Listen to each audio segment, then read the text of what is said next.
Ladies and gentlemen. Ladies and gentlemen, good morning. Tuesday, December 9th. My name is Stella Gadona, and I have the honor and the pleasure to welcome you at the second international conference of the Fund of Engineers, Contractors and Public Works, Redefining the Future Horizons, Sustainable Strategies for the Future. So you will have the opportunity to watch the conference in 5 different languages. You can pick which one through the QR code or through the website. We will also put it up on the screen, so I think that will be helpful for all the people watching us online.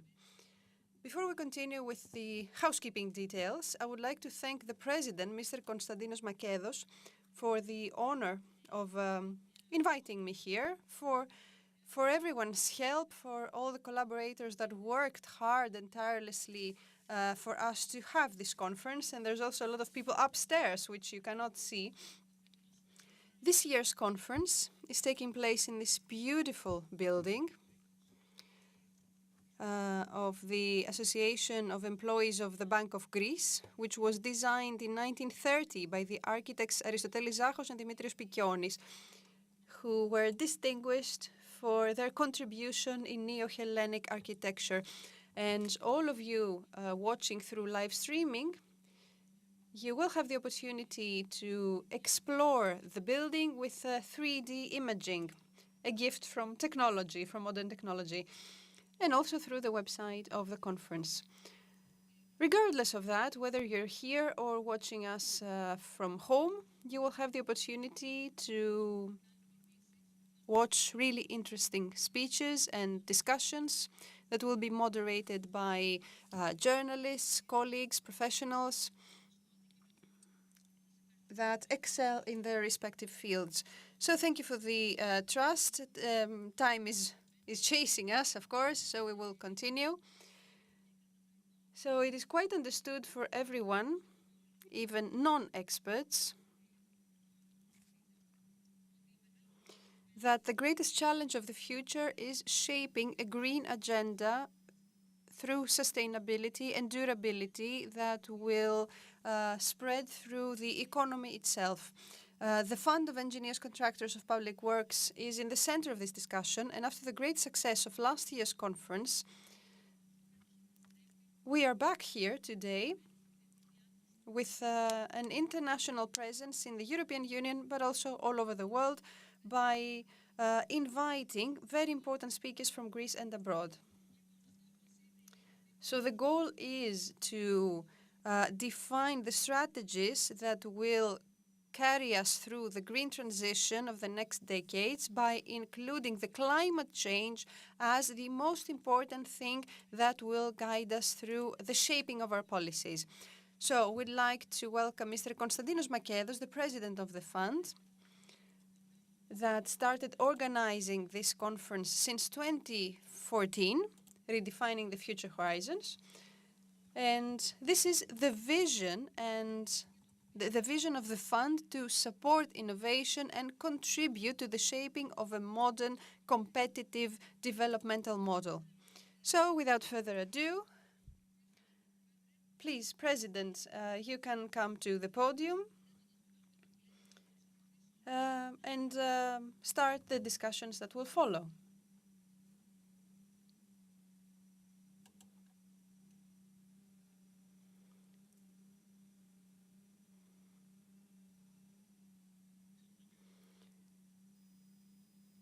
Dear Sirs, dear Minister, representatives of the governments, representatives of European institutions, Greek institutions, ladies and gentlemen, guests, dear colleagues. I'd like to warmly welcome you to the beginning of the second conference of the Fund of Engineers, Contractors of Public Works that will shape the strategies of the future. Strategies that will combine the environment and the climate change, the infrastructure, construction and investments. In 2015 was a very important year for Europe, a year with political decisions and decisions of great scale. Europe redefined taxonomy with more strict criteria regarding projects of energy, work, and infrastructure. A criteria for funding is now clearly defined, and also the role of the Mediterranean as a climate hotspot based on the latest data from scientists. Greece and the Mediterranean is an area that will be heated, that increases its temperature faster than everyone else, than any other else all around the world. Also, the European Investment Bank increased their funding limit until 2025 and now can support infrastructure projects, energy, technology, and innovation. Additionally, and according to IRB, 86% of businesses are planning new investments in the future 2 years, and thus ascertaining that the European business world invests in energy upgrades. And we also see the cities changing. 56% of the municipalities of Europe are planning new infrastructure and social infrastructure. It is quite obvious that Europe is changing transports, energy, social policies. But let's take a look at Greece. In 2025 was a year of pressure, but also of maturing. We have increased costs of raw materials, ESG criteria in the business design, but also the pressure for investments in technology, personnel, and certifications in the public sector and the private as well.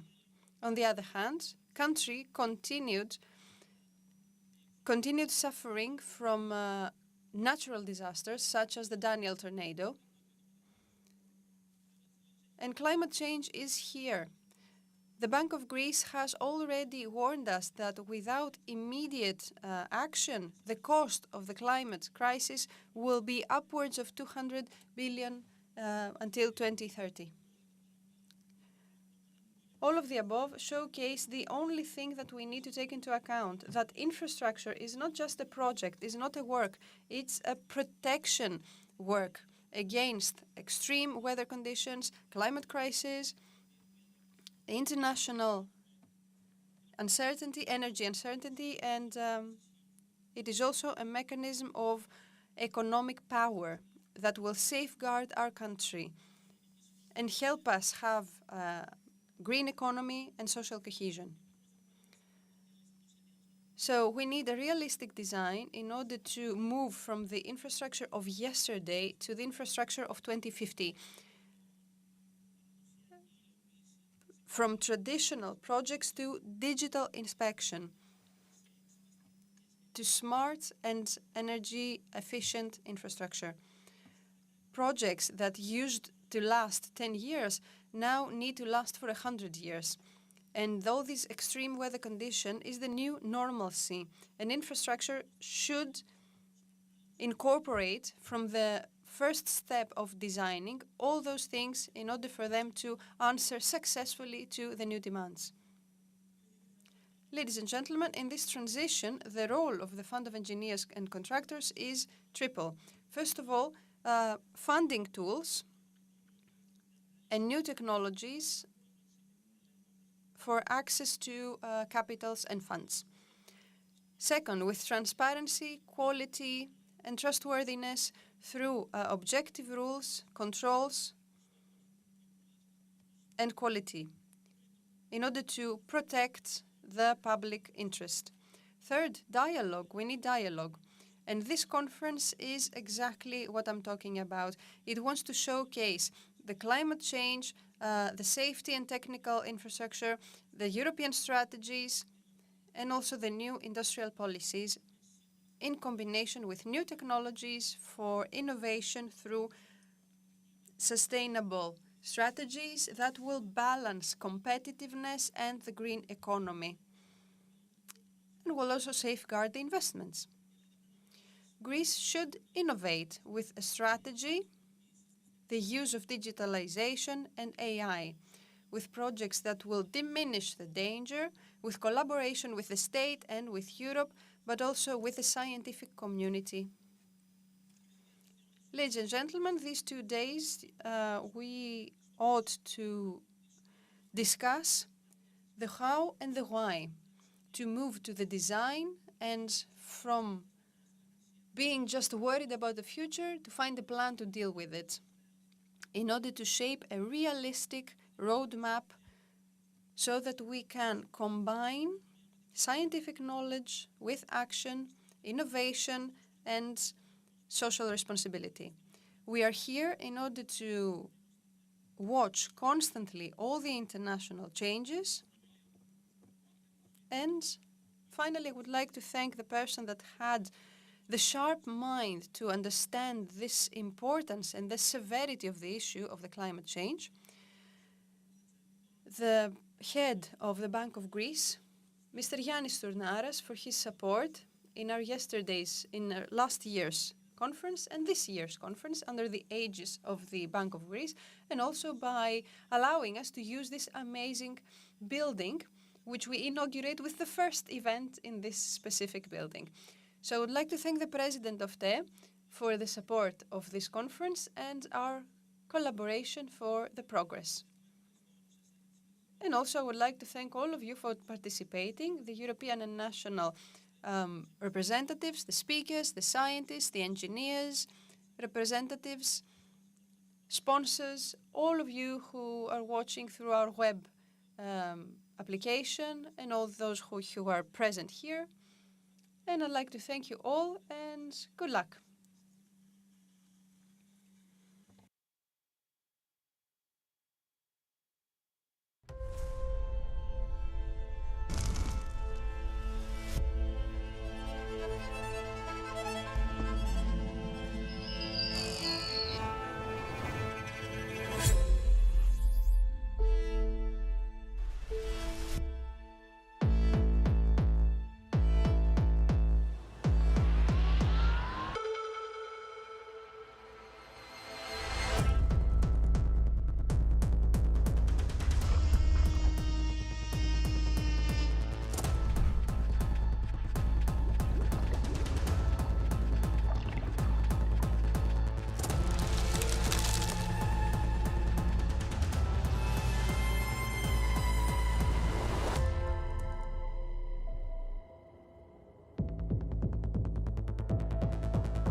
Ladies and gentlemen, I think that in this video that you just saw, you realized clearly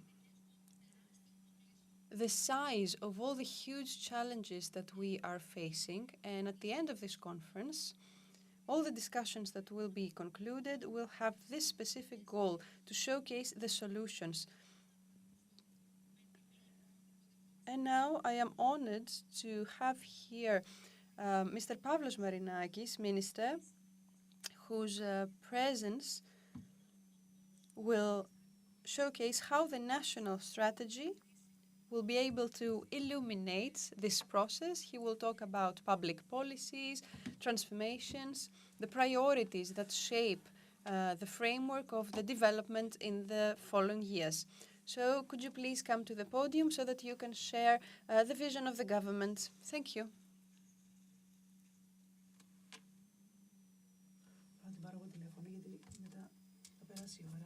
Hello.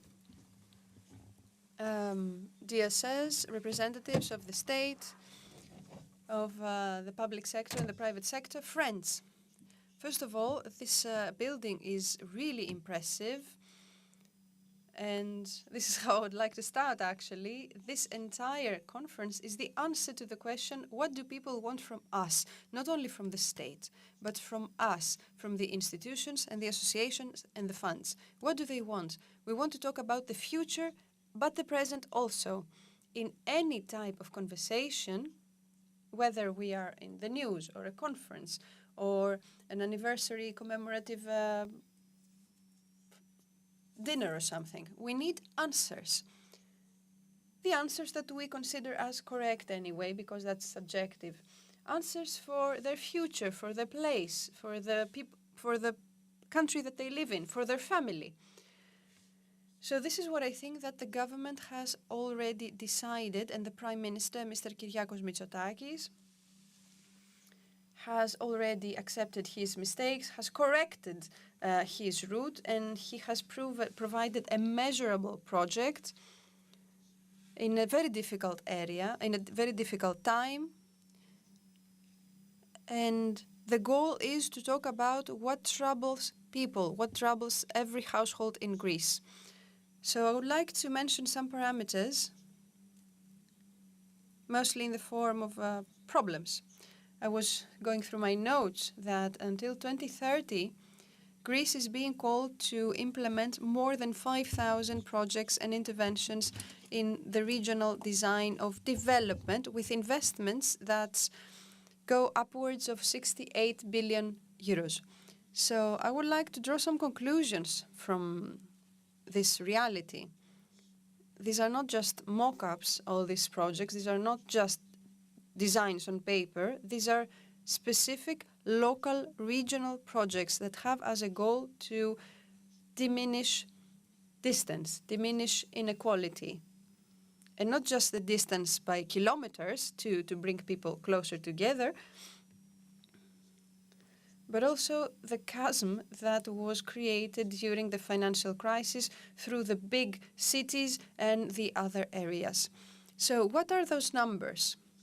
What are those billions that our country, those 36 billion, that our country will use for that? What is the NSRF? What is the Resilience Fund? This is not just money, but these are also places of work. 10 years ago, the entire discussion was moving around whether this country has enough jobs for all of us, whether we will be able to find a dignified job. The first thing we do, you do, because I'm mostly talking about people that act, is to give jobs to people by investing their money, by utilizing the resources given by the state, by opening more work positions. Do not underestimate this target. Each year, each month, we have the pleasure to have good news when it comes to the rates of unemployment. So this is a big win of this state, along with civil society, along with the institutions, along with all professionals, and we should build on that. Any person that finds a job can hope to a better future, but is also a link in a chain that will help the future goals of the state. Mr. Stournaras can understand that because he has seen all that through his position. So the second thing I'd like to say is that we give an answer to a more difficult discussion. When we represent each political space, each institution, and unfortunately, there are some that say that 2.5 billion given by the government are not a lot, or we should give extra incentives, or a 13th salary during the year, or reduce the VAT. Everybody agrees on that. There is no politician that doesn't want more money, to give more money to the people. But how can we give this money?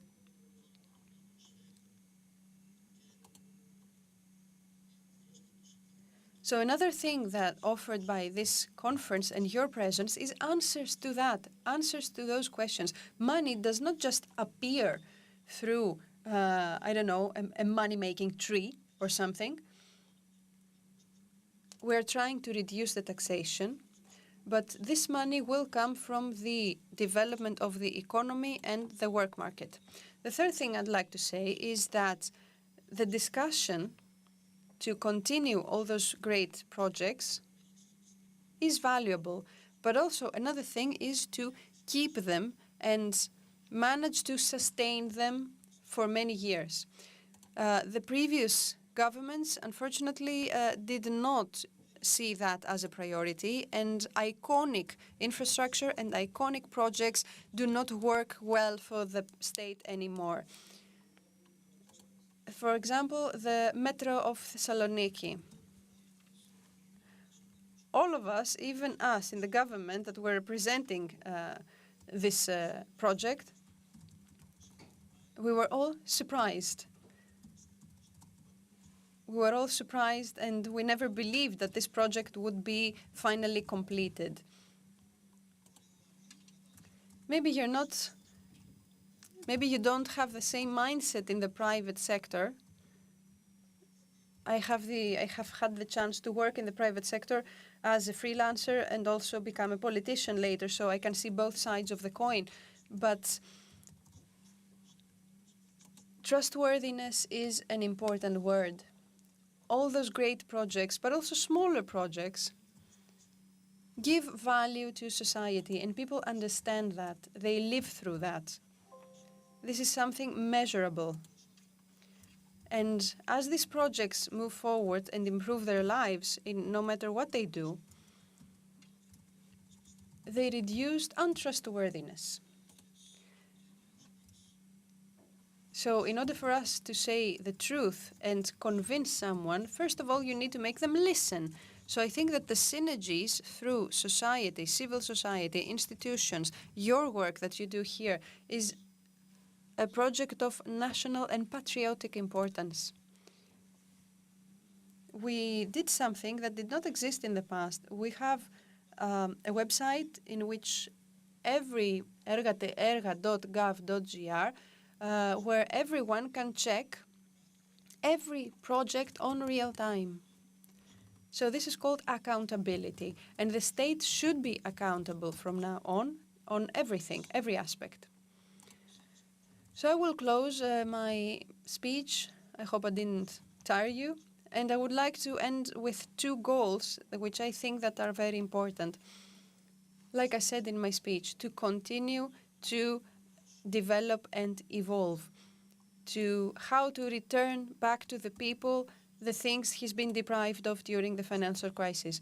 And we will find the money by reducing taxes, by developing the economy,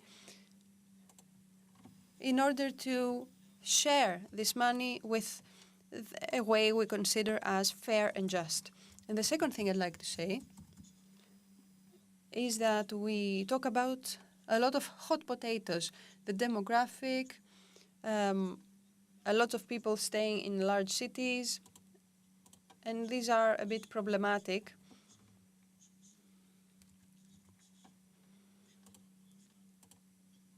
Nothing will change and will be solved fragmentally.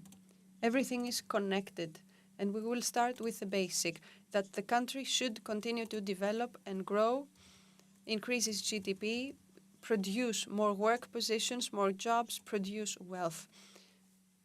Thank you so much.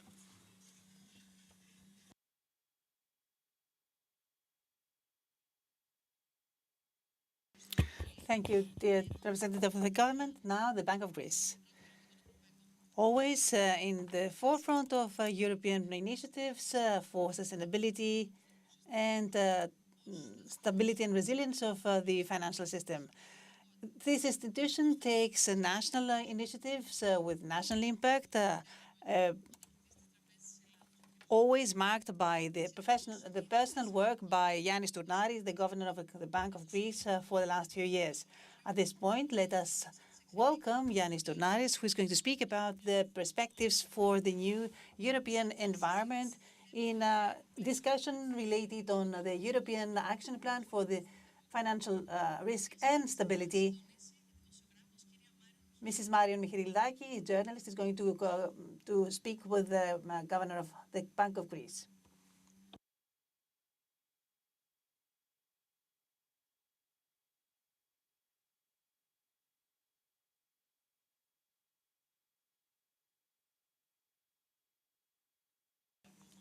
Good afternoon. Good morning, rather, not good afternoon. No. Thank you so much for being here. Thank you, Mr. Stornaris, that you are here with us in this conference by Tmede. It is very well known that you have both the experience and the knowledge. You were one of the first that understood how important the climate crisis will be on the financial systems. So we would like to speak about the forthcoming crisis and solutions. Let us start with the basics. Where do we stand now? Do you believe that the climate risk is a systemic menace, a systemic threat for Europe? I want to be optimistic. I believe that yet it is not a systemic threat, but it will become if we not take the necessary measures, both in terms of transition and in terms of adjustment. Firstly, we have the risk of natural disasters. I believe that a logical mind will not doubt that climate change is here. We see the evidence in Europe, especially in the southern part of Europe and Latin America, in the northern part of Europe also, with floods and melting of ice volumes. And also the Mediterranean basin is at the highest risk. All studies show that it is logical to believe that climate crisis is here and it is a serious problem. So the natural disasters might increase the financial risk. This means that the fiscal and financial stability, the risks of bonds and all other financial instruments might be threatened. For example, in the Daniel floods in Thessaly, we had serious problems, not only for the farmers, but also with the banks with the red loans. Fortunately, we had two good banks that gave a good solution. One of these two banks was named by me as the best bank in Greece because they managed all by themselves with their own funds and resources without any support whatsoever to carry out all the support initiatives for the Daniel disaster. So financial stability is influenced by climate change. So given that we need huge investments in the very good and robust infrastructures, do you believe that the European and financial framework, including RRF, are enough? Do you believe that these are enough? Let me give you an example. As regards adjustment, everything is green. But transition is yet in a transitory phase. So let me speak about transition, because now we are going to finalize the plan to convey energy from green resources from RES, along with the grids and networks. All the aforementioned in Europe nowadays demand every year until the year 2030, 3 to 3.5% of the European GDP per year, 550 billions. So this is the threshold. Of course, there is a financial burden at the beginning, but when this infrastructure is finished, we will have cheap energy because the sun and the wind are free. But we have to be very careful when deploying such infrastructure. So we do need the resources now. But for the moment, with the European support framework, you mentioned 60 million, Mr. Representative of the government. Most of these monies go to green energy. As you'll see today in the newspapers, regarding the RRF impact, The largest amount goes for sustainability and green projects. So we've done well until now with public or potentially public monies, ERRF included, IB included. But if we want to reach a better level, we have to motivate the private sector as well. That's why we promote the investments movement in Europe.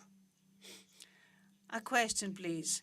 Based on our discussion in terms of how we care about the future, with the current geopolitical things in Europe, in the European Union, against Russia, where the USA are against China, it seems that there is no much understanding. Do you think it is realistic that we will manage to take the necessary measures? I do agree that the geopolitical framework is one of the worst that we have experienced in our lifetime.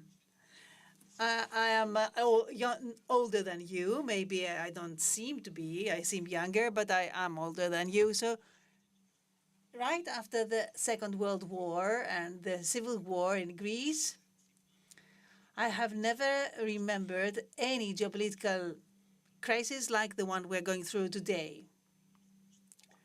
Nevertheless, as regards your question, some days ago we had a convention on climate in Brazil. The USA were absent, of course. The leaders, though, agreed to triple financing for transition. So it seems that the world goes towards the appropriate direction, despite the absence of the USA. But nevertheless, we see that China makes important progress lately. In the past, they didn't want to adjust, but nowadays they are leading the changes in green transition, in renewable energy sources, where China has progressed a lot in batteries and grids. So I wish that all other countries are going to follow. So are you optimistic also for USA and the president? Maybe not, but I am always optimistic. I always expect that the positive things will be more than the negative ones. We saw the duties game, but we see in practice that President Trump starts decreasing duties because they understand that this is not good for the USA, as they've seen it with China, with Brazil, etc. Inflation is at 3%, it doesn't fall, it doesn't drop rather. So maybe many analysts expect a higher numbers in the US. Given that climate risk becomes financial risk, what's the role of the central banks? And should the Bank of Greece become more active, intervening with more strict evaluation of climate risk in the banks?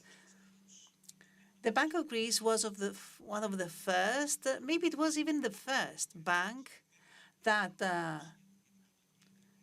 created a department for climate change.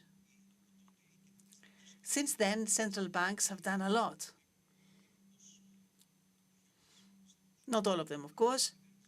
Federal Reserve, for example, hasn't done so. Maybe there were pressures there. Nevertheless, all other banks already have divisions on climate change. Secondly, we have integrated climate change in the targets, in the objectives of our institution, because climate change creates level inflation. So we have incorporated such indicators in all our reports, all our tools. We have instruments related to climate change. And the instruments of a central bank are, for example, bonds that would cover financing or monetary policy. We try to integrate climate change within the banking policy. It's not a simple exercise, but we try to do it. Also, we are also a supervisor, and we supervise the other banks, the commercial banks. So we need to ensure that the bank's portfolios correspond to what happens in the nature. All banks are starting now getting the tools, both the national, the commercial, and the European banks, to have the instruments. We are running climate stress tests, and we do not demand any monies, any funds for climate change nowadays, but starting from the next year, we're going to demand these types of assurances. After running the stress tests, we're going to reach these new indicators that we'll need to keep about climate.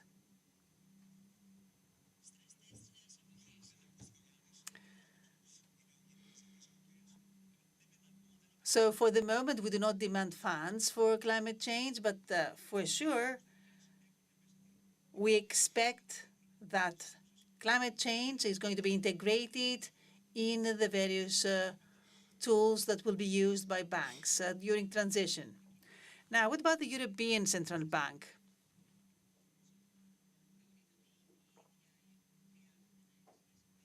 Do you believe that the European Central Bank needs to further enhance its supervisor role? I believe that they have done so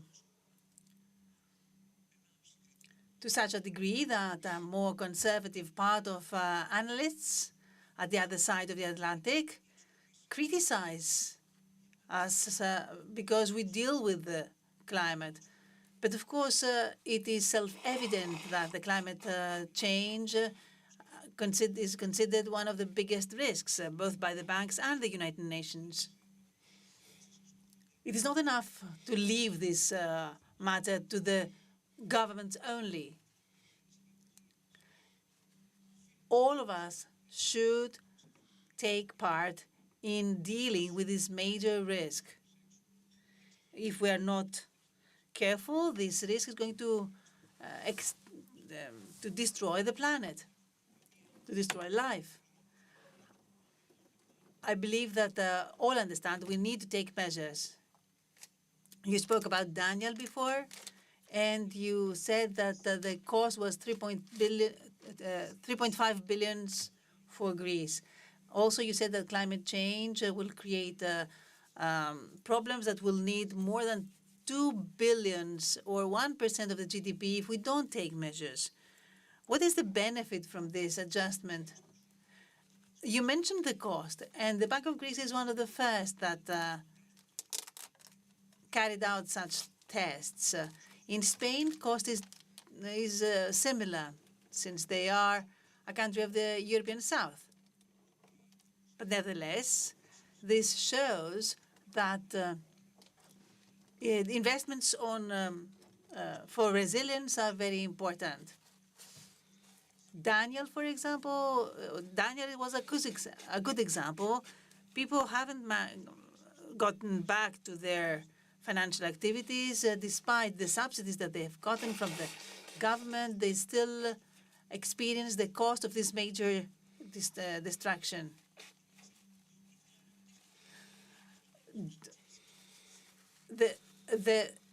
Most of the subsidies have been reimbursed already. Of course, we need to expect that the private insurance players could also contribute, and the insurance gap in Greece is important. In Europe, we see 25%, while in Greece only 4%. We expect everything to be done by the state. So investments for adjustment give a triple benefit to societies. First, infrastructures are more comfortable for the people. Business people sometimes say that while they had the businesses at the center of Daniel, they didn't have distractions because they had invested for protective measures all around. So we have to invest in order to do better. If we visit Finland, we are surprised. When I visited the country for the first time and we landed in the midst of a snowstorm, a very terrifying snowstorm. It was night. I had never again before went through such a snowstorm, but everything was going on as normal in the city. The buses, the cars, people, traffic lights were functioning. Everything was functioning. So we understand that we have to invest in order to become resilient against climate change. And the protection of the society is one thing. Secondly, new investments mean jobs for people. And thirdly, social integration and awareness. So we have a triple benefit from these investments. Since we are here in the Tmede conference, what does this adjustment means for the constructions industry? Let's look around and see this and marvel at this beautiful building. The constructions industry gives us these jewels of buildings. The Bank of Greece was a sponsor for the renovation of this diamond of a building at the center of Athens. It belongs to the Association of Employees, but of course we were very generous, and the association, the union, gives us this building in order to use it for institutional reasons.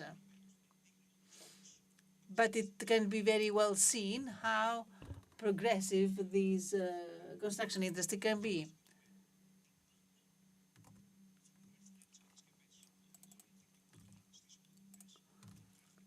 In the future, we're going to see that the construction industry is going to lead the change towards the new era. After the destructions in Greece, we have understood that this is very important. But of course, we were not the only country that suffers such problems. Financial Times recently had an article where it mentioned examples like Arizona, 50%, 50 degrees Celsius in the summer. They are creating shadowing infrastructures. All in other areas, they do anti-flood. They take anti-flood measures, and we are doing anti-flood measures here also in Greece. So these measures are the first step for adjustability. And that's why we are here today, because we want to see exactly how important the constructions industry is for the future of social life. Now, what about insurance? You mentioned insurance, you mentioned natural disasters. So what about these gap that you mentioned? Is there any role for the financial, for the insurance funds that they could take part in this journey? You asked me before whether the RRF monies are enough, and at the moment, as I said, that these funds were enough, but now we need to motivate the private sector.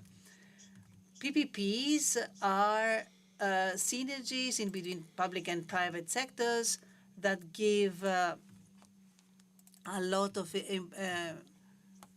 opportunities. Both these sectors have to cooperate in order to help after distractions. But nevertheless, we have to be insured. We have to have money aside in deposits. The transactions statement is too high in Greece just because both the state and the businesses and the private parties believe that it is the state that is going to do everything. We don't need to have deposits aside. Everyone expects a generous insurance system. We expect that the state is going to cover any disaster, but this is not true because the state has many needs: climate change, defense needs, social cohesion. So the state, but on the other hand, putting money aside is not easy. We should not complain because 10 years ago we were at the risk of extinction as a financial state. But now we are a success story. Europeans and the world knows that we still have some problems, but we are a success story because we managed in 10 years to do a miracle. So let's not complain. We do much better. Deposits are increasing steadily. Incomes are increasing. Allow me, Mr. Stournaras, to mention the Eurostat figures.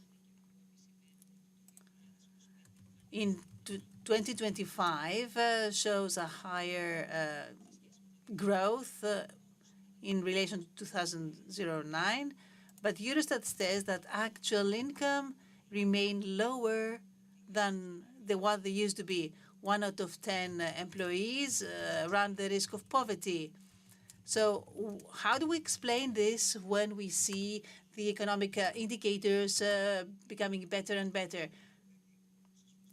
Thank you for this question because it shows exactly the heart of the problem. When we had the crisis, we had twin deficits in the public sector, in the transactions also, because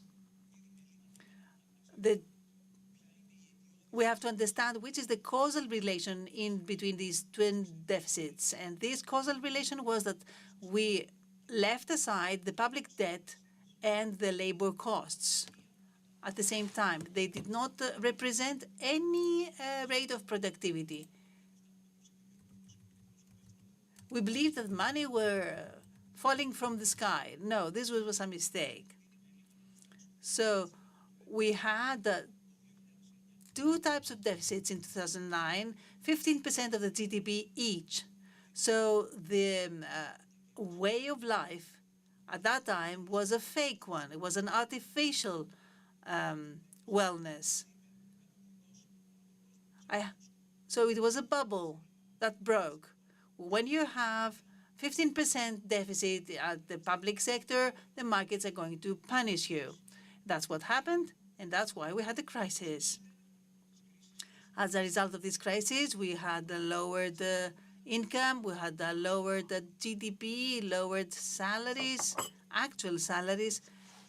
This was the same for all Southern European countries, more in Greece, though, because this imbalance was higher than Italy, Spain, or Portugal. All these countries have similar problems like ours. Even last year, in Italy, reached 2007 in salaries. We are one of the poorer countries, though, aren't we? Not really. I'm going to give you some figures of the actual situation. In 2020,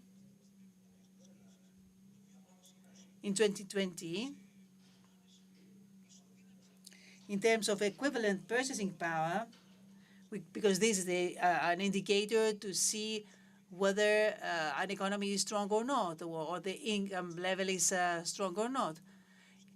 In order to compare in between countries, we have to consider these differences in prices. So when we read newspaper articles saying that the pensioners from Denmark come to Greece and they are happy because prices are lower, this is a comparison. So based on this comparative indicators, after the major drop in 2020, per capita GDP of Greece was 62% of the European average. Now it's 70. So it runs with 1.5% per year plus. So we shouldn't complain. I do understand many Greek citizens have major difficulties, but consider where we started from. Which are the variables, Mr. Stournaras, that define growth in Greece? And how do we see these in tandem with the challenges of 25, like competitiveness and inflation? I believe that the main drives are investments and reforms. These two will bring about growth. Especially investments have helped us. In 2019, after the major drop, which were less than 10% of the GDP, it were 24 before the crisis, constructions being a major part of that. But nevertheless, in 2019, it was just 11% of the GDP. Today, it is 17% of the GDP. So the increase of investments drove the convergence to the per capita indicators.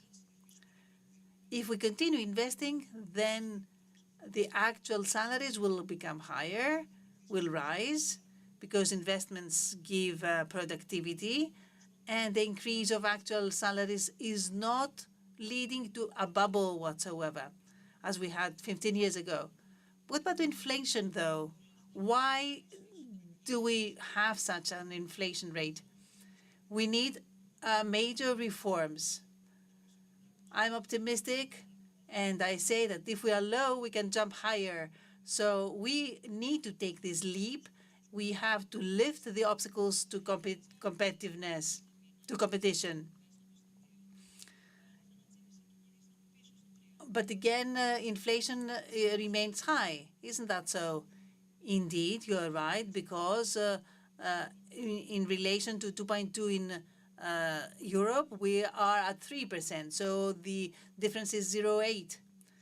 In Europe, we have a negative productivity gap, while we have the opposite in Greece, because we have tourism, for example. 40 million people come every summer, 4 times the population of the country. This is a huge purchasing power. This increases demand. Both the incomes and prices are higher. But what about commodities? Because I've heard about cocoa and how overpriced it is. Now cocoa has dropped in Europe, but now but in Greece, chocolates are still very expensive. This is a phenomenon that we see in many countries. Small economies, especially like Greece, easily are constrained. So that's why we say that we need more competition. We want more businesses, not less businesses. We are in favor of mergers in times of crisis, merging banks, merging businesses. Now we are doing well, so we want more businesses, not less. We want more competition, not less.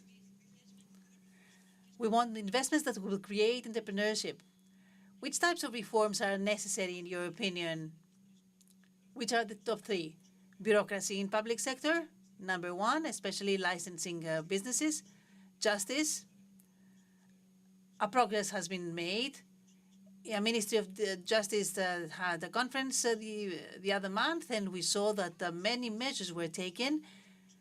A trial to be completed needed 1,500 days. Now it's 750 days, 50% increase. But we have to converge to Europe. So bureaucracy. Number 2, justice. And number 3, demographics. These are the 3 major problems. But of course, all these 3 are related to each other. And a 4th one would be the lack of correspondence in between skills and market demands.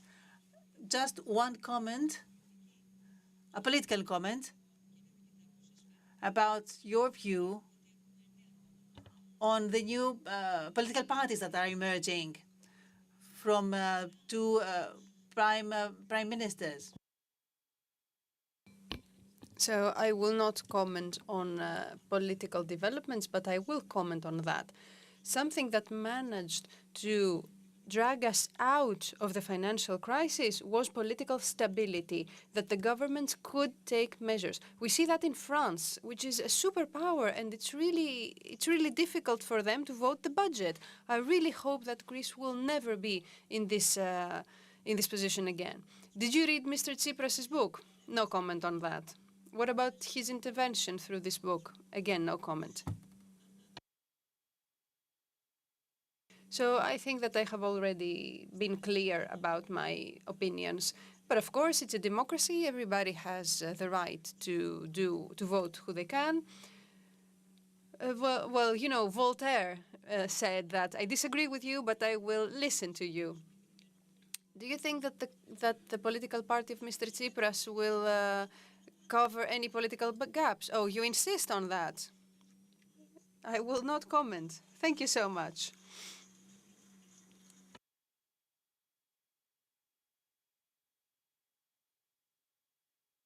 Thank you so much. And now for the next discussion, funding transition, sustainable and durable European infrastructure. We have the pleasure to welcome the Vice President of the European Investment Bank, Mr. Ioannis Tsakiris. His institutional role helps him define the strategy that supports green change and European durability. So please, the podium is yours.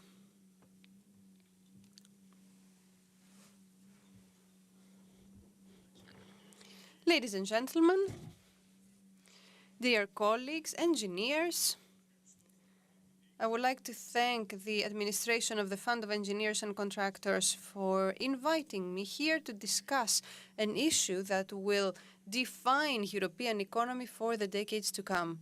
The way with which we fund the transition to sustainable, durable, and humane infrastructure. You know that this discussion about infrastructure does not only have to do with energy and the environment, but the way we live, the way we move around, the way we work, and the way we produce. It has to do with the structure of the entire European community. And Europe today is facing a huge need of investments. This energy transition, the need for autonomy and safety, the durability against climate change, but also the immediate social challenges of access to quality housing. These are all in need of a strategy design. Infrastructure cannot be designed as they used to be in previous decades. They need new raw material, new funding material, new planning. And the European Investment Bank has a strategic role to play in that. As the Investment Bank of Europe, we support investments that are basic and fundamental for the common European good, and more often than enough would not be implemented without our role. We fund renewable energy sources, water resources, transport infrastructure, digital systems, innovation projects, and of course, projects that will help with social cohesion. And at the same time, we provide technical assistance to states, regions, and municipalities in order for them to mature and design quality projects. In other words, the European Investment Bank is not just an investor, is not just giving money to someone. It's the second party that guides the project from the vision to the implementation. An example of that approach is our commitment for sustainable housing. This is a dire need in the epicenter of the European agenda. The next years, in the years to come, Europe will need hundreds, thousands of million euros to renovate buildings, to make them energetically sustainable, and find solutions that will make housing greener, more digital, more sustainable, and cheaper also.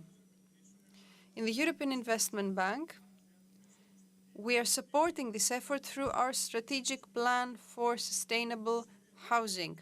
This plan is not only focused on the construction of new housing, but its goal is the total upgrade of the way which Europe uses to house its citizens.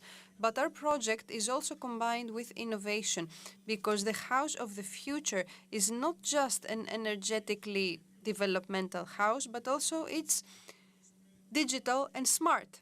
We have created Housing Tech U, which is supporting technological solutions that will bring innovation in the housing market. Housing Tech EU supports technologies such as smart materials, digital tools for the construction and management of the buildings, solutions for effective energy use, and applications that will reduce the cost of construction and maintenance. This initiative is not just in theory, it is a practical tool that supports the market, reduces inequalities, and brings solutions with real impact. Greece, on its side, will participate actively in this effort. And in the last years, we see many important investments in our country that support green transition, but also the quality of life of our citizens. Through all those energy and clean energy projects, urban remodeling, and the projects that will shape and guard islands against climate change, our country has taken interesting and important steps, and the European Investment Bank will be right by its side by supporting local authorities and by promoting synergies with the technical community. And here I would like to talk about the role of engineers. This transition that we are describing cannot be done without the know-how, the responsibility, and the help of the engineering world.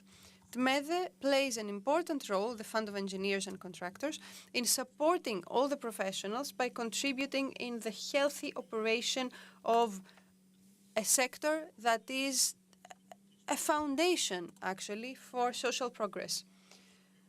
This transition to sustainable infrastructure is not just a technicality, but it's a strategic choice on how we want to proceed in Europe in 10, 20, 30 years. It is an investment for our lives, for our competitiveness, and for social cohesion.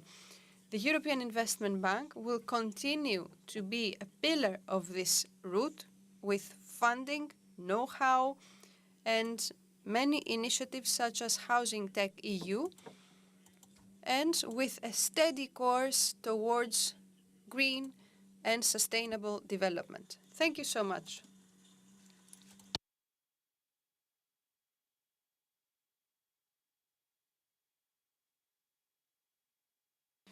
Now, in this era of climate changes and rapid technological changes, the infrastructure of transport that will support green transition, as you understand, is more critical than ever.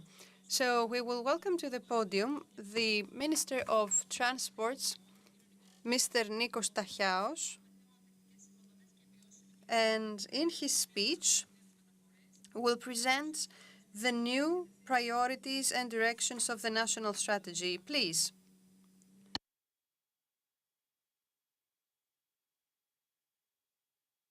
So good morning, dear President of Tmede, my old friend Dinos Makedas. Thank you for the invitation. I could just repeat what the head of the manager of the Bank of Greece said before. It's really important that all those topics that he discussed before will be the compass for everyone on how to move in the construction sector. Because, like he said, construction will lead to durability, and also there should be a combination of public and private money. Whether we want to or not, we need to forget the fact that the public sector can do anything.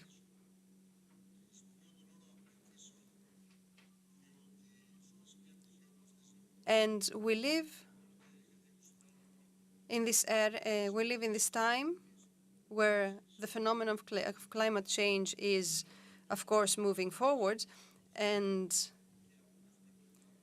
they impact the daily lives of citizens. We also have problems that are objective. The problems for infrastructure that are getting old. When we're talking about, of course, infrastructure that in our country have been completed before the beginning of this century, meaning at least 25 years old. Just a characteristic example.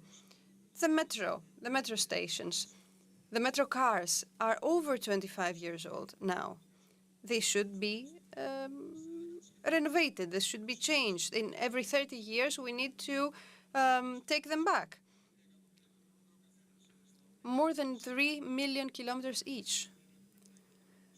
So we need public investment, and we need to be able to mobilize the private sector, meaning private capitals, where this is possible, of course. These days, we have been discussing in the Parliament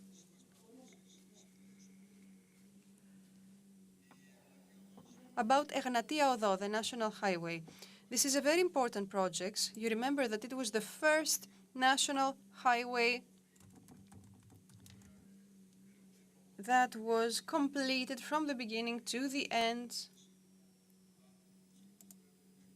from Kypros Evros to Igoumenitsa, at the end of the first decade of our century. It's a very important project, of course. But Egnatia is now old. An old road. And also we need to change the tunnels, for example. The tunnels that became a part of the Egnatia Street as they used to be.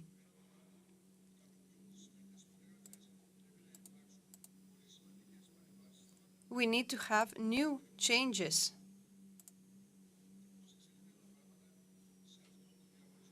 So how did we do in this tender for Egnatia Street? It's the category E, actually, according to the legislation of 2007. So we did an effort from Egnatia Odos, the company that constructed the entire Egnatia Odos network and manages also the network, so that they could categorize the tunnels. And they did it very, very slowly, unfortunately.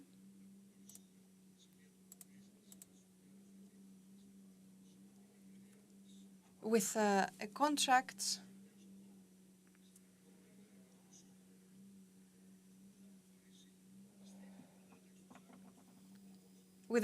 regarding the tunnels and their management as it is needed, so that they can be categorized.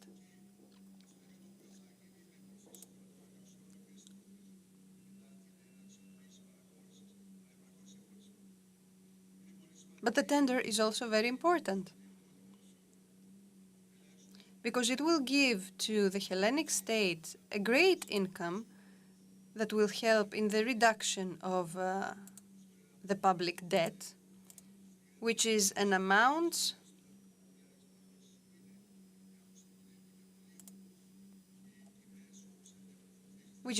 of course, that is really difficult for us to 1,269 million euros. This is the amount that we will receive from the RRF so that we can use it to pay off the public debts. But this is the one side of the coin. What is the other? We're going to have a project that will be renewed and will be maintained all the time. Heavy maintenance. This is a construction work that will include all the characteristics of durability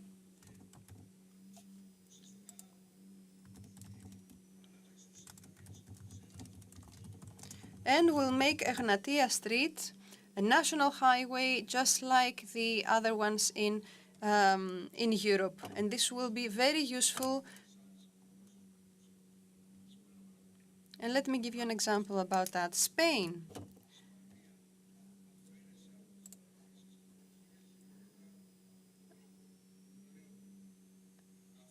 Spain does not have tolls now in 1,000 kilometers.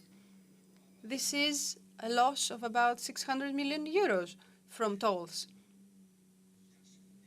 But the maintenance that they don't have to pay anymore in a couple of years is 63 billion. And how can they find this money in the state budget? So you do understand that this has great importance. All this safekeeping of public funds with private capitals. And the users of the road should pay.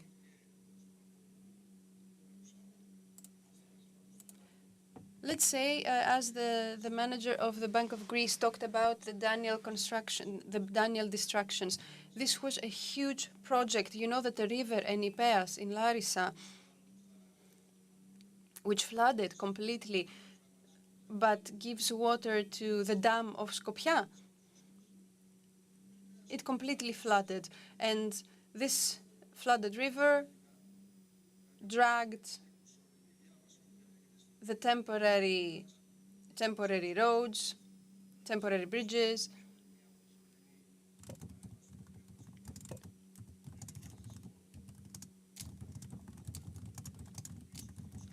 So we had to use public funds for public projects, the railway,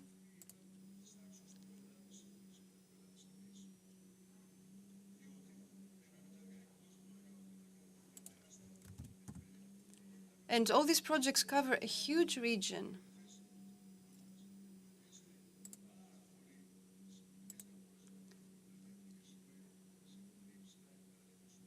So that we can keep the viability of the area in a very high level.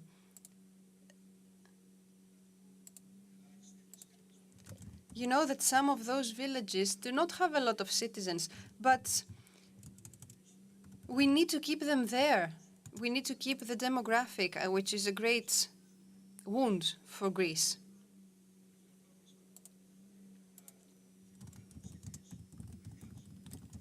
So mobilizing 1.5 billion euros was something very difficult. There's not a place where money grows. There's not a tree where money grows. We had to secure the funds in order to prioritize the great needs of Thessaly. And the public sector was the only one that could really fund all those projects. All those projects also, like the one in Skopje, which is an irrigation project and also has anti-flood properties. And it will be built with the private sector and the public sector as well. So what I want from you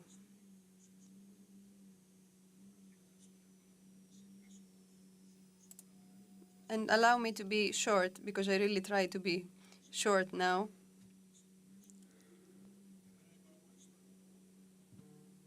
It is quite important for me to agree in some basic issues. First of all, when it comes to the construction sector, our ministry knows this very well. And my dear friend Dinos, who's not paying attention right now. Oh, President.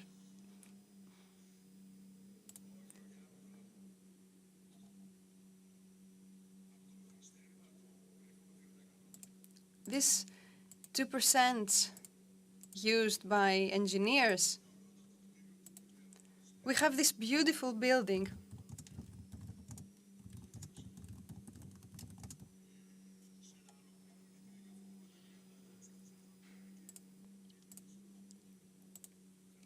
I'm sorry, but the comments are off the microphone.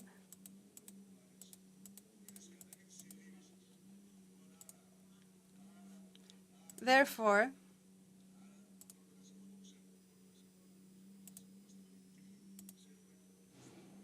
we see what's going on in the construction department. What we need to realize is that the state has a defined number of capabilities. The RRF is finishing, is running out. We need to have time. And all those projects are not a priority anymore for the European Union.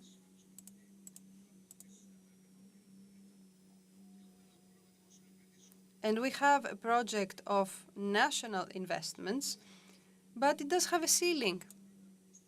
And this word ceiling should be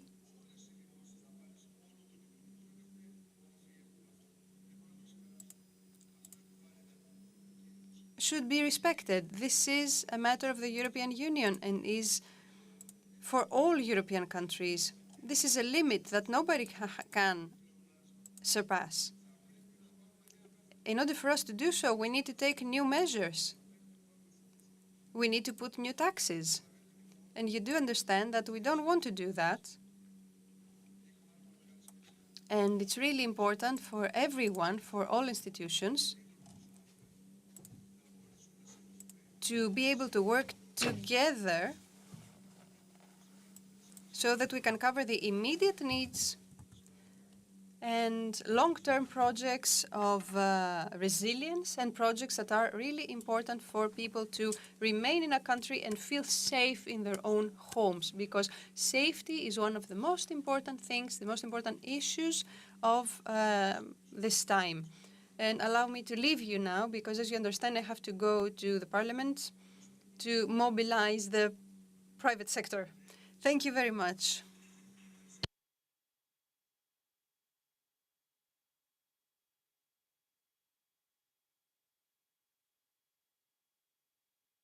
Thank you, Minister.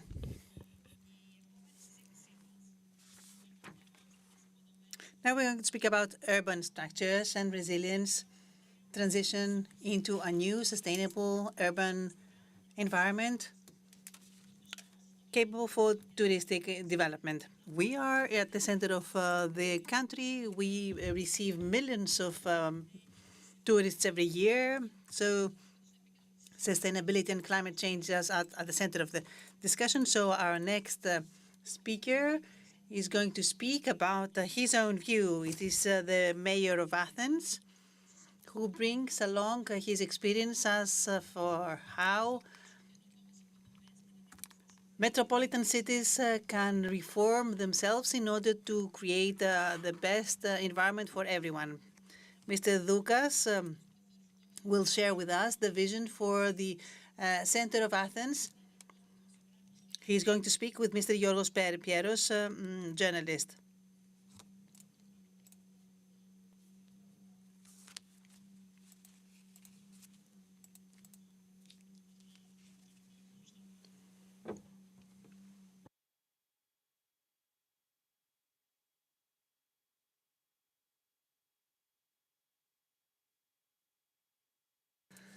Thank you, Mr. Makedos and Tmede, for giving us the opportunity to speak about something which is not a technocratic issue. It is an issue that regards all of us and the next day too. Sustainability is not just a theoretical concept, is grounded on the everyday life. Especially during the last few weeks, we can understand that this is a very contemporary discussion. So let me start right away with the current issues. The experience that we've had in the basin of Attica the last few days when we had floods and heavy rains. So since we're speaking about urban infrastructures and climate resilience, we have to become practical and see what types of urban centers we provide to our citizens when we have bad weathers or extreme meteorological phenomena, which are going to become worse in the next few years. Always when it rains, we are in agony because Athens is not well sheltered. And I'm going to explain why. And we are very much concerned that we will have to deal with very difficult situations. In the last days, we managed to hold well.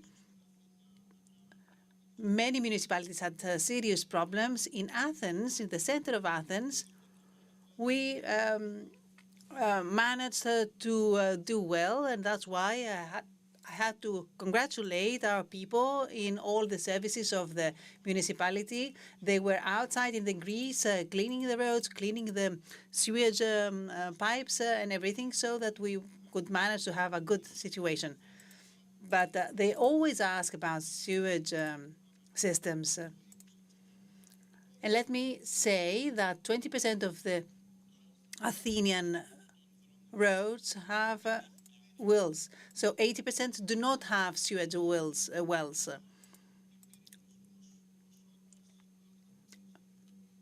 And even the existing ones have specific constraints that were set some decades ago.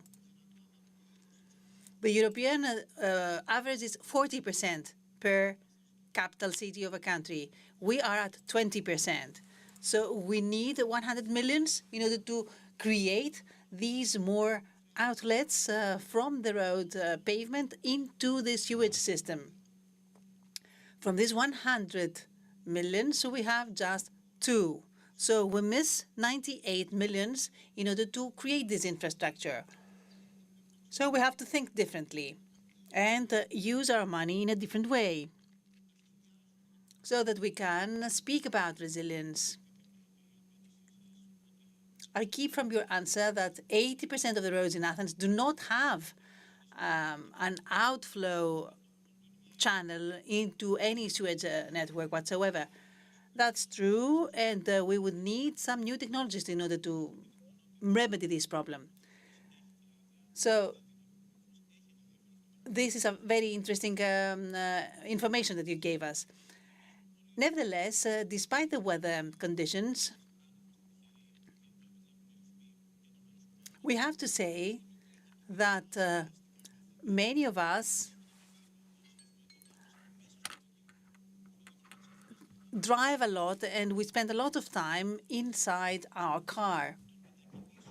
What about moving around within the city? What about the transports? Transport means the traffic in the center of the city, etc. Can we improve this?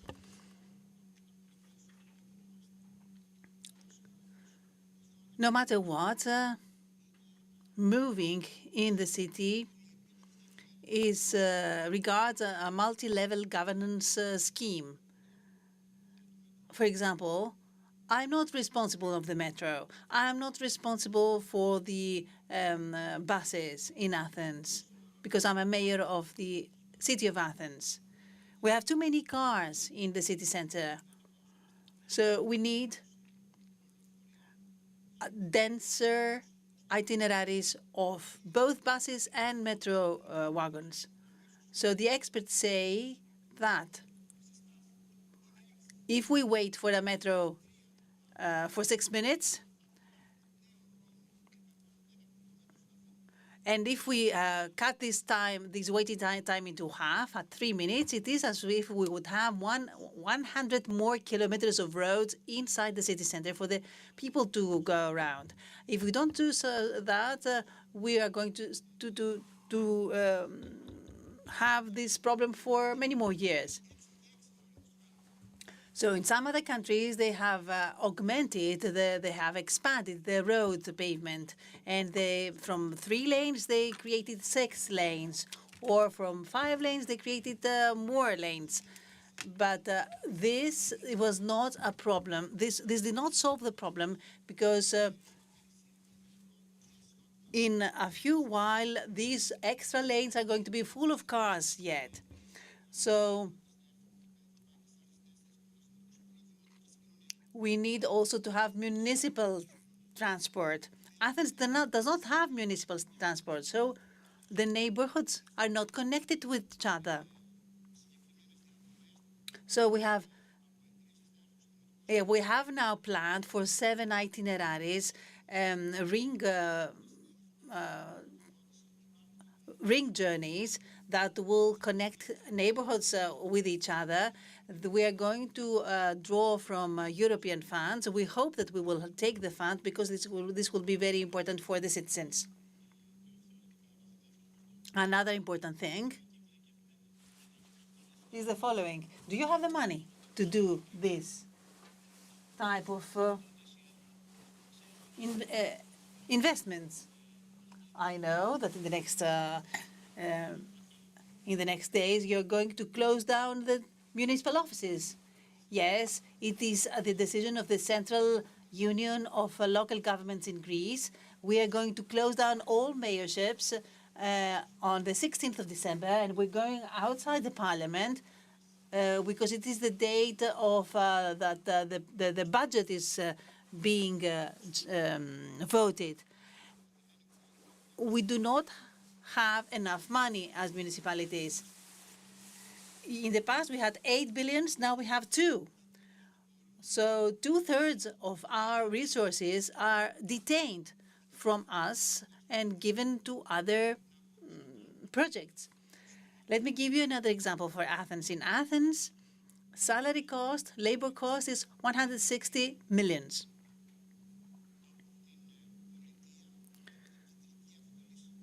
These are called for this amount, we get 90 million from the state. So we need 70 million more.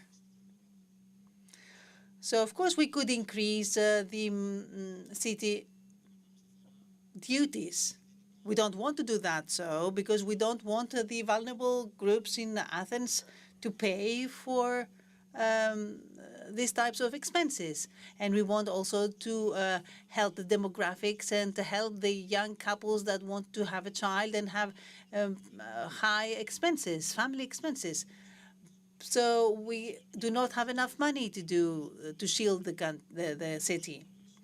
What about the usage of car? In the previous weeks, you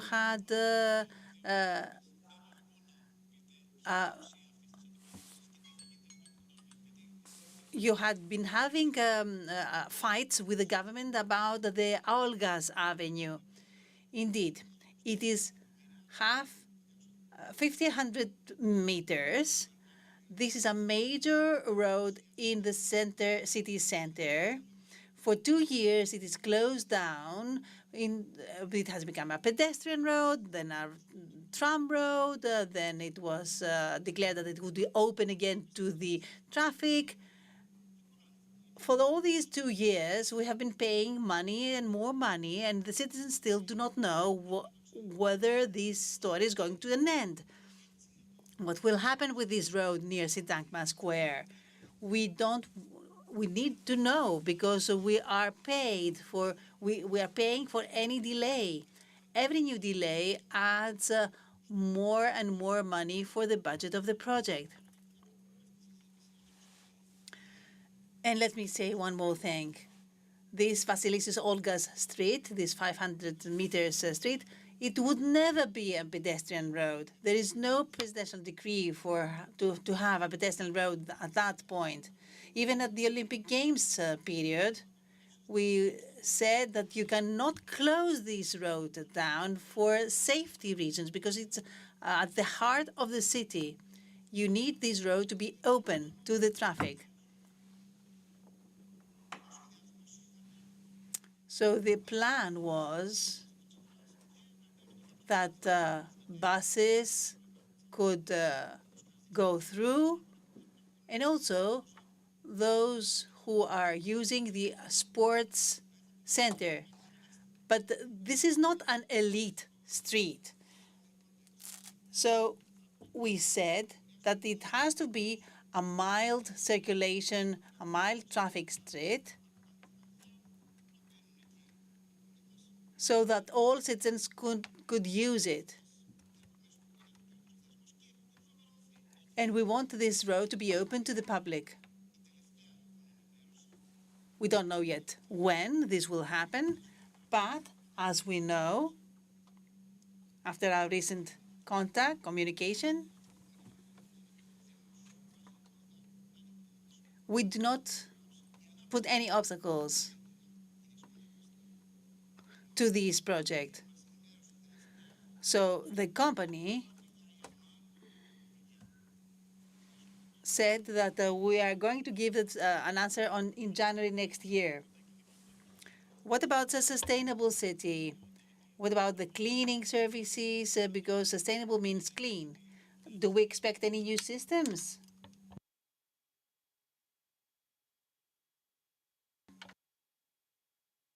We have 300 new people who are on the street working on these services. We have 100 underground bins, garbage bins.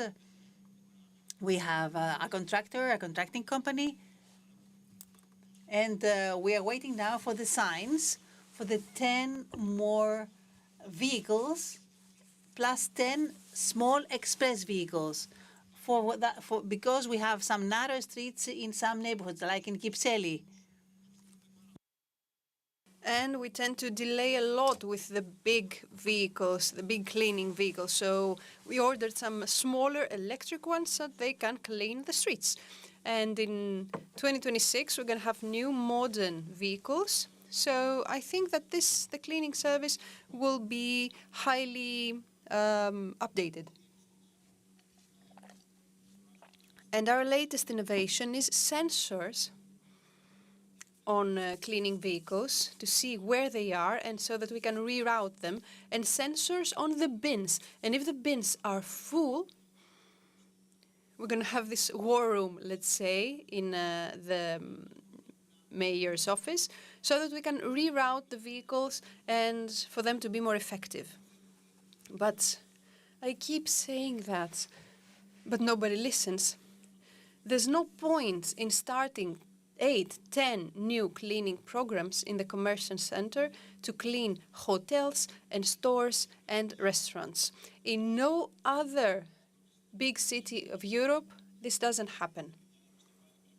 So in order for us to be practical, Athens in the last years is receiving many numbers of tourists. Can this be sustainable? How can Athens be sustainable if it has this mobility with the already existing citizens and the already existing high traffic plus the tourists? It is a difficult balance. We receive about 10 million tourisms. We are #1 tourism destination in the country because people tend to stay in Athens for 3-4 days per average. Even in December, even in January, most hotels are full. And we also host the Final Four, for example, in basketball. In football, we have the European Awards of cinema.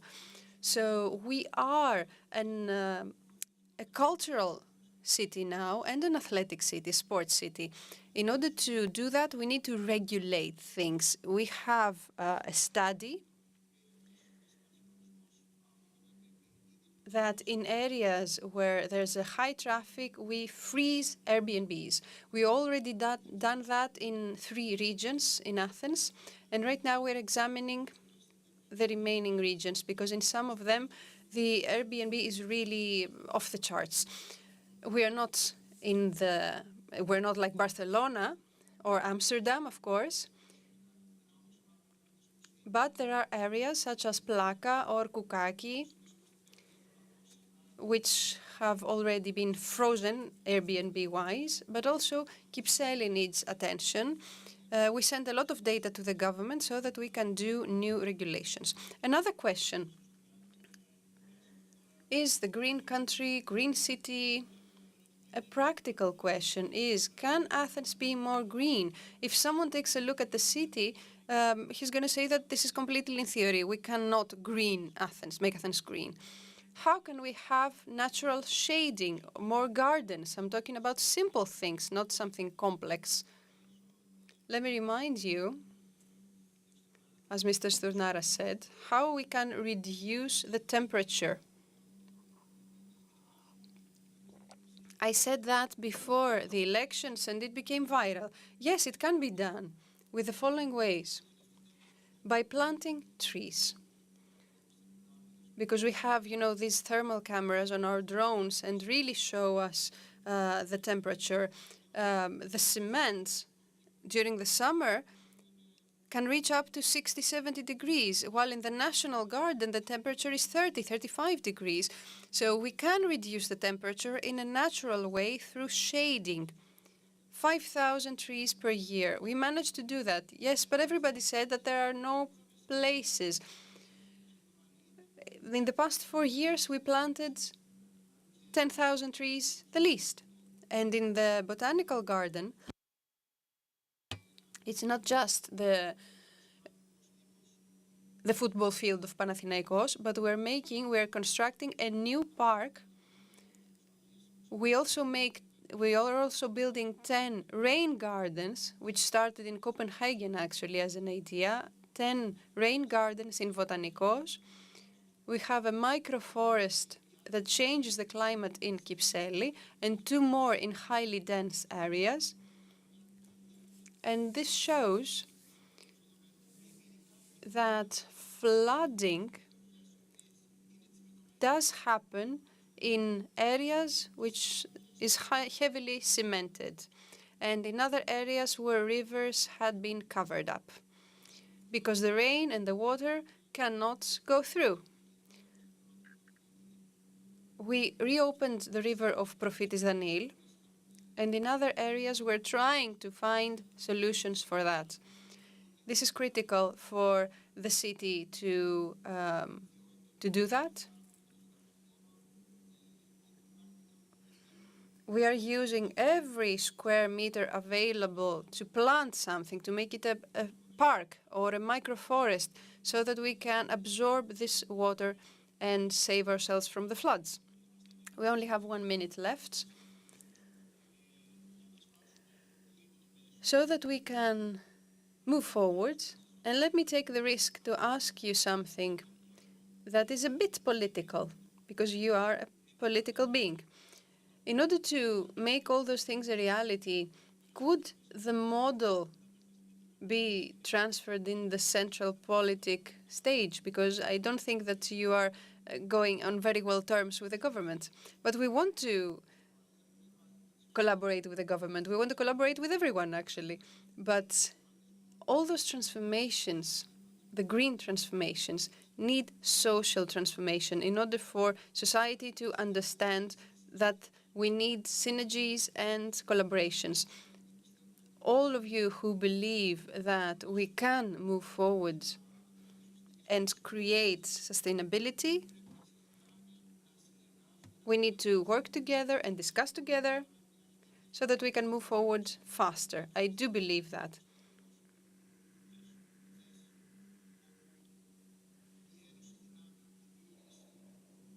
We saw it in the Bar Association yesterday with the election. And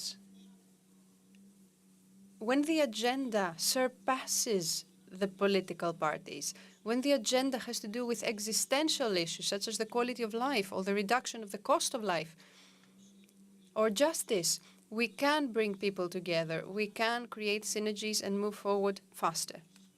Thank you, Mayor. And I'd like to thank Mr. Maketos again for giving us the possibility to discuss such an important thing. And even for us journalists, we need to remember that we live in a capital city and 80% of the streets does not have drain. This is really important for our sustainability. Thank you.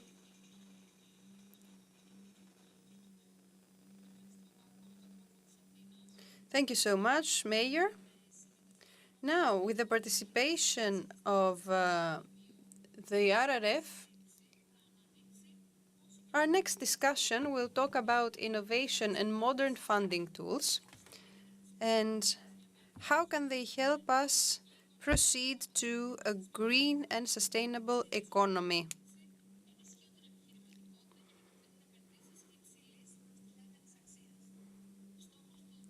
The goal of this panel is to present the directions for the economic ecosystem of the future. Please welcome Mr. Yannis Papadoyannis and our guests, Mrs. Ismini Papakirilou, CEO of the Greek Developmental Bank, and Mr. Panagiotis Stamboulidis, the CEO of the Growth Fund.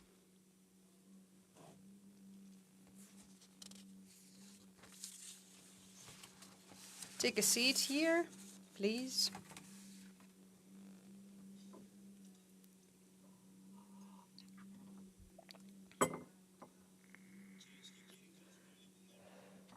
Ladies and gentlemen, good afternoon.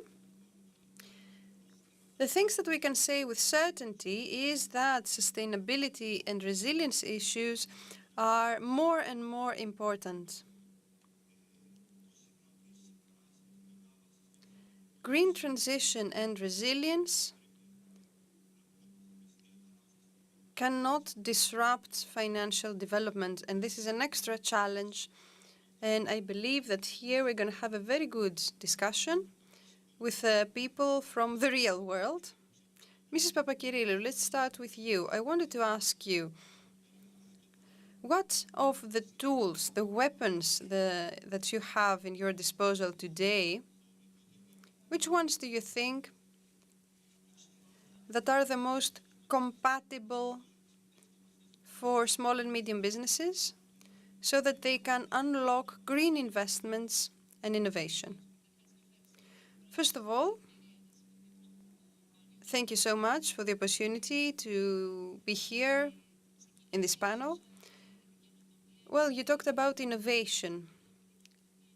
And in the Greek Investment Bank, innovation is something very important for us. And also that will allow access to small and medium enterprises and businesses to funding.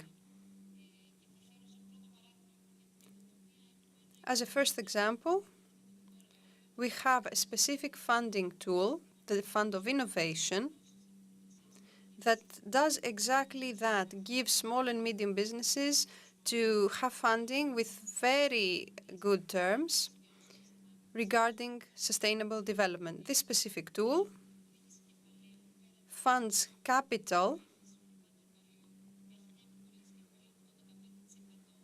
15% that can go back to the businessman if he covers some specific innovation criteria which are discussed at first. So we don't want to limit innovation. We don't mean that it's something completely technological, but something new for the company. And the remaining 5% has to do with ESG. So this is an example of a funding tool that has the rules of ESG, and we don't limit it. Yes, this tool is very specific when it comes to innovation, but also all the other tools and funding tools from the Greek Developmental Bank can cover those needs. And as an example, I will talk about Tmede 3, which really covers various needs in businesses that innovate and deal with green transition. Just a small addition here. Those tools, small and medium businesses, do they know about these tools? Have they been communicated to them? Or there is a lack of communication there? I think that there's always room for improvement, but we, as the Greek Developmental Bank, we go to the market by collaborating with funding institutions, the banking system, and with microfunding institutions. So we count on the funding institutions and the banking institutions to communicate our projects. But of course, we also do a lot of efforts to communicate these tools because they have very favorable terms, especially for small and medium businesses.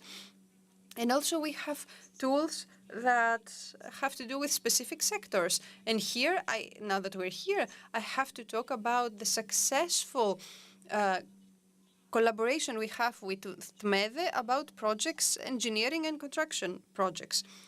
So we have tools for specific sectors, and TEPIT 3, for example, that has to do with the entirety of the market. And we will continue this effort to communicate them even more. Mr. Stamboulidis, you have an institutional role in the economy. In this entire equation, how can the Resilience Fund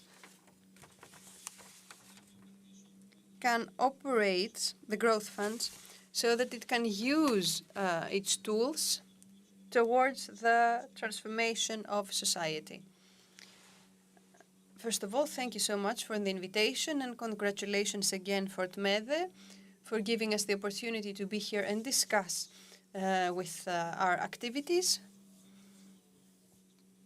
Of course, we do not have only an institutional role. Many of you don't know that the Growth Fund has offered more than 18 billion euros to the Hellenic Committee, to the Hellenic government.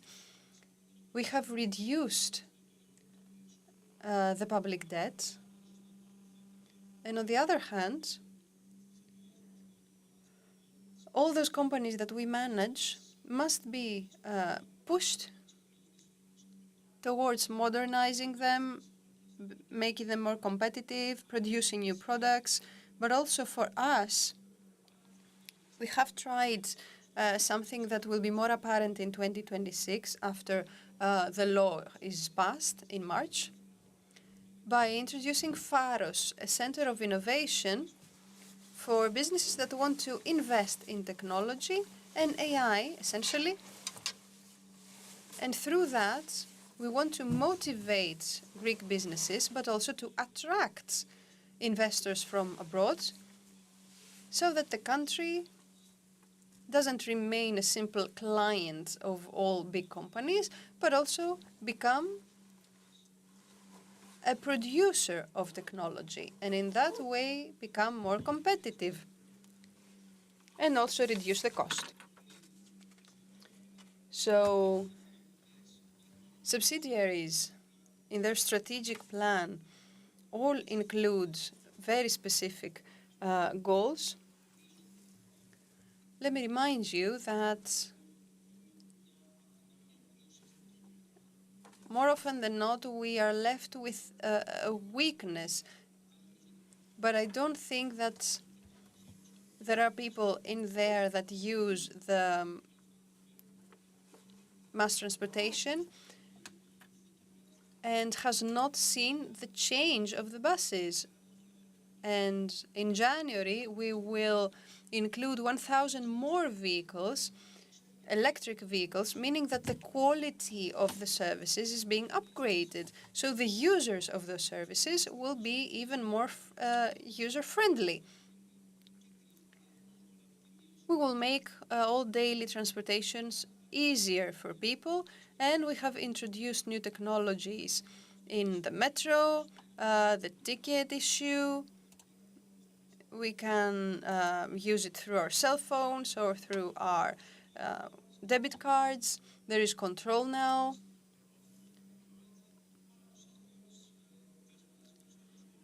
And we and we can reinvest all those money to other businesses. So for us, it is quite clear how to invest. We invest through Pharos, and you all know our new investment funds, and there are two investment pillars there. One in infrastructure and one in technology. So we expect that from 350 millions that we have introduced as an investor for the new investment fund, we will manage to multiply them through infrastructure and technology. So for 2026, I understand that you are designing more innovations towards upgrading services, like you described in public transport, for example. Yes, 2026 for us, the Pharos will help us participate in technology. We will invest resources and funds, and we really want to support it because Greece has human capital that, through this institutional framework and through the investment tools, can bring capitals from the European Union and from the private sector and give room to small, medium businesses to grow. This is not just a center for services, but we want to make it compatible with the needs of life and economy itself. How does the investment bank can incorporate more investments in the programs that it materializes so that there is true investment, so that we can have an environmental result? Yes, for us this is very important, as the head of the Bank of Greece said beforehand, and that we need to follow specific procedures and information. But I would like to underline that we mostly work with small and medium businesses. And you might have seen that in the European Union there is a turn right now because we need to balance the very small businesses. They cannot have the same needs to big industry. There is an inequality there, which for us is important to diminish it because we don't want to affect the access of small and medium businesses to funding. All those criteria might create difficulties to smaller businesses that do not have the technical knowledge to do all that, to make measurements, for example. And we see that in the market there is this difficulty. So we, as developmental bank, for the past 2 years, we have introduced a tool which last year became a prerequisite, which is a simple self-evaluation for the ESG criteria, and we need to fill it. We do not compare the results yet. We have not reached this part. But the first stage is to do the self-evaluation. And right now we have this tool that has been used, and we have more than 15,000 self-evaluations of small and medium businesses that really show us what's going on in the market. And we see both positive and not so positive elements, such as the environment, for example. It really makes businesses more difficult, and we need to find a way to deal with it, because a very small business that has less than 7 employees, for example, there is no person that is responsible for the green development. This platform is quite simple, the one we used for self-evaluation, but if someone says that they can measure the problems that they cause to the environment, for example, they need to verify that.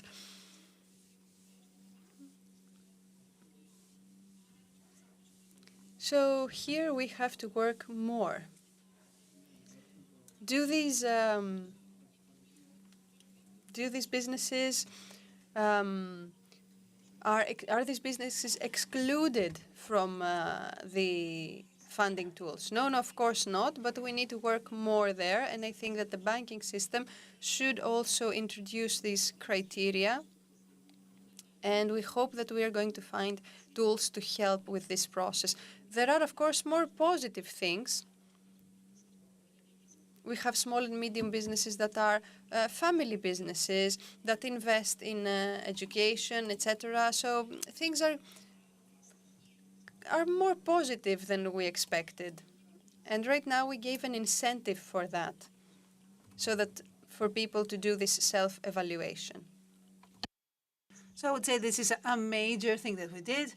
It's not the only one. As I mentioned, we already have tools that give a further drive, this 5%, that gives an additional motivation, and it can reach out to 5% in funding. And this is something we want to continue. We want to motivate and incentivize small businesses so that they are very careful in these issues. This year, we're going to introduce one more instrument apart from ESG tracker, which was a simple one. Now, the carbon tracker is another tool which allows, with a simple methodology, to increase, to measure pollutants and emissions. So the applications are simple so that they are easy to use, but nevertheless, we want to have well-documented information. What about the European programs? They are, do you believe that they are created by economies of other indicators and other sizes and other circumstances, and so it is difficult to implement them in different economies? Indeed, sometimes we do have some difficulties. We try to travel around in order to present the tools. On the islands, we have several problems. For example, in the framework of competitiveness program, financing has to be only for electrical vehicles.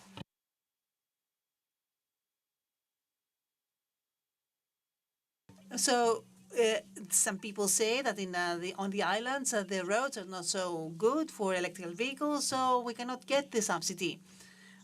Also, we cannot subsidize used equipment, and many people in many areas in Greece, they want to buy used equipment and instruments, for example, or infrastructures, etc.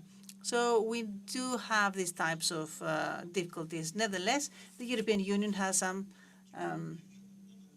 rules. Mr. Tabulidis, we mentioned funding, and Mr. Tachiao said that indeed funds are limited. So what do you think? Could we see some PPPs?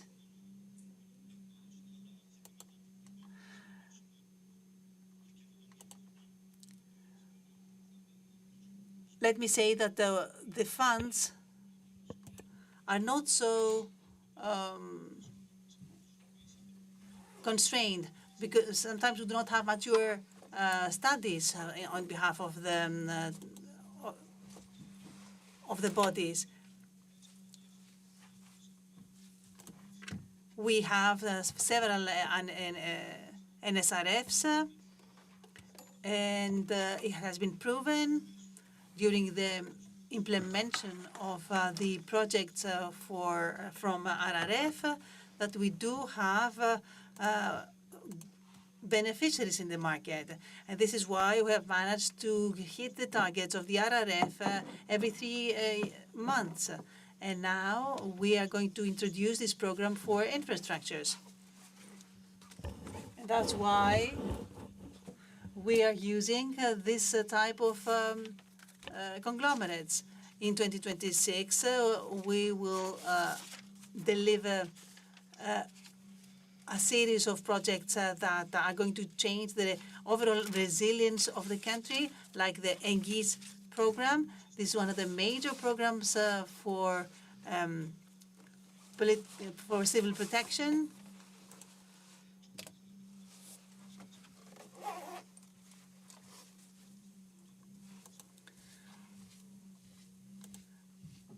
We also have several other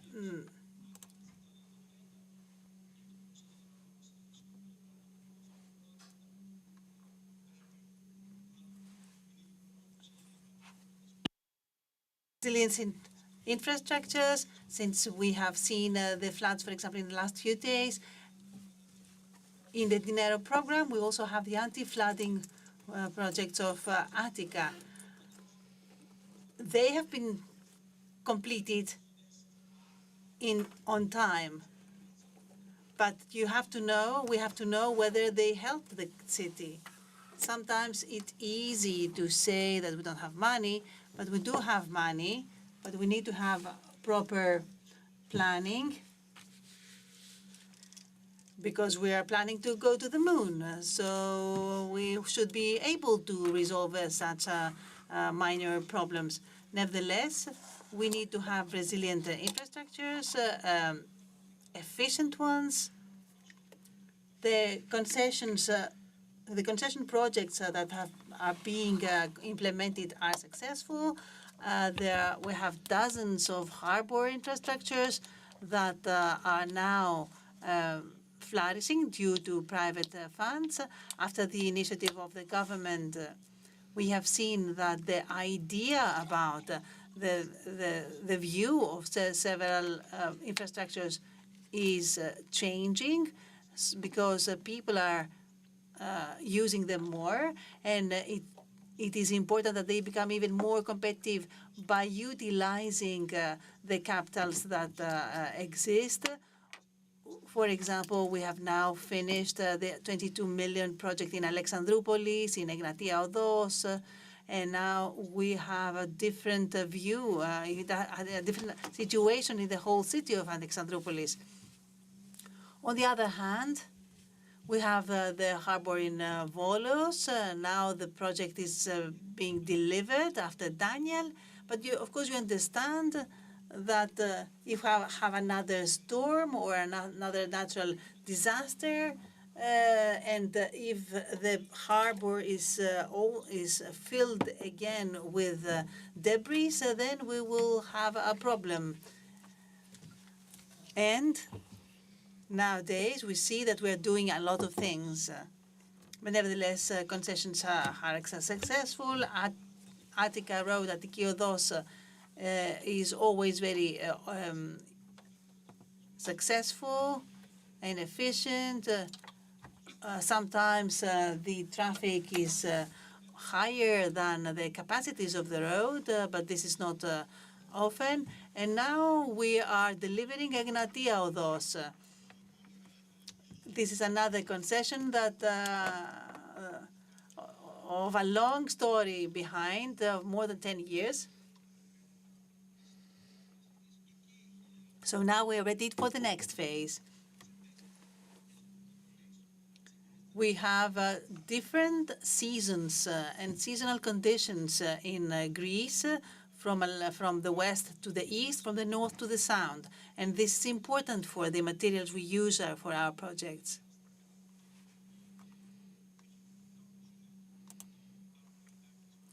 Also, we see some other parks, the Lentakis parks, for example. So the city center will be changed. We are going to give the opportunity to the citizens to use more infrastructures, like also in Thessaloniki, some other parks that we have been giving. We are the accelerators in several other projects. The ministry is providing the opportunity for social infrastructures, and that will give the opportunity to the citizens to use these buildings or parks, etc. We have many other examples. Oaka Sports Center, for example.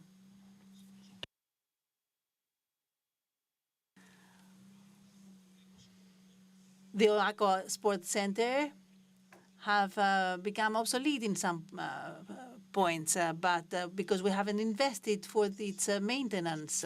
So I believe that we need central design plus local and regional design, and this should be connected with each other, because otherwise we're going to lose the target. So do you believe that this is the problem, the fragmentation of designing views? I would say that the new programming NSRF period and the funding instruments that exist will help us. RRF doesn't care if a project is supervised by a municipality or a region or whatever. It is a Greek project. So this will give us the opportunity to work within the new NSRF that is going to have the same logic as the development fund, the RRF. This will give us the opportunity to provide projects that will absorb the monies. The NSRF is a slow program. It has delays. So we want to accelerate procedures. But the RRF has different procedural architecture. So we like that the new programming period will follow these logic, with accelerators, with checkpoints early on, with taxes that are translated into earlier times for delivery. All these new architectures will give a maturity to the projects. Of course, we have been traditionally complaining for the inabilities of the central state. But now we have understood that there are many parties in this game. And the central state seems that it is mature enough. What we lack is the implementation mechanism and the cooperation schemes. So we need to work on the procedural and functional dimensions with the national strategic planning so that we can reach major objectives soon. Mrs. Papakirilou,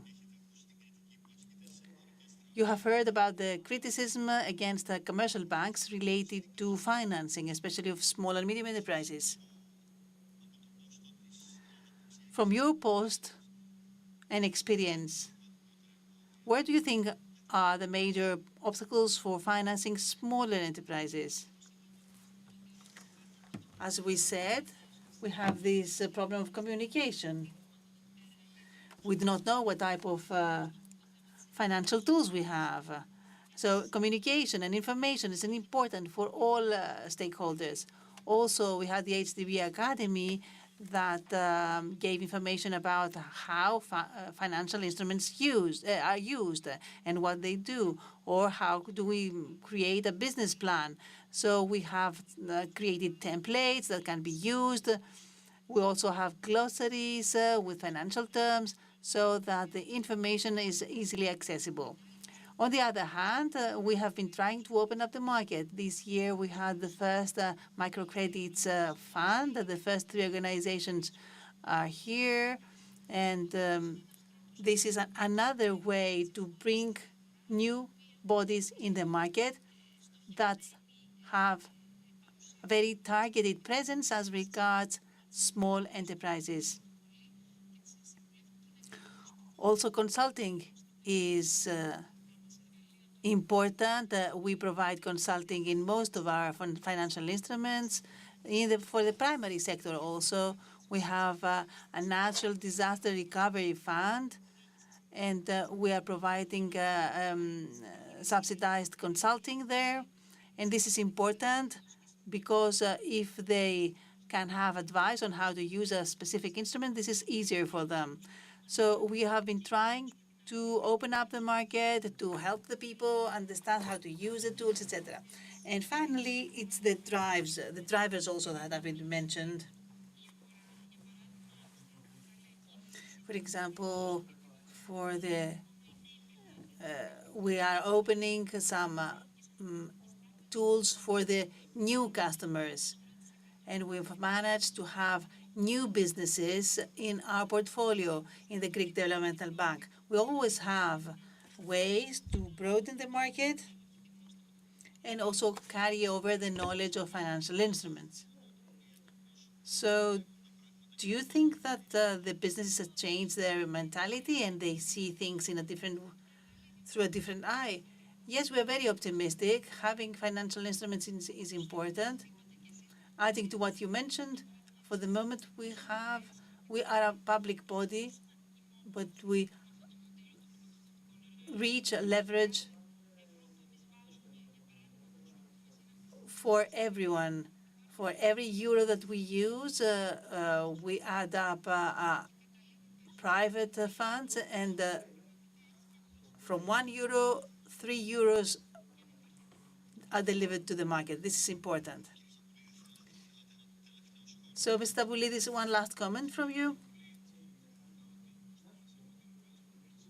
We have two major challenges ahead. One is to have a water management policy with infrastructure that will keep safe both cities and the land, the mainland, and the citizens, of course. We are at a very critical area in the Mediterranean, and we are losing away many resources. We cannot use the rainwaters from the major flooding phenomena. So we are going to proceed to some investments. We hope to attract private funds also, because private funds accelerate projects of infrastructure, salination, water storage, water management, etc. We are active in the planning of such programs. We cooperate with the company for water management, EDAP, and also we have in our portfolio some infrastructures for a faster maturity. I believe that the sub-concession scheme is successful. We are ready for Lavrion Harbor, for Katakolo Harbor, for Patras and Carvala Harbor. We also have some airports in the channel, in the pipeline. And also we had the opportunity to work on the upgrade of the train network.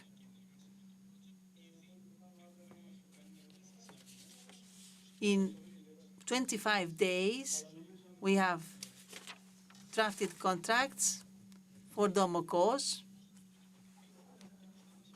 This is important for the Growth Fund, and we have some other projects so that the country will have a better future. Thank you for your participation and an interesting discussion.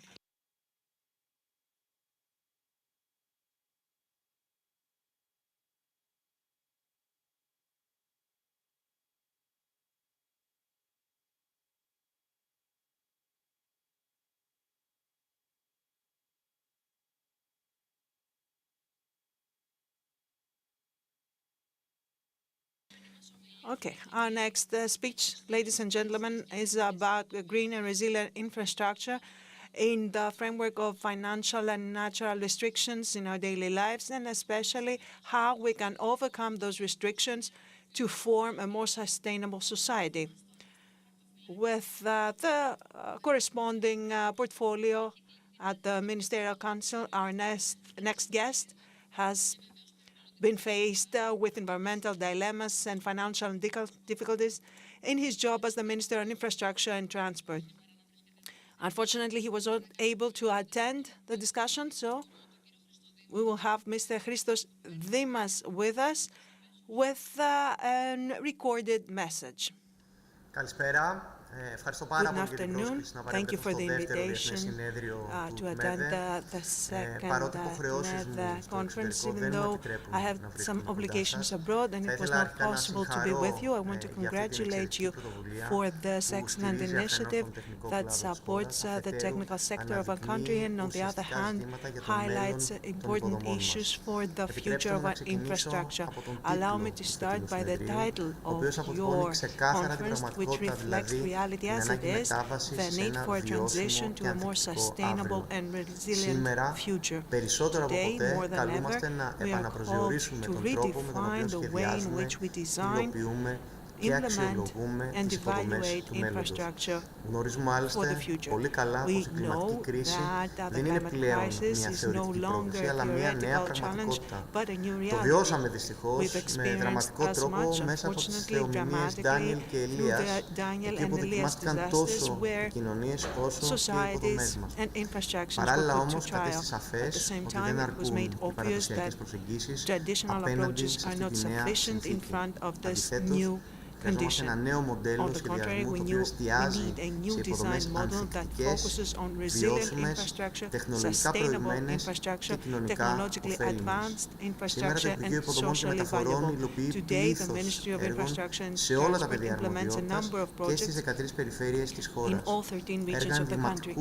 Projects that are iconic in size, that are developmental in nature, projects of sustainable mobility and innovation. But what is more important, and I want to stress, is that this specific wide range of actions offers important opportunities both for the employment of specialized personnel and the implementation of this accumulated technical know-how that the Greek technical community possesses both in the public sector and in the private sector. Of course, it is not possible not to mention the rational use of water resources, which has become one of the more critical and at the same time demanding goals for the state, the government, and in this frame the ministry, along with other responsible ministries, exerts a great effort both to shield ourselves better against extreme weather conditions and in order to be better prepared in front of the challenges brought on by the climate crisis. This type of intervention are critical for the primary sector of the economy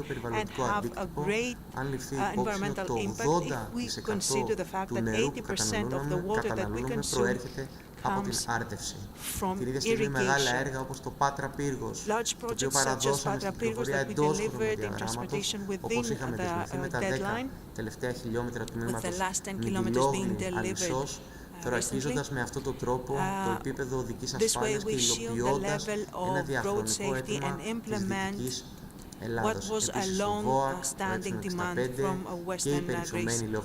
The elevated highway E65, these are iconic interventions that redefine the roadmap of the country, support the economy, enhance road transport safety, and regional cohesion. We also have the railway train projects and other important projects being implemented and designed throughout the country to upgrade the country's infrastructure. Allow me also to mention transport, which, as you know, is rapidly developing with the integration of new technologies such as the smart transport systems, the autonomous driving technologies, electromobility, alternative fuel technologies, and digitization of networks. To conclude, I want to say that the challenges that we have ahead of us are great, but our potential and abilities are even greater. With knowledge, collaboration, innovation, and responsibility, we can form infrastructure that serves a new way of thinking, a way of thinking that does not just look for solutions for the problems of today, but builds for the opportunities of the future. And this conference of Tmede is a valuable place for sharing and exchanging ideas and technical knowledge. I'm sure that the discussions that are going to follow will play an important part in shaping the strategies that Greece needs and the entire Europe needs for a sustainable and resilient future. Again, thank you for the invitation and apologies for not being able to be with you, but even with this message, I wanted to share some of my thoughts with you. Hope you have a great day. Well, this is the help of the technology. We have him here with us, even though he couldn't be present. Continuing with subject for designing resilient infrastructure, modern standards, digitization, and new technologies. For the next discussion, we will have the president of the Technical Chambers, Mr. Makedos, discussing about modern projects. His presence will give us a complete idea about how new technologies and international standards can turn design into action and accelerate the adoption of resilient, secure, and sustainable infrastructure. Let's welcome him to share his attempts. The moderator is Mr. Stelios Morfidis.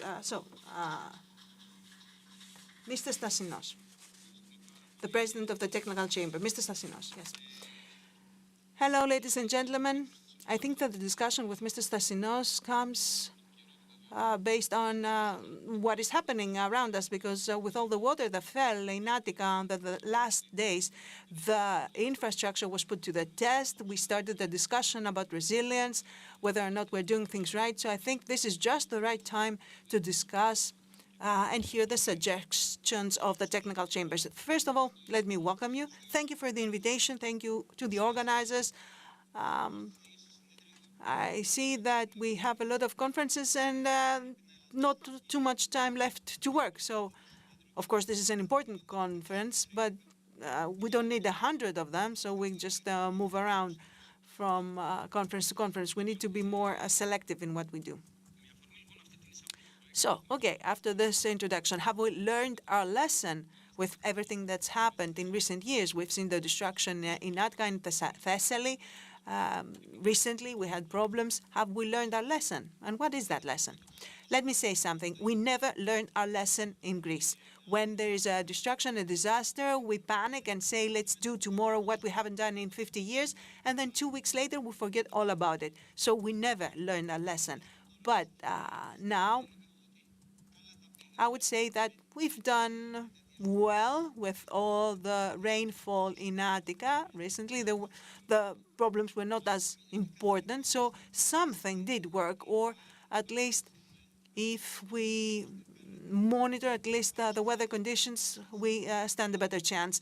On that, of course, we have now the technology means that would allow us to predict such conditions. I have said it repeatedly, and I've mentioned it to the corresponding organizations, to the regional governor, to the civil protection minister, and to his predecessors. If I were in their shoes, the first project that I would complete, something that I have already proposed and hopefully will be executed soon, would be a prediction for floods. What we have what we are dealing with. We have earthquakes, floods, and fires. If you have an earthquake, a large earthquake, as a former MP and engineer said, he said, if we have an earthquake, it needs to be very, very big so that we are not at fault. Because if it's a medium size and there are problems, then someone would be to blame. So when you have an earthquake, you cannot predict, you cannot it's going to happen. It is acceptable by society that some disaster is going to take place, some destruction, perhaps even a death. So that is a category in itself. And you cannot do anything about it other than design our structures properly and maintain and preserve the older ones. The second category is fires. After many years, we realized that people should not be dying in a fire. You see the fire, you have the time to escape. So we at least managed after many years to have this number, 112, and escape it. Maybe not all property is saved, but at least people are saved. But it took for the fire in Mati in order to realize that. But what is the worst case here, which has a political responsibility here? The regional government of Peloponnese, Mr. Ptochos, understands the problem and the pressure with that. He's also an engineer and he understands these things. Flooding.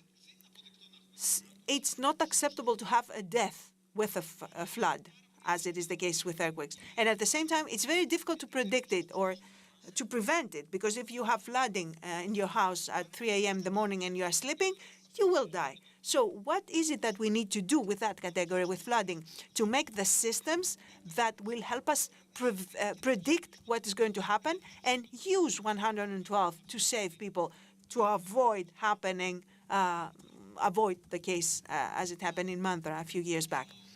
So the most important thing is to find the areas that are not vulnerable and are facing a risk from flooding, which we are aware of. We know which these regions are, and set up an early warning and prediction system. It's a project that we have proposed. I believe it's going to be implemented and probably completed within the next 2 or 3 years, because it uses a lot of technology and AI in order to make a prediction more accurate. So we need a few years of operation to optimize the details. On the other hand, we have some master plans that need to be completed surrounding the flooding issues. At the same time, we need to understand, to realize that we need to complete the necessary projects. And I mentioned that because all projects need to be set up properly. So far, we complete the projects where we have a preliminary study for them, a design. When you have a design, when you have a study, you proceed with a project. You don't really prioritize them based on their importance or their impact. The things happen kind of randomly. And what kind of gaps does that create? The gaps that you see now. But let me also mention something. The water, the rainfall of the last days was a lot, of course, but it could be even more in the future and cause problems, meaning that some things worked, okay, but that does not mean that if this happens again or if more water falls, that won't cause more problems. So we need to maintain the infrastructure that we have. To put it simply, the water drains need to be clean. All the runoff systems have to be working properly. And we need to look at the critical projects that need to happen in Attica so that Attica is protected, shielded. At the same time, we need to proceed with that early warning and prediction project that I just mentioned to avoid having any deaths. And we need, of course, the right infrastructure so that we can continue to operate, to be functional. Because in Attica, I saw this somewhere as a job. We shut down schools, and it was just not even heavy rain. There was web conference. They were doing WebEx lessons online, and the child asked the teacher, "Why didn't we go to school? Why were the schools shut because of that little rain?" In Athens, when it's raining, we have problems with the streets. The streets are already always jammed. Traffic becomes horrendous. So, just to summarize, 3 things that need to happen. First, a modern system, early warning to avoid any deaths in areas all over Greece, and of course in Athens and Thessaloniki, the areas where we have high population density. So a warning system for flooding. And second, to complete the most important projects so as to avoid large floods. And thirdly, the municipalities and regions need to take action so that the existing infrastructure works properly. And of course, this infrastructure projects has to be monitored and maintained. Yes, monitored and maintained. And you have undertaken a large project for the digitization for the National Registry of Infrastructure. At what stage is that project now? It's I've said it again and again. It's already finished essentially. But let me explain what this project is. It is, to put it simply, it is a platform, or let's say an Excel sheet that says tunnel number so-and-so, or road, bridge, built in 1967, forgotten, never maintained, and we just have it there and look at it. The bridge built in 1973 and was burned down in 77, maintained in 87, and it has these plans, an ID for the project and a history, whether or not it has been maintained. This is not known in Greece. We have it ready, and we have included 1,000 projects, 1,000 structures in that platform. Of course, we don't have the information. Someone needs to do the data entry. We have the foundation for it. But the relevant ministries, the Ministry of Infrastructure and other ministries, and then the regions and the municipalities have to include their own structures, the ones that they believe they are the owners of. Because when, what's the problem? When, for example, a bridge collapses, no one is the owner of that bridge, neither the mayor nor the regional governor. Everyone says it's not mine. So we need to know who the owner is for every project, and those owners have to include them in the platform. A regional governor, a friend of mine, said, I'm not going to include any projects because if I do, then I will be responsible for maintaining them. And if something breaks, I will be responsible for it and I will go to jail. I don't have the money to maintain him, so I won't do anything. And this happens in Greece because we don't have European funds for maintaining all projects. We have funds for building new ones. And this is why no one is taking care of maintenance. Because, for example, with a new project, there's going to be inauguration, there's going to be a ceremony, a minister attending, but with maintenance, nothing like that happens. So no one is really interested because of the lack of publicity. Nonetheless, there are the countries that are facing problems with aging infrastructure and are looking at how they can maintain it or rebuild it. So this is going to be the reality for us soon as well, and it's going to be the hard way. We will need to do a lot of things at once, and we won't have the money. So we need to start acting now. The problem is, but I don't want to talk about problems only. I want to also talk about proposals. So the problem here is funding, and how can we find this funding without the European help? We need to claim it, number one, the same way that we claim money for defense, because, like I said, if a bridge collapses, this might be a project interesting for defense as well. Defense is not just about airplanes and stuff like that. It's some infrastructure as well. So we need to make sure that we can get funds for project maintenance, structure maintenance. That needs to be understood because it is the same need that other European countries are facing. So the other European countries are going to understand that. Secondly, when there's a significant need, it has to be recorded. So the registry of infrastructure is an important tool. If, for example, we have a bridge collapsing in Peloponnesus, you can go as a reporter in that platform and find out exactly what was happening. So the registry is very important. Then we need to get the funds, and if we don't have access to the funds from Europe, we need to make new tools. What are these new tools? There are projects that make money. For example, concessions.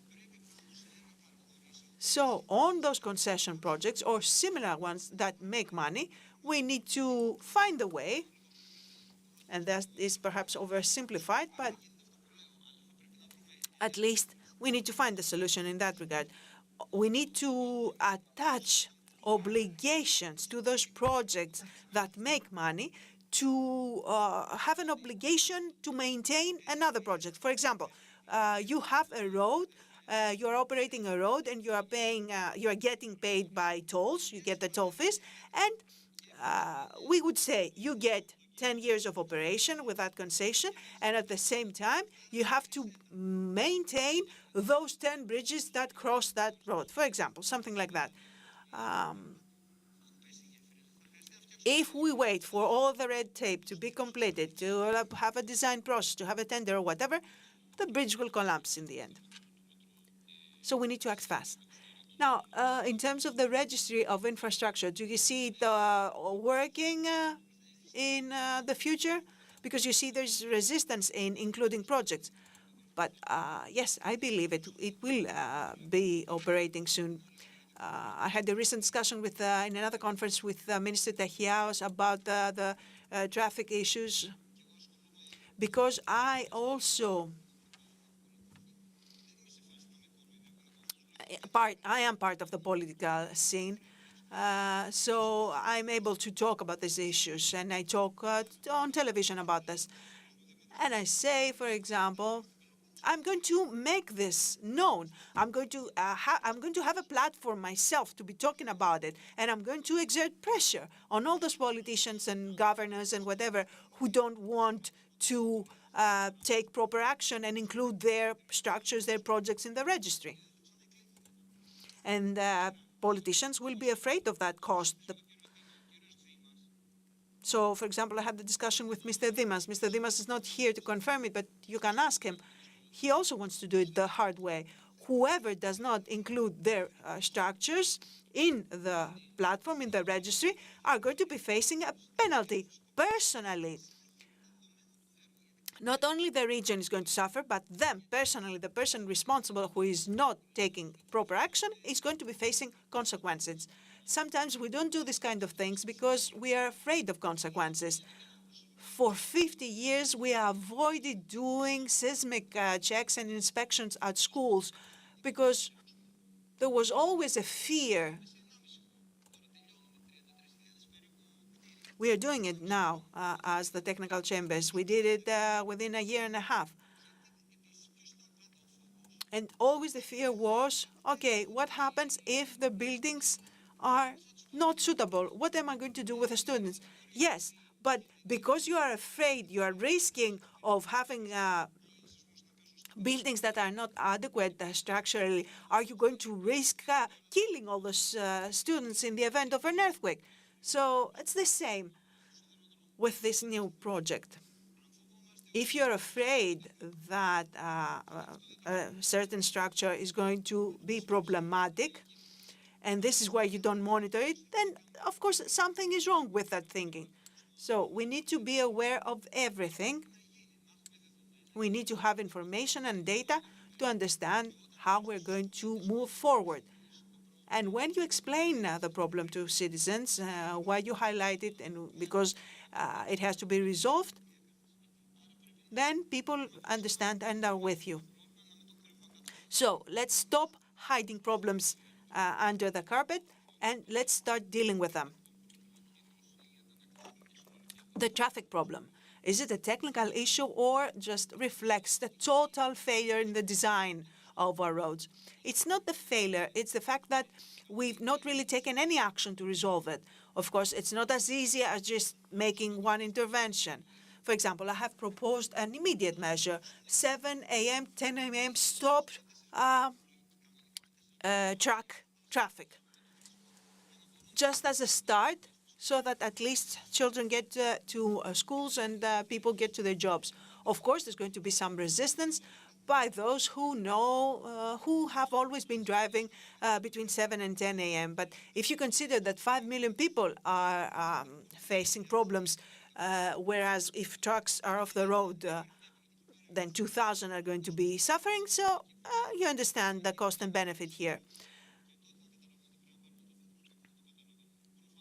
Of course, this is not a long-term solution. It's just a measure that can improve things on a day-to-day basis somewhat. We know what needs to happen in Athens. We need the bypass in Kimis. We need the road from Elefsina to Thiva. We need to connect the Imitos ring road with Vouliagmenis. These are necessary. If the Ellinikon Park hadn't been built, the roads wouldn't be available anyway. So you need to plan for those projects. They cannot happen overnight. For example, the metro need to be better designed. When we say that metro is going to be completed in 2028, it should be completed by 2028. Now, I believe we're at least 4 years late right now. That's what I see, because no one is interested in the timetable. And I always mention that time is the most important thing right now in our lives, more important than money. So as long as line 4 of the metro is not completed, because no one is interested in keeping up with the schedule, no one, and no one is facing any consequences. But of course, consequences are seen by our citizens now, because we don't have enough metro stations, we don't have parking areas, we have delays with the train. If you get more frequent trains, you know you're going to resolve a lot of problems. We know there are available solutions, some measures that can be taken, maybe not 20 all at once, but at least 1 or 2. Right now, I had a discussion recently with a minister, with the Minister of Transport, Mr. Kiranakis. He said that they are thinking about implementing a measure, but these things need to be taken fast. Things need to move fast. Let's not keep talking about it for years and years on end. And we need the large infrastructure projects that you mentioned. Yes, these projects are going to help resolve many daily problems that had to do with bad design.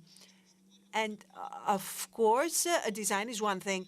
There should have been some adaptations in the meantime. It shouldn't have taken us this long to realize that things were not working as they were. Let me talk about something different. You have the national urban planning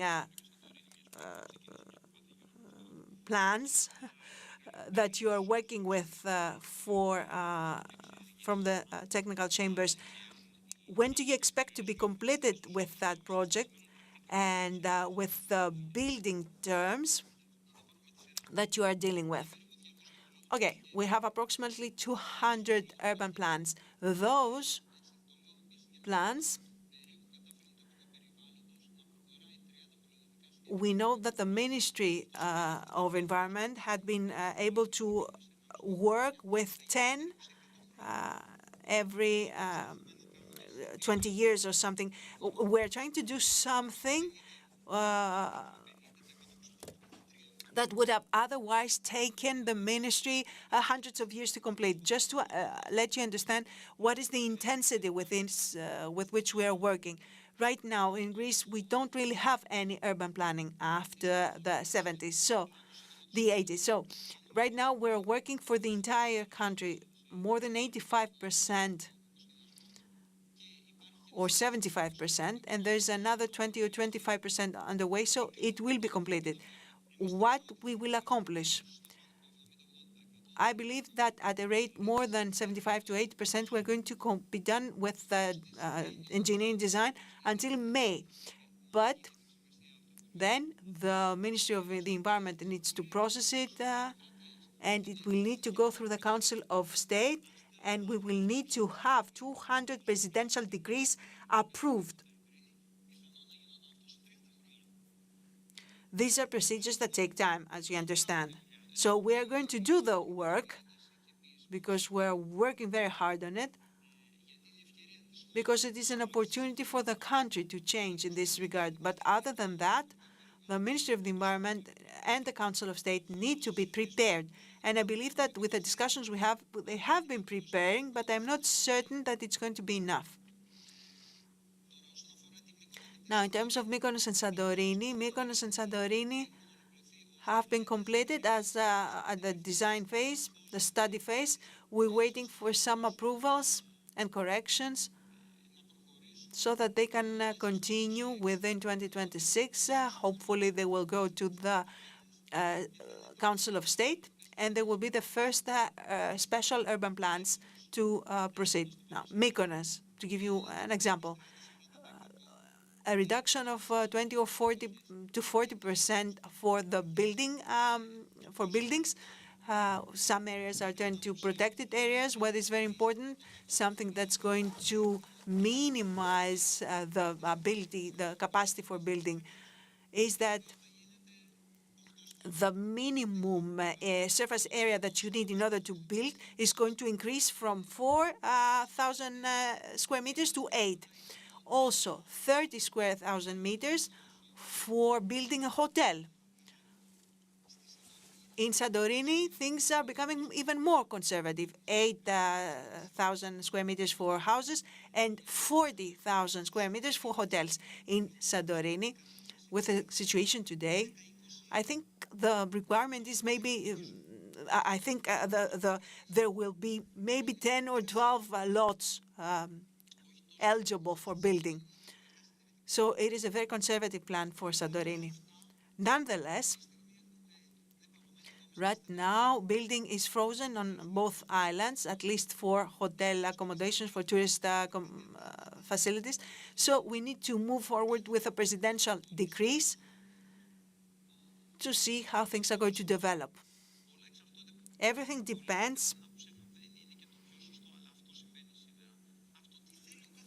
on what each mayor wants, and it's not necessarily a good thing, but that's how it is. So the mayor of Santorini does not want to build anything. So in the end, the engineer has to adapt to that. The mayor of Mykonos wants to build a little bit more. So then the state says that no, because it is affected by popular opinion. So as long as the people who need to do the work, which already needs to be completed, even if it's a little bit mistaken, everyone is exerting pressure. Right now, it's not a purely scientific project. Political pressure plays a big part in everything. The government is facing pressure if the press says bad things. And on the other hand, the mayors have their own individual opinions. So things are not exactly right. But on the other hand, not having any urban planning is worse. So let's continue as it is, and we will see. Of course, it's going to be more difficult to build than it is today. On the other hand, right now we're in a state where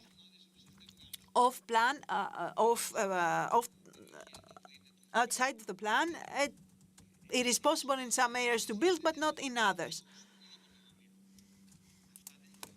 These are not logical things, not rational things in a European country. There needs to be some uniformity.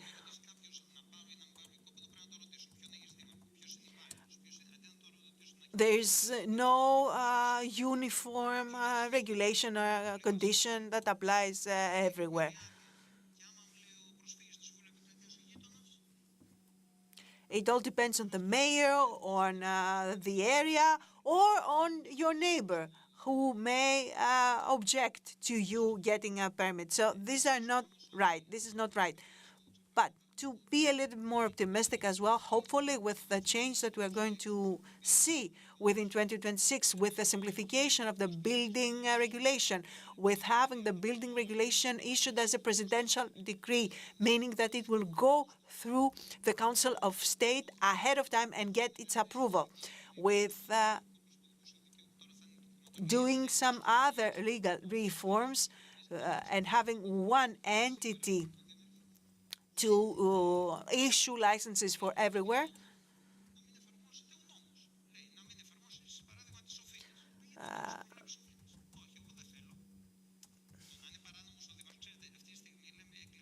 Right now, we are blaming the mayors, but then don't take any action. We blame them for their decisions.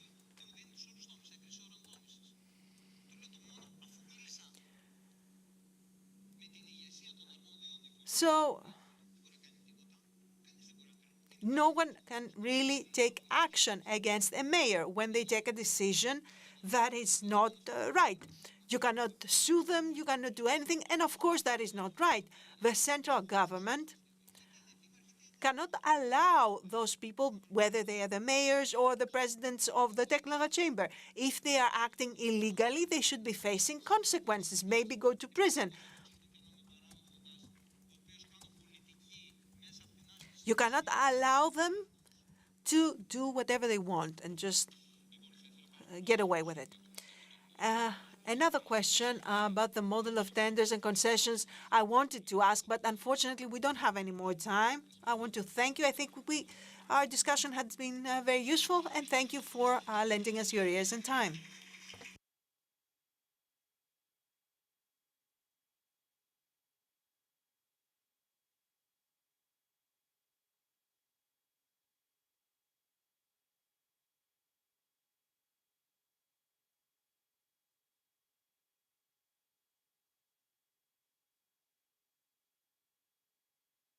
So we're very happy now to continue with the next panel, European Green Agenda, rational reform, rational use of resources.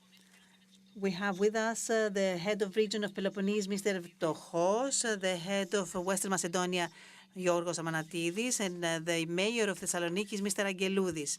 They represent three regions, very critical regions for Greece.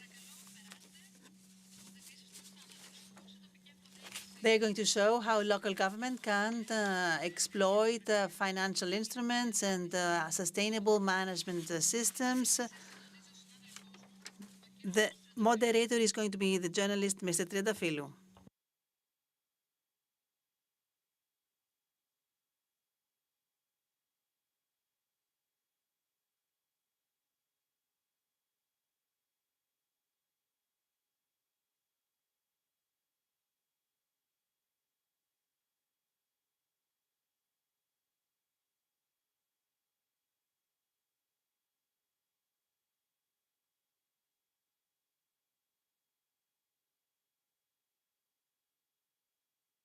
Of course, there is a process of evolution here, of a transition, and we are the generation that knows what climate crisis is. We are the last generation that can do something in order to deal with the consequences of this crisis. I would like to thank all the speakers who are here with me. Let us start with the mayor of Thessaloniki, Mr. Angeloudi, who is online. Μαζί σας είμαι, σας ακούω με προσοχή. Πολύ καλά εσείς. Χαίρομαι που είμαι μαζί σας. I'm very happy that I'm with you. So we're going to start with you, Mr. Mayor, because you have been waiting online. Please tell us in a few words the 100 climate neutral cities and areas. You have the eco label on these regions, on these areas rather. So how are you going to use this, and how are you going to make Thessaloniki more tolerant city? We are one of the 100 cities, 6 in Greece, which belong in this network of 100 climate neutral cities. We have a privileged approach related to financial instruments. Of course, this is not a solution to the problem, because we have this advantage and this financial advantage, but on the other hand, this has to be related to well-mature studies. Otherwise, we cannot absorb the funds. Now, regarding this issue, it is a fact that climate change, on the one hand, has this framework, για να είσαι στοιχειοδός έτοιμος στις προκλήσεις οι οποίες είναι ευνίδιες και συνεχείς και από την in άλλη, order to manage εάν υπάρχει η to respond to ετοιμότητα all για these να challenges αντιμετωπιστεί which are fast and φαινόμενο continuous αυτής and της έντασης και strong. μάλιστα And on the σε other hand, μια you have to be συνεχόμενη ready to χρονική ροή. Αυτό που continuously έχω να πω be είναι fighting ότι against this στη strong phenomena. στο δεύτερο ερώτημα, As regards your question, I ο can πρώτος say βαθμός that τοπικής αυτοδιοίκησης the local δεν έχει government τα περιθώρια doesn't μιας μεγάλης και the margin άμεσης ετοιμότητας. for Δηλαδή, ένας readiness. Δήμος για να μπορέσει να A αντιμετωπίσει municipality, in order to σε be πρώτη φάση, γιατί ready αυτός to είναι face που at δέχεται το πρώτο the κύμα first μιας μεγάλης stage έντασης situation, στην κλιματική αλλαγή, the municipality has to και οι be ready πόροι 100%. αλλά και οι As you αρμοδιότητες understand that είναι we are ιδιαίτερα at the περιορισμένοι front σε line σχέση of με τις every δυνατότητες που έχει ο such δεύτερος challenge. βαθμός But και of course, we have limited προφανώς η capacity in κεντρική relation διοίκηση. to Άρα the λοιπόν εδώ χρειάζεται να δούμε regional λιγάκι administration and to με central μια administration, of course. διαμόρφωση μιας άλλης προσέγγισης. Δεν μπορούμε να έχουμε So we σε need όλη to την Ελλάδα approach συγχρόνως εκτεταμένα the καιρικά matter φαινόμενα in a different αυτής way. της έντασης We cannot και have να such έχουμε την ίδια phenomena all over Greece αποτελεσματικότητα. and be Δηλαδή ακόμα efficient και in οι the same περιφέρειες way. πλήττονται από All the three την levels of ένταση και management. την έκταση ενός Even the φαινομένου, regions ώστε μόνες τους να μπορέσουν να suffer αντιμετωπίσουν from such phenomena, so αποτελεσματικά they αυτή την cannot ιστορία. Τι χρειαζόμαστε? efficiently Χρειαζόμαστε face μια these challenges αποκέντρωση alone. όχι μόνο Of σε course, we αρμοδιότητες αλλά need και σε πόρους. to be Διότι decentralized, είναι σαφές ότι η κεντρική διοίκηση είναι πιο οργανωμένη, πιο σύνθετα, βλέπει την επίλυση του but θέματος, we want πιο to be στρατηγικά, πιο organized συνολικά, and we καμία have to be αντίρρηση, in αλλά όταν concerted έχουμε action. την πρώτη έλευση αυτού Of course, του φαινομένου, σε αυτή την in the περίπτωση first ο Δήμος phase, πρέπει να είναι if we οχυρωμένος μέσα have this από challenge of such a phenomenon, πόρους οι οποίοι θα του δίνουν we τη need δυνατότητα να the έχει resources τον so εξοπλισμό, that we can have the να έχει την equipment, the ετοιμότητα, να έχει το people, the προσωπικό για readiness, να μπορεί να είναι ο πρώτος που the θα παρέμβει know-how so as αποτελεσματικά. to Δεν intervene είναι in σε an efficient ικανοποιητικό manner. βαθμό This αυτό το doesn't φαινόμενο happen today και at a είναι κάτι το satisfactory οποίο degree, νομίζω πως σε and I μια believe that άλλη προσέγγιση στρατηγικής we θα need a πρέπει να το δούμε. different Το δεύτερο approach. επίσης έχει να κάνει με αρμοδιότητες. So Είναι the δύο second thing regards εκλεκτοί και φίλοι competencies. εκτός από περιφερειάρχες οι οποίοι θα μπορούσαν να επιβεβαιώσουν το γεγονός ότι παραδείγματος χάρη σε πλημμυρικά φαινόμενα υπάρχουν τα θέματα που σχετίζονται με τις αρμοδιότητες που έχουν να κάνουν με τα ρέματα. Ιδιαίτερα μέσα σε αστικούς ιστούς, ιδιαίτερα επιβαρημένους από την δόμηση, τα ρέματα, ο καθαρισμός, η προστασία και η επέμβαση ανήκουν στην αρμοδιότητα του δεύτερου βαθμού τοπικής αυτοδιοίκησης. Άρα λοιπόν αυτό είναι κάτι το οποίο θα πρέπει να έχει μια υποστήριξη η οποία να είναι συνεχής και αποτελεσματική. Πάμε τώρα στο πρώτο θέμα που θέσατε. Είναι γεγονός ότι η οχύρωση, η ανθεκτικότητα μιας πόλης σε αυτό το στάδιο, δηλαδή μιας πολιτικής που θα αντιμετωπίζει με μια στοιχειώδη επάρκεια το ζήτημα της κλιματικής αλλαγής, θέλει πολύ δρόμο. Σε ό,τι μας αφορά, έχουμε τρία επίπεδα πάνω στα οποία έχουμε εντοπίσει τους 23 μήνες τουλάχιστον που είμαστε δημοτική αρχή. Έχουμε αντιμετωπίσει τον προβληματισμό. Το ένα είναι το πώς μειώνεις το αποτύπωμα, το περιβαλλοντικό αποτύπωμα. Εκεί λοιπόν νομίζω πως είναι συγκεκριμένα τα πράγματα τα οποία μπορούν να γίνουν και νομίζω πως με μια επάρκεια τα έχουμε δρομολογήσει. Δηλαδή πρασινισμός της πόλης. Είμαστε σε μια φάση μετά από 22 μήνες να μιλούμε ότι έχουμε ολοκληρώσει το πρόγραμμά μας που ήταν ιδιαίτερα επιθετικό για με 17.500 φυτεύσεις σε όλο τον αστικό ιστό.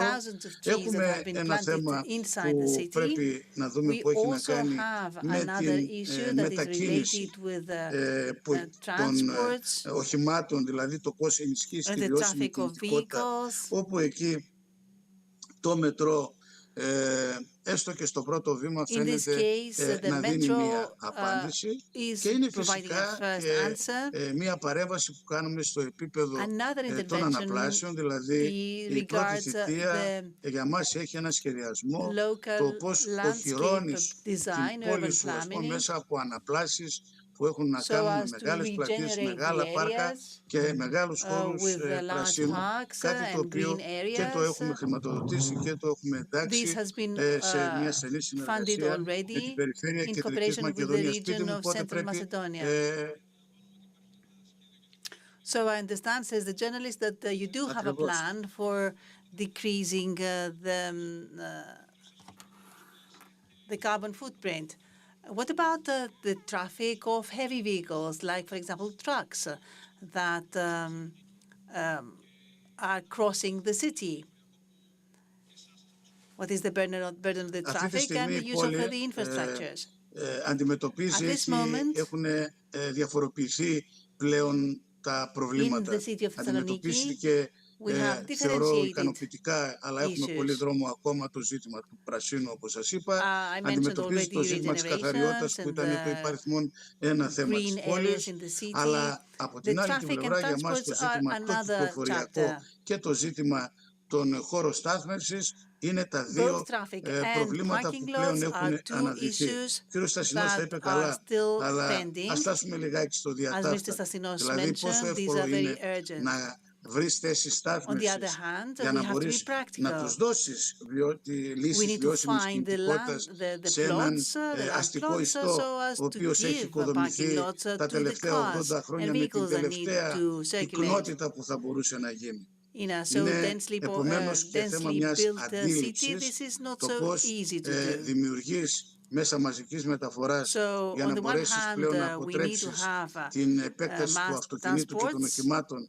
so that we στο don't have so κεντρικό many σύστημα. private Ναι, vehicles and αυτό cars in the city. είναι μια πρόταση την οποία άκουσα και την άκουσα με προσοχή. This was a very Συμμετείχα, interesting είχα την χαρά proposal. και την τιμή να I συμμετάσχω was σε μια honored επιλογή to που έκανε participate το in Ίδρυμα Bloomberg a μαζί με το LSE Bloomberg και από την meeting Ελλάδα with LSE and η with Greek Θεσσαλονίκη και ο parties Μιλών from ήταν αυτός που εκπροσώπησε Thessaloniki, τη χώρα, and I που represented Greece in this μας meeting, αναλύθηκε το international παράδειγμα meeting, του Λονδίνου, and we saw όπου the example υπήρξε of London, μια where αντίστοιχη πρόταση we had a για similar περιορισμό proposal των ρήπων στο to κέντρο του decrease Λονδίνου, με emissions at 2 the χρόνια center να of the υπάρχει city. ένα τεράστιο πολιτικό ζήτημα, που τώρα όμως να This was υπάρχει a μια political μείωση issue των for ρήπων, 2 η οποία years, but now it να seems είναι that κάτω a solution has από πάνω από το emerged, and they 30%. have managed to Εδώ decrease πλέον πρέπει the να δούμε δύο footprint. λύσεις όμως, κύριε Τριαντάφυλλο.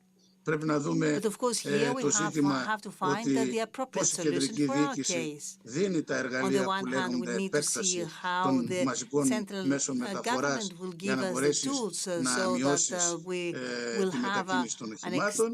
Και το extended δεύτερο είναι network of πώς πολεμάς transports. και με πιο πολιτικό κόστος, And προσωπικά δεν on με the other ενδιαφέρει για hand, διάφορους λόγους, we need to το see ζήτημα which is the political μιας will παιδείας η οποία to μέχρι και για το provide περίπτερο education έχει to the την people μετακίνηση με το who are αυτοκίνητο. very much familiarized with the cars and they use it all day, 24 hours a day. One last question for you, dear Mayor. Which are the basic pillars of the policies that you want to Διεκδικούμε αυτή promote τη for your στιγμή city? καταρχήν όλα At τα the δημόσια, moment, ενώ we δημοτικά want και σχολικά κτίρια, περίπου 70 στον αριθμό, με to μεγάλη have έκταση, να ενταχθούν σε support ένα for the πρόγραμμα το οποίο για μας είναι 70 ιδιαίτερα buildings, σημαντικό, which are municipal στο buildings. We want them Modernization Fund, για to να μπορέσουμε we να want to δούμε include them at την the modernization δυνατότητα fund της program, ενεργειακής so that we εξοικονόμησης, can πολύ σημαντικό πρόγραμμα. Το modernize δεύτερο them είναι μέσα από for το Πράσινο energy, Ταμείο να better energy δούμε consumption. κινήσεις για την Number ενίσχυση two, της βιώσιμης via the Green Fund, κινητικότητας, we want to και see για το whether we τρίτο, can για improve το οποίο είναι κάτι sustainable το and οποίο με ίδιες viable δυνάμεις ήδη το mobility. τρέχουμε, And έχει number να κάνει three με has to do τον with πρασινισμό και με την επέκταση του a πρασίνου της greener πόλης. and more extended green areas within the city. Thank you so Εγώ much, σας Mr. ευχαριστώ. Angeloudis. Now, Mr. Dimitris Ptochos, the regional government of Peloponnese, the Peloponnese. Mr. Ptochos, what is the main strategy of the region as you've designed it and experiencing, and how do you see it being implemented in relation to the resilience of the area, adaptation to climate crisis? So, the region of the Peloponnese. First of all, in the resilient index, it is a vulnerable area, so there's a lot to be done in order to reach a level that is acceptable from us and from our citizens as well. So if it cannot be resilient right now, we need to be ready. So there's a lot to be done, both in terms of maintaining the infrastructure that we have, that whatever it is, but also challenges that are becoming more and more intense. In the region of Peloponnese, if we were to prioritize some of the challenges, that would be, first of all, water resource management, until when it comes to our competences. Second, protection of the environment, and I'm mainly talking about coast corrosion, coast erosion, collapsing, grounds collapsing, and all that. There have been some action has been taken, but we need to do a lot more in order to reach, to accomplish the goals of the green transition, and of course in our efforts to use as much resources as possible. Also in terms of resilience, there's a lot happening through the fair transition projects. Yorgos and us in Peloponnesus are the two regions that mainly have to deal with this great challenge, the fair transition, because of the shutting down of large lignite-based plants, energy plants, power plants. So water management, one of the most important things. What we need to do there are four different things. Activate all those inactive large projects that have been inactive for more than 20 years. I'm talking about dams, about networks, things that have not been working, have not been in operation for many years. Secondly, we need to complement those projects with smaller interventions that are necessary in order for those to be useful. Secondary networks, small units wherever they are necessary. Thirdly, and I think that's the biggest challenge, something we have not accomplished to date. I don't think it's happened anywhere in Greece, but it's the most important thing for it. Governance, for water governance. Right now we have 12 or 13 different organizations that are co-managing water, especially when it comes to irrigation, municipalities, regions, ministries, too many organizations. Our proposal is to establish one single entity, a public sector entity that can manage water at the level of a region or a regional compartment, and they can be managing the entire water resource and have the responsibility for everything.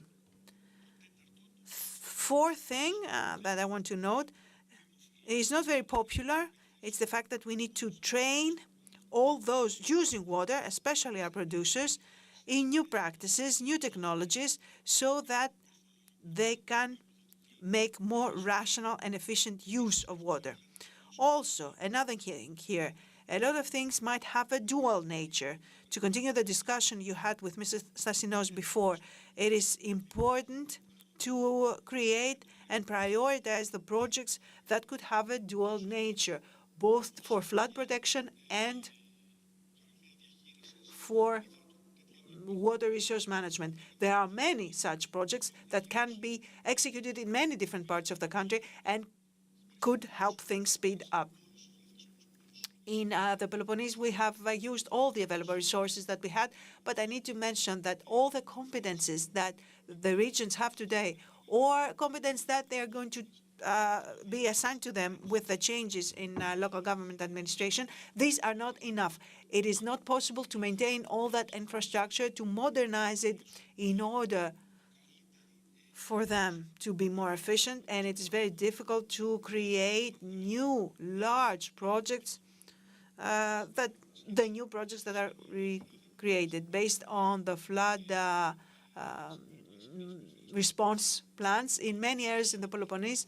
we need more than 1 billion euro in spending when our whole budget is less than 200 million. So you understand that we need a different approach in order to implement those projects. Three things also I want to note, very important in my view.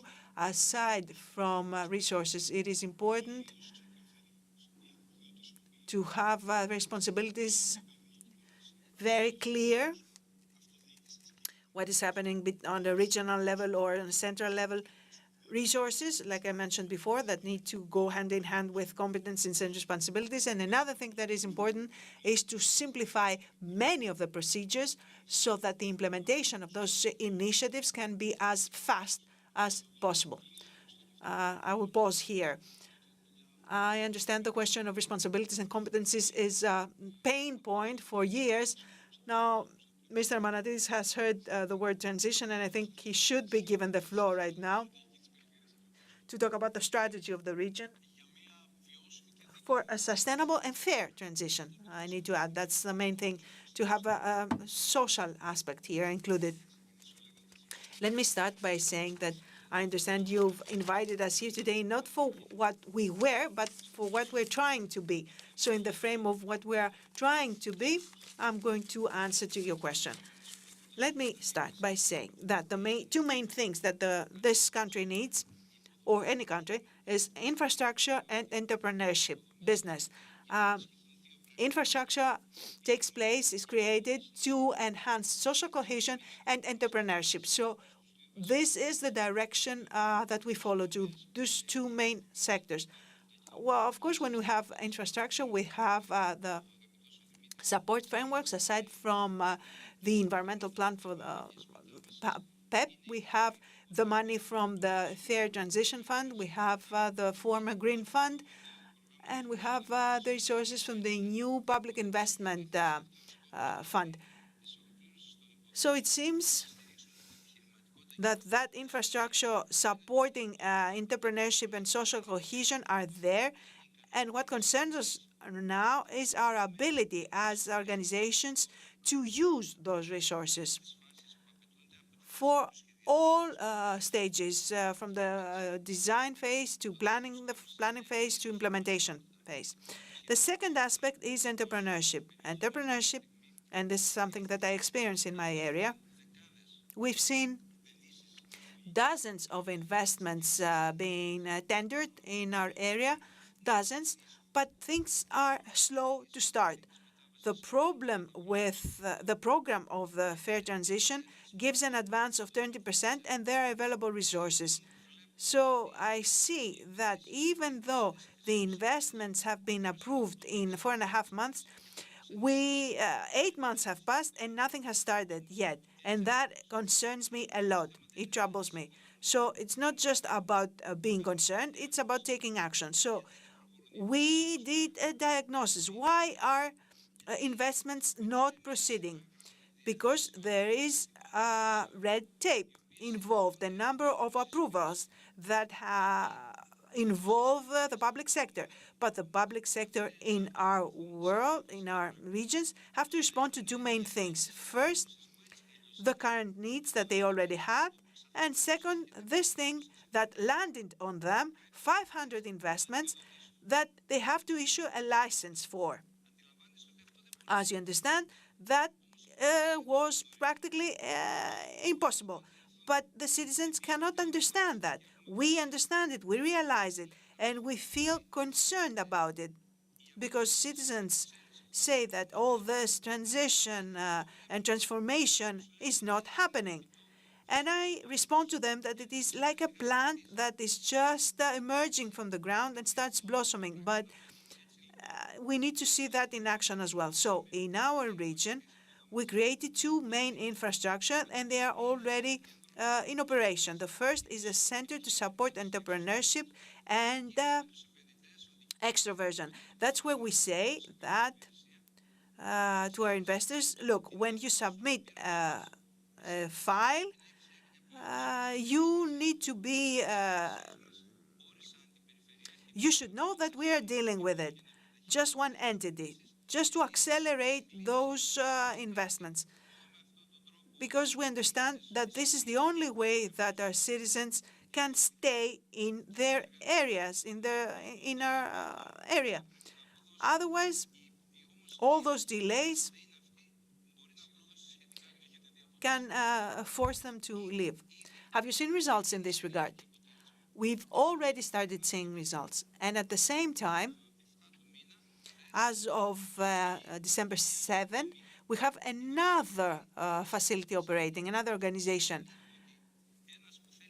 When someone wants to submit a building permit, they can go to that new organization, and the engineers then can do a preliminary study of their file to accelerate the implementation of private investments. Social cohesion now. Social cohesion may be disturbed if we only look at the absorptions, at the numbers. This is why we are implementing policies through the Fair Transition program to support a category of our citizens that really need to have the ability to keep up with everyone else. So Western Macedonia had 14 lakes, 7 natural and 7 artificial. So we have a water system in our area, which is also a cultural system. 72 Byzantine churches in Kastoria alone. So we have this ecosystem where I say that it is very rich. And we're trying to do something here. We want the transition in the new era, which is being designed and implemented, not ordered. Entrepreneurship is not ordered. It has to be designed and implemented. So we want to create a front for all those people who feel that they are also invested in the future of the region and take them along with us on this journey. Sometimes this works, sometimes it doesn't. And to continue, especially at this time, we need to use our comparative advantages, which are the waters. We have more surface and underground water than any other region in the country. Nonetheless, we have less than, we are below the average when it comes to irrigated territories. So there's a distortion here. So we need to invest in the agriculture sector. And when you invest, you also need to be prepared. And we are creating the infrastructure to accept, to welcome this implementation. I believe that big changes, because the change in our region is very big. It affects 50% or more of our human resources. So this type of change needs to be prepared. How? Through knowledge. Knowledge should welcome development and not the other way around. So along with the university, in partnership with the university, and based on the approved investments, education is now for preparing the people to accept those new investors that we want to attract. So this new entrepreneurship cannot be the old entrepreneurship. So we are now developing, and we are soon going to get an approval so that this can be turned into law. We're developing a regional innovation system with an innovation zone. Already we have the technical park at the university, the hydrogen center in Ptolemaida, and a number of other interventions that are being studied. So we have designed the supercomputer, and as it seems, we will submit the dossier for that to be included. So we transform knowledge and guide it towards the sectors that are of more interest. The difficult sectors that require collaboration. So new technology should be available to the entire society and community in order to create a region that is prospering, and it is always in motion. We need the mobility between the people, human resources, and everything. So the transition, there's a need for that transition, but it needs to happen in a planned manner. Yes, because citizens need to see something. They need to feel trust in those who are responsible for implementing, and everyone together needs to envision what is going to happen next. This is why I'm going to ask Mr. Ptochos what's going to be the balance for that. I'm going to agree with what my colleagues here said. Essentially, all heads of all regions know very well that we have to substantially support substantial decentralization in between and inside the regions. So we need to find the balance, both in the areas and the regions. For this reason, we need some actions for new jobs, for intensive positions in our area, for the creation of new opportunities, because in my opinion, balance means to find the proper point in order to see the convergence of various actions, not only related to cement or constructions, etc. Unfortunately, it is a political, if you would like, tradition so that the citizens judge the work of a mayor or a head of region in terms of the kilometers of roads that they have paved or the buildings they have built, etc. But however, there are some other services, some other things that a region has to do for the citizens, and not just to intervene in such only a tangible, a material way. There are many things to consider when we want to offer quality of life for our citizens in our regions. And I believe that we need to try to create a creative package of measures for this purpose. I think that there are many such initiatives. There are always some initiatives for the citizens. On your question, I can say that we have already observatory of climate transition along with the Academy of Athens. Our purpose is to work along with the region of Peloponnese in order to redesign infrastructure projects and major interventions and programs, and at the same time to attract talent that wishes to work and create in our region. The same is true for all the regions in Greece with innovation hubs or innovation zones or bio-innovation zones in order to enhance the knowledge of our personnel, to decrease the gap in between the academic knowledge and the practical knowledge that someone needs to work for the region. That's why we are creating a technical school at Megalopolis. We want to decrease the difference, the distance in between the production and the academics.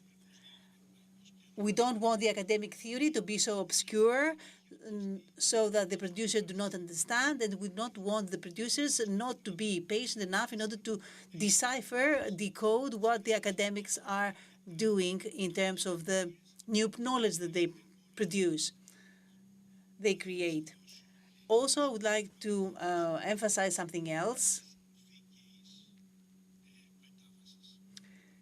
Just transition is a key concept in whatever we do.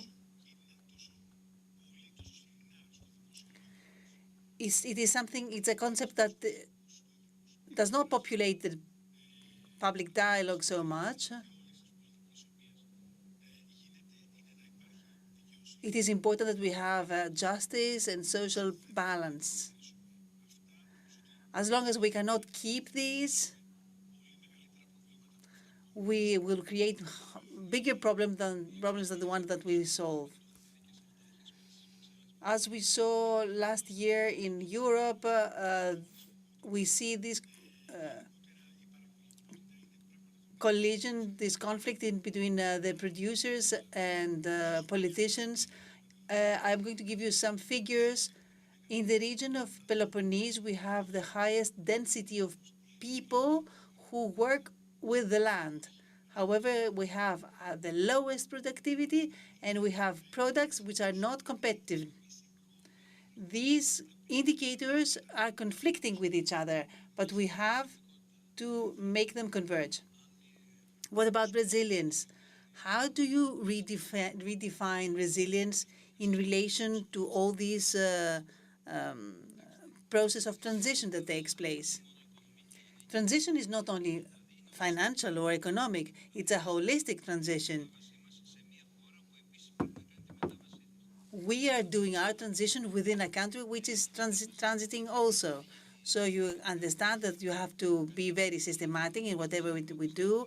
We have to absorb the success of every step and then go to the next step.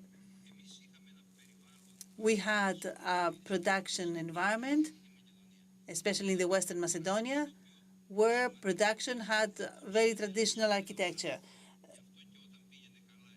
We could not control the market, and that's why when the region collapsed, the problem was huge. We have two very important products, furs, animal furs, and lignite, which are very critical at the moment and are in transition. These industries are in transition. That's why we have to see how we can change the urban planning layouts and how we can improve urban mobility at the same time with the reform of the producing schemes. The transition characterizes not only energy, but also the way we live, our everyday customs, our everyday business, etc.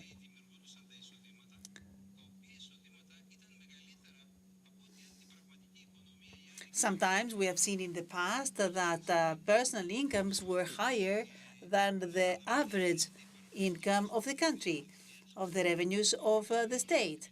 And this created a discrepancy that led to a collapse. We would see conflicting competition in between parts of the competitiveness inside the country. In other words, we had a huge capacity in our area, but one was against the other and were not converging into collaborative schemes. This has to change. And first of all, we have to change the mentality for every infrastructure, for every new sector, etc. At the same time, the economy changes. Business people always need new resources, but the resources are always limited, are always restricted. This means that we need to find the way to leverage what we have in order to reach the best result possible. That's why we are going to evolve this model. For example, in our area, we are going to have an intercom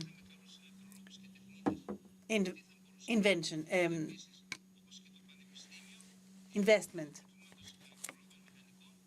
Also, we had the support of the Polytechnic School or the engineers. This way, we could attract the knowledge of the engineering school in order to provide practical solutions for the citizens.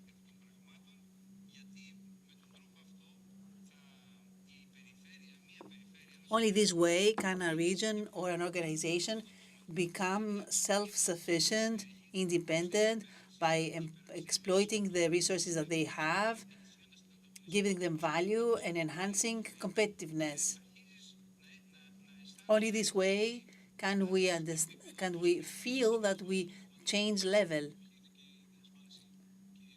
So I understand that new jobs is a challenge for you, right? Indeed, that's true what you say. That's why we try to open up new jobs. Sometimes I feel that we have to roll over a huge rock of the obsolete old mechanism of governance. I believe that in all regions we have to take some political decisions. Sometimes I wonder and I say that we, heads of regions or the mayors, need to be educators as well.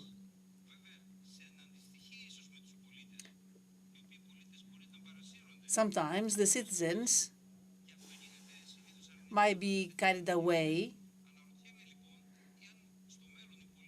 So I wonder whether in the future the citizens will judge us and say that no matter what we want, the mayor should decide, even against our will, to do something which is better for us. I do believe that. And this is why sometimes I don't want to listen to the citizens, but I want to listen to the experts. This way I can understand what is best for an area.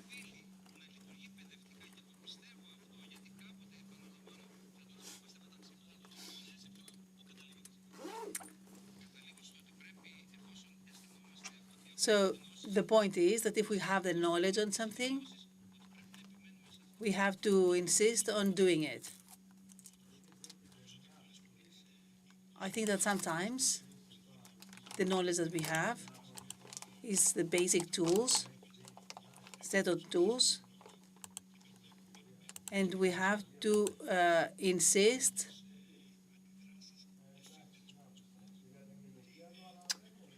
sometimes. Based on my experience, I see that everyone has open ears. They want to cooperate, to listen, to cooperate, and find a way to participate.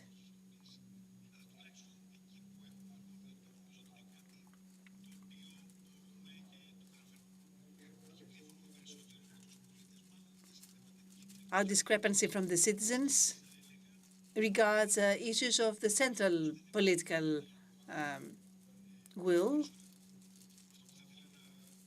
But let me conclude by saying one more thing regarding investments. It is very good for both our regions that we have seen investments and proposals for investments which are multiple of the designs of the plans that we have.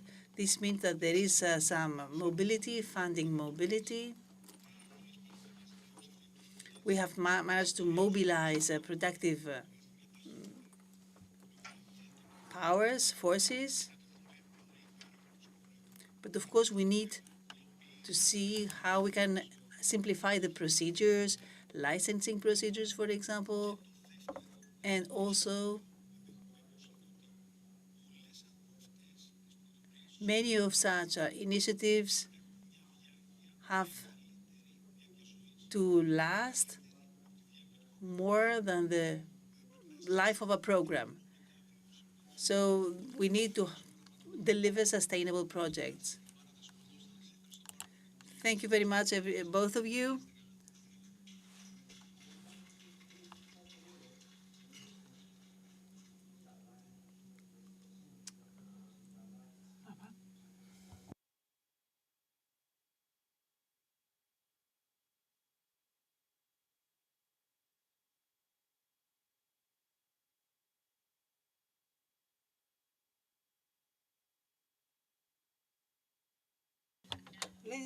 At this moment, ladies and gentlemen, we are ready for 15 minutes break. 10 minutes.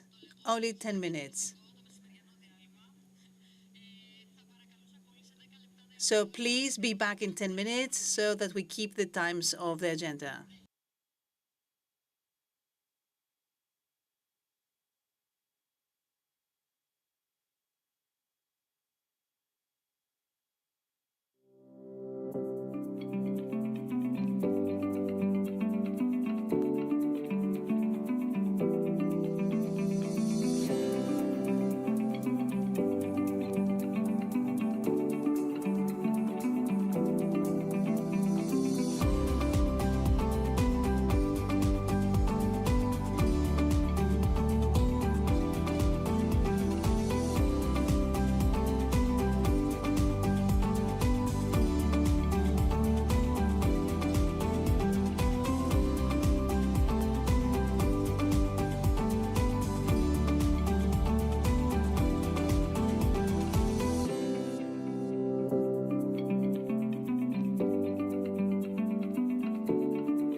Ladies and gentlemen, the little coffee break is over.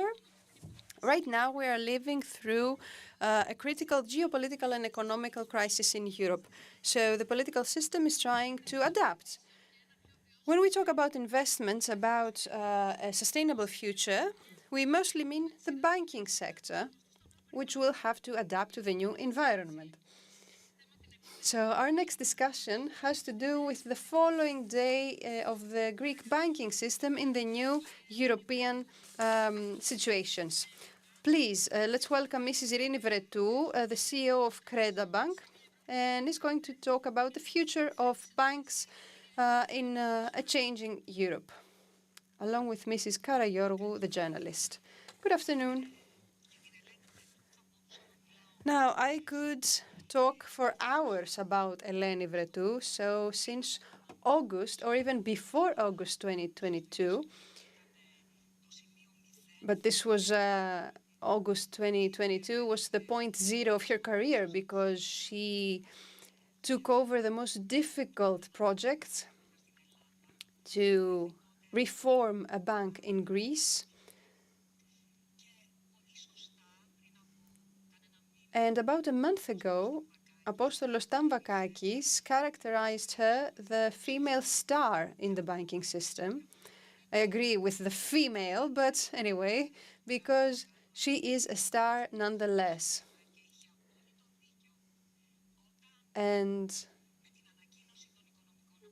after all the financial decisions of the last 9 months were announced, she said that 2025 was a very productive year. The bank had a new name and international perspectives,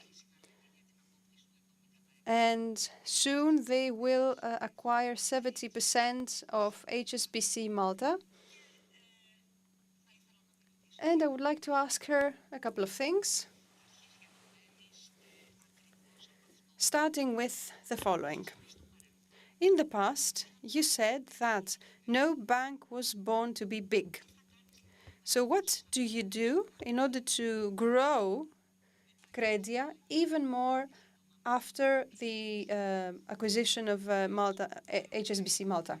First of all, I'd like to thank Mr. Makedos for his kind invitation to be here, to invite me here. And the history that we have with the entire sector of engineers is long. And I hope that we still have a long relationships for the future. And thank you for your kind words. I'm almost blushing.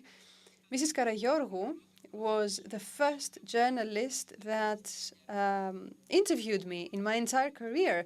And I think that some of the positions that opened up for me were because Mrs. Karagiorgou had written so good things for me. So thank you so much. Now, in order to answer to your question. First of all, there are two ways to grow a bank. The non-organic, this is what we do by acquiring another bank in Malta, a bank which is approximately at the same size as Credia Bank. It will double our sizes from 7 billion active capital to about 16.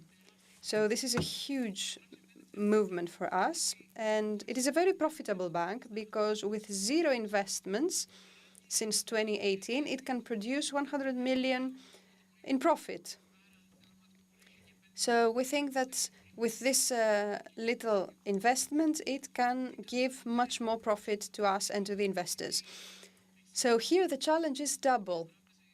We are a bank that has a small market share as a result of the old infrastructure that it had, the few banking products that it had, and the bad reputation. So we're trying right now to grow with 3 axes. One is that there is a big investment plan right now in 2 levels. One is digital applications and digital transformation. But when we talk about digital transformation, we mostly talk about destroying everything that the bank has and rebuilding it from scratch. This is an investment over 60 million euros in the next 3 years. And in order to improve the customer experience and also the entire banking intranet in order to improve the experience of the employees and of the customers. Second, we do physical stores, another great project of about 30 million euros, in order to attract new customers, to renovate all the existing branches.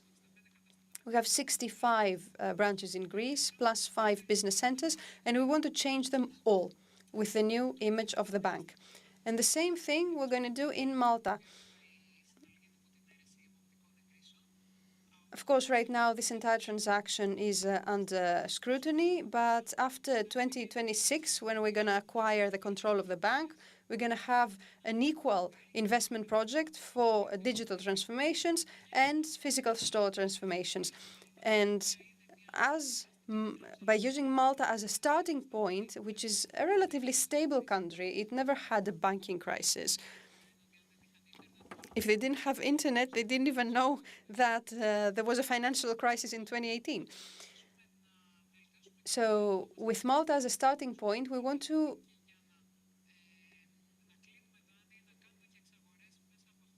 take out loans, to give out loans, to make purchases or further investments.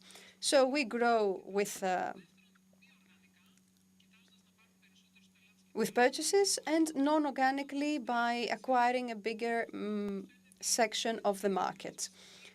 Our market share is already grown by 1.5% in this last year when we reintroduced ourselves to the public.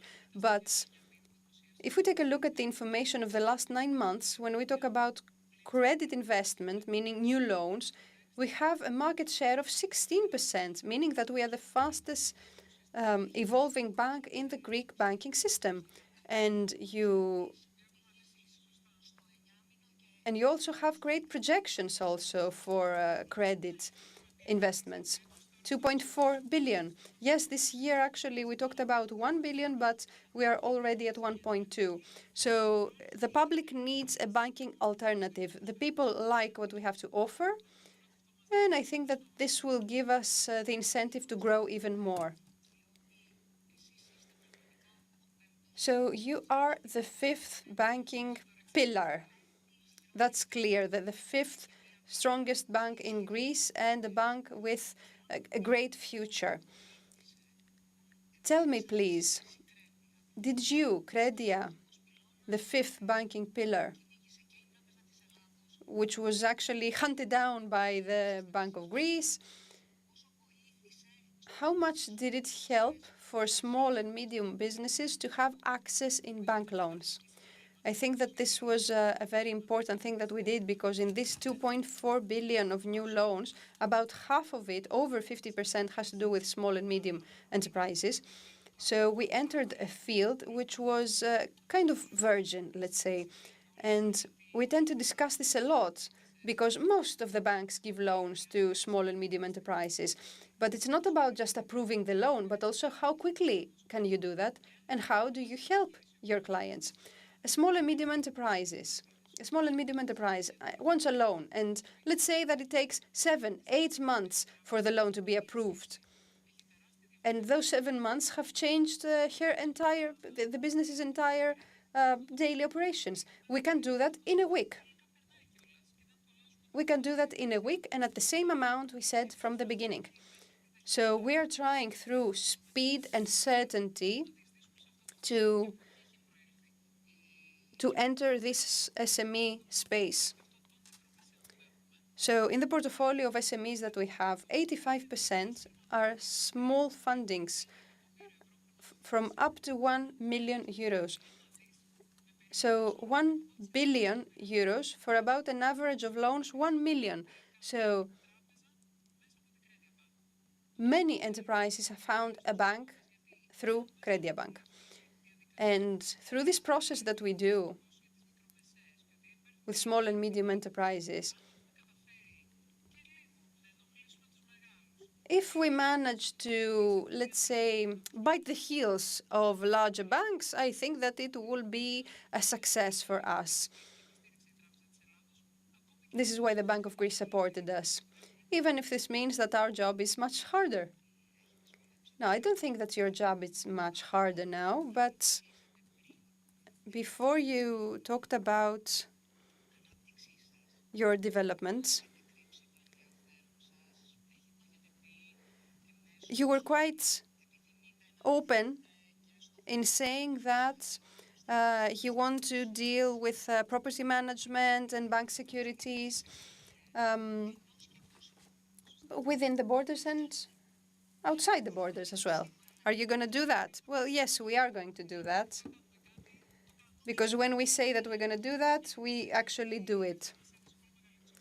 And this gave us great credibility because we're looking for smart transactions that match our philosophy. We're also interested in fintech, on how we can expand there with smart collaborations. Mrs. Karagiorgou, I think that until the end of the year, we will be able to announce at least one new collaboration or even two. In which sector? Well, one of the ones you said before. Well, in one of those three that you said before. No, I will not say any more today.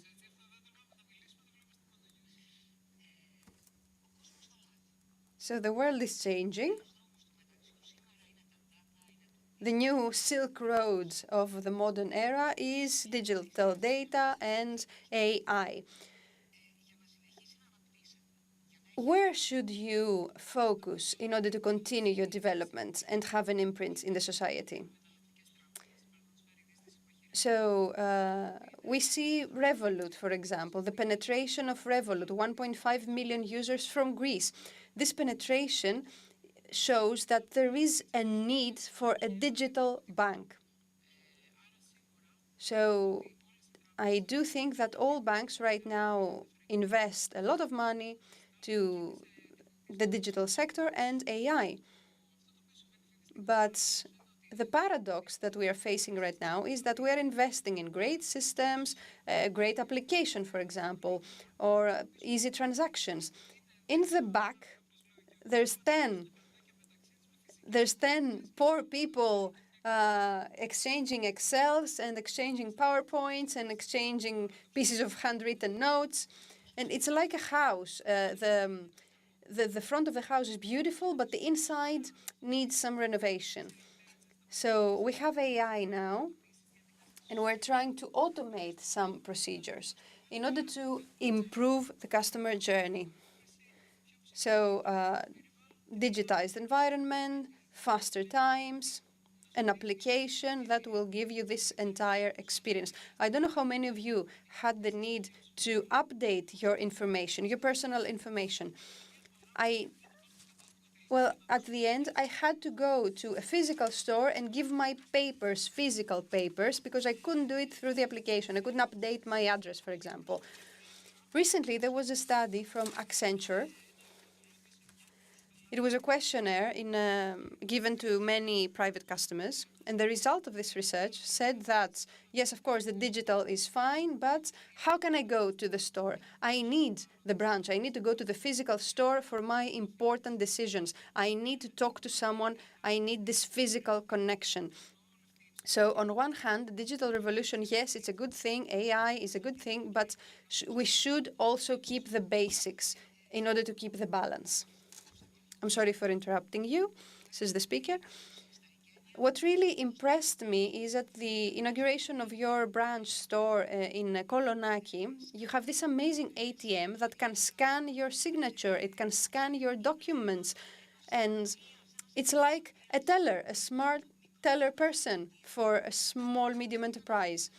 I was really impressed by that. Yes, it's our virtual teller machine, and I think that we are the only ones who have it in Greece. And it can substitute anything that you can do, a home loan, a check, an insurance.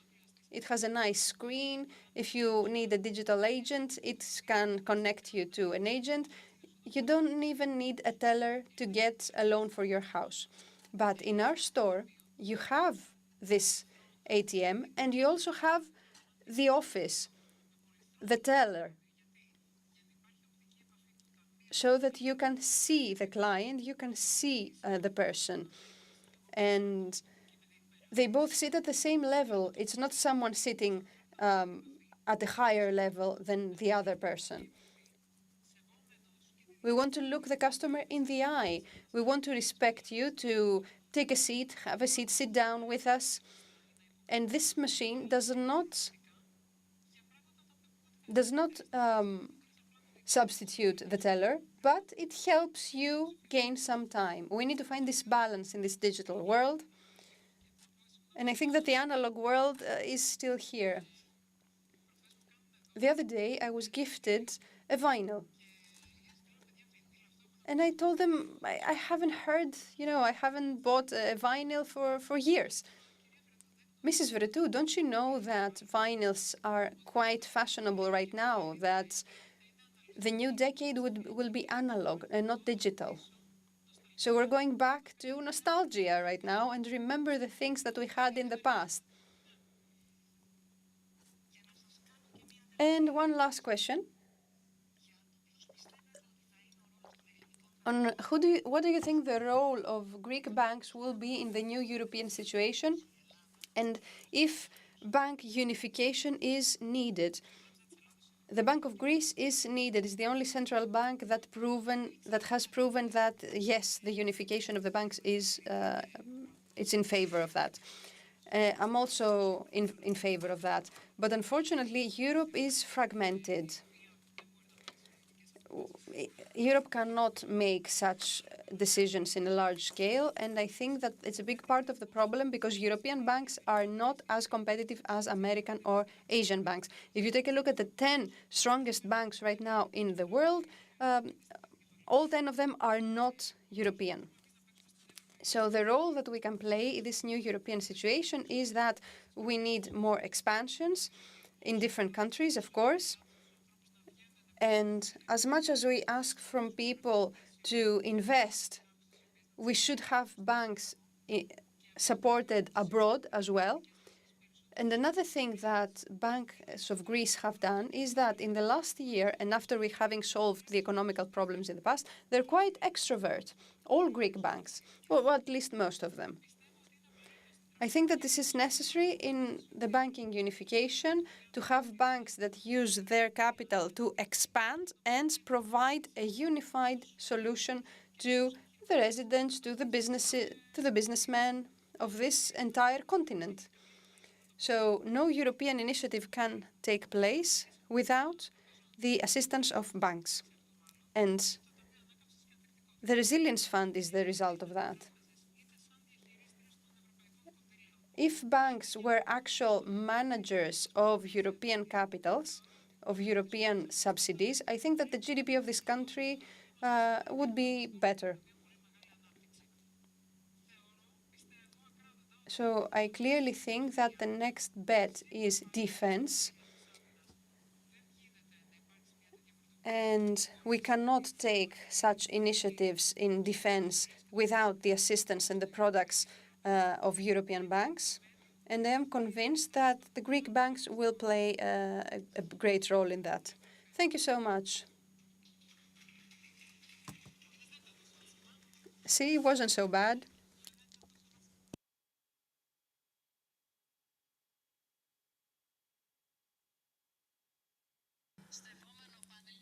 For our next panel, moving on to regeneration of the metabolic city against social and climatic crisis. We will have our international guests here. The panel will be focusing on the transition of modern cities to an operational metabolic model that can face the challenges of the climate crisis and financial pressure. The panel is going to look at how the urban regeneration is going and innovative policies can form inclusive and sustainable cities. Let's welcome Professor Peter Dregev, the professor of Liechtenstein University and former president of Eurosolar, and the academic member of the Academia, and Professor Antonio Riverso, council member of the International Academy of Architecture and former vice president of International Union. The moderator will be Mr. Yorgos Alimanos. Hello, everyone. After this greeting in Greek, allow me to switch over to English to help our guests. Anyone who needs the English translation, you can use your headphones.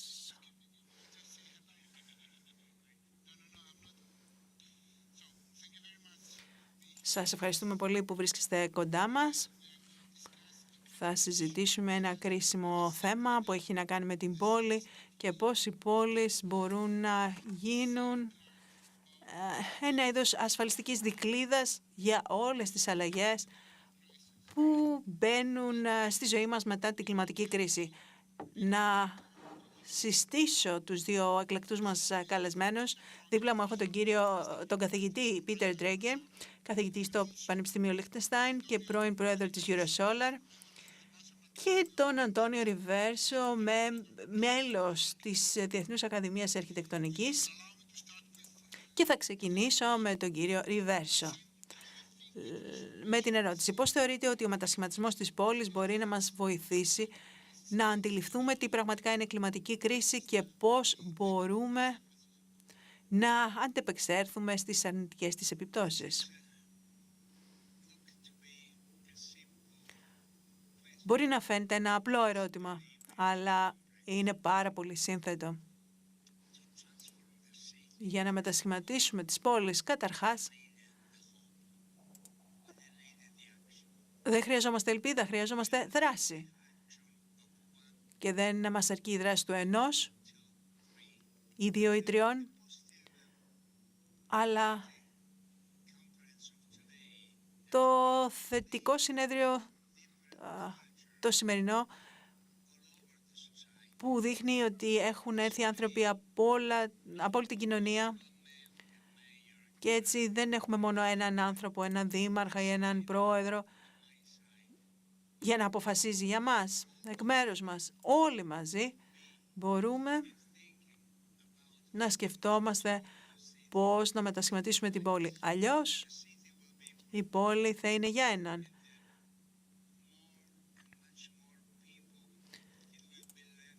Και όλο και περισσότεροι άνθρωποι θα μένουν άστεγοι, να κοιμούνται κάτω από γέφυρες, στα σκαλιά μιας εκκλησίας, για να περιμένουν κάποιον να εκπληρώσει τις ελπίδες τους. Όχι, είναι πραγματικά ένα πολύ ενδιαφέρον συνέδριο. Ευχαριστούμε τον πρόεδρο Μακεδό που με κάλεσε για δεύτερη φορά. Και ευχαριστώ που δεν έχει προσκαλέσει μόνο τους αρχιτέκτονες, αλλά αρχιτέκτονες, μηχανικούς, οικονομολόγους, πολιτικούς, κοινωνιολόγους, όλοι μαζί πρέπει να σκεφτούν και να μιλήσουν όχι ίσως για το μετασχηματισμό, για την ανάπλαση, την αναγέννηση. Χρησιμοποίησα πριν ένα άλλο χαρακτηριστικό από την Ιταλία, που προέρχεται όμως από την Ελλάδα, την παλιγγενεσία μιας πόλης. Η παλιγγενεσία όμως πρέπει να είναι όπως ο πύργος να χτιστεί. Όχι. Ελπίζω σε μια βαθιά αναγέννηση, ανάπλαση της πόλης, όπου όλοι μαζί θα μπορούσαμε να συνεισφέρουμε για την επόμενη ελπίδα.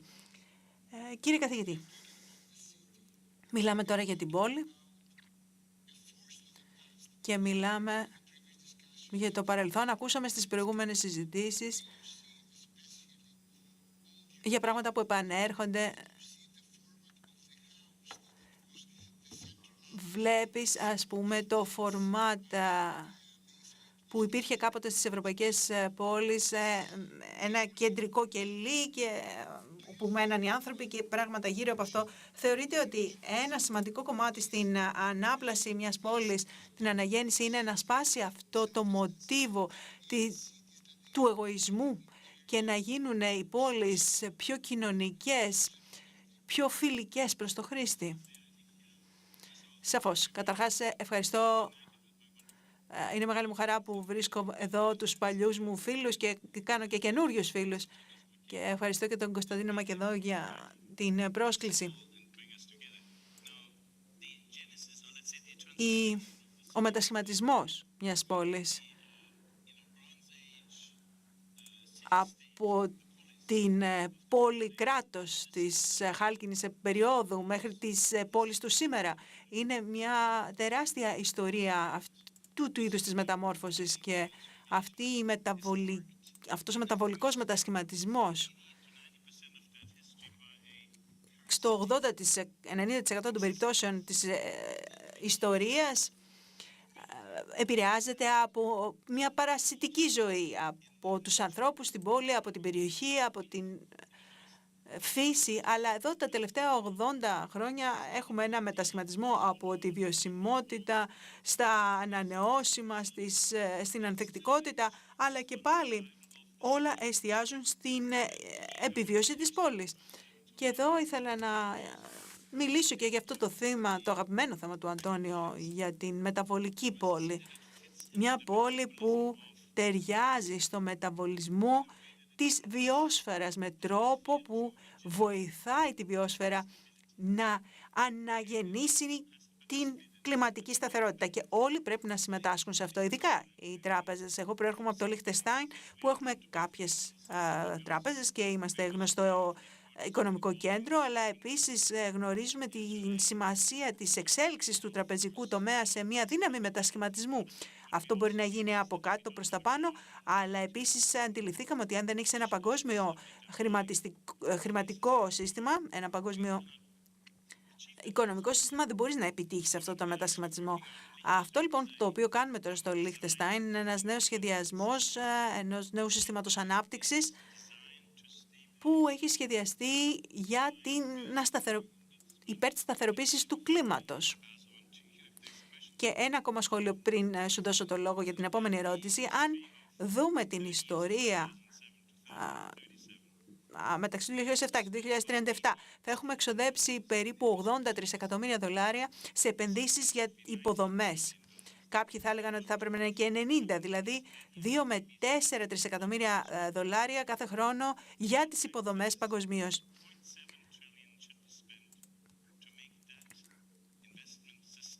Και αυτό τα ποσά θα πρέπει να καταστήσουν τις επενδύσεις βιώσιμες. Αυτό που λέμε είναι, λοιπόν, γιατί όχι όλο αυτό το ποσό να μην έχει ως στόχο τη βιωσιμότητα. Και τώρα μπορούμε να περάσουμε στο δεύτερο για ερωτήσεων. Και θέλω να ρωτήσω, μια που μιλάμε για τη μεταβολική πόλη, μιλάμε για τη βιωσιμότητα.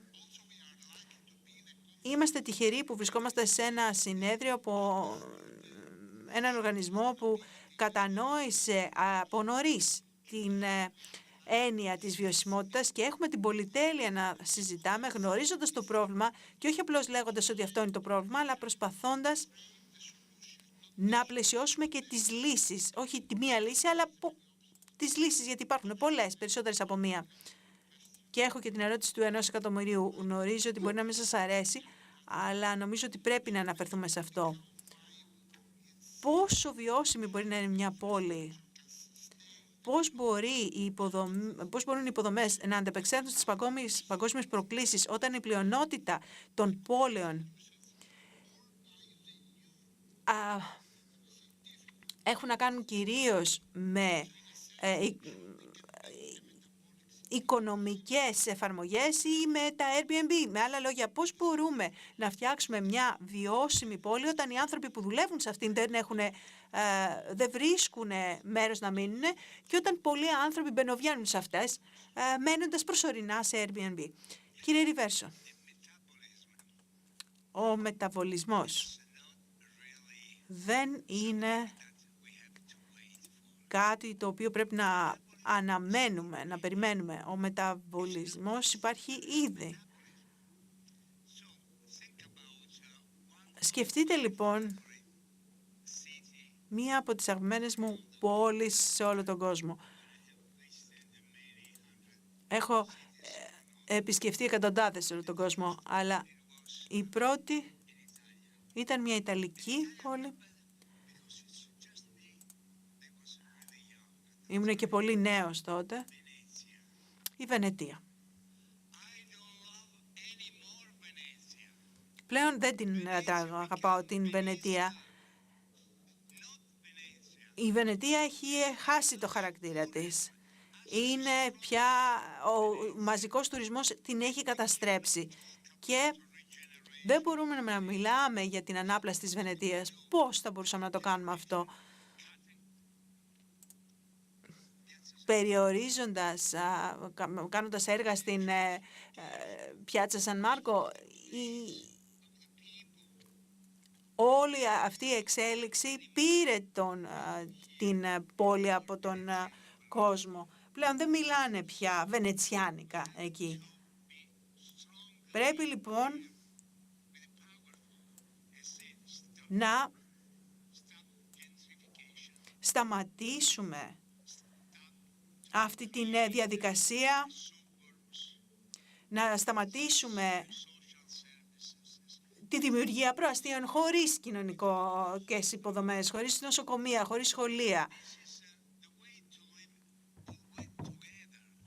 Και γι' αυτό πρέπει να συνεργαστούμε όλοι. Εγώ, για παράδειγμα, ζω στην Πολόνια. Η Πολόνια τα τελευταία 10 χρόνια έχει αλλάξει πολύ. Αν πας στην πιάτσα Ματζόρε, ακούς αγγλικά, γαλλικά, ναι, εντάξει, αλλά και αραβικά, κινέζικα, ιαπωνικά και ούτω καθεξής. Και σε όλα τα διαμερίσματα διατίθεται για Airbnb. Αυτό είναι λοιπόν μετασχηματισμός, είναι μεταβολικός? Όχι, είναι κάτι που καταστρέφει τις πόλεις. Οπότε τώρα όλοι μαζί, πρώτα απ' όλα οι αρχιτέκτονες, γιατί οι αρχιτέκτονες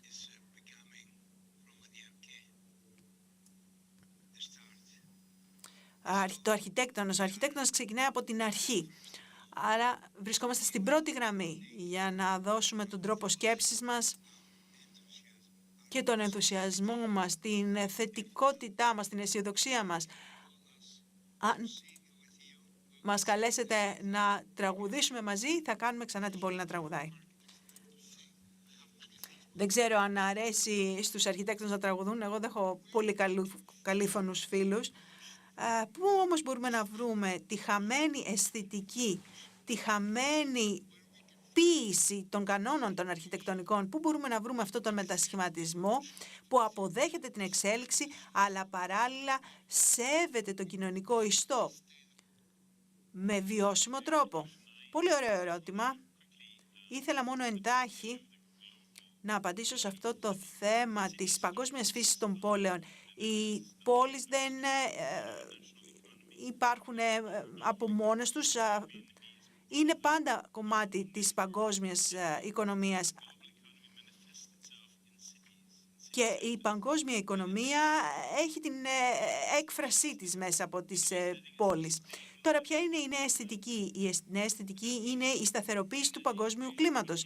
Και αυτό έχει να κάνει με το ενεργειακό, τον έλεγχο της χρήσης της ενέργειας.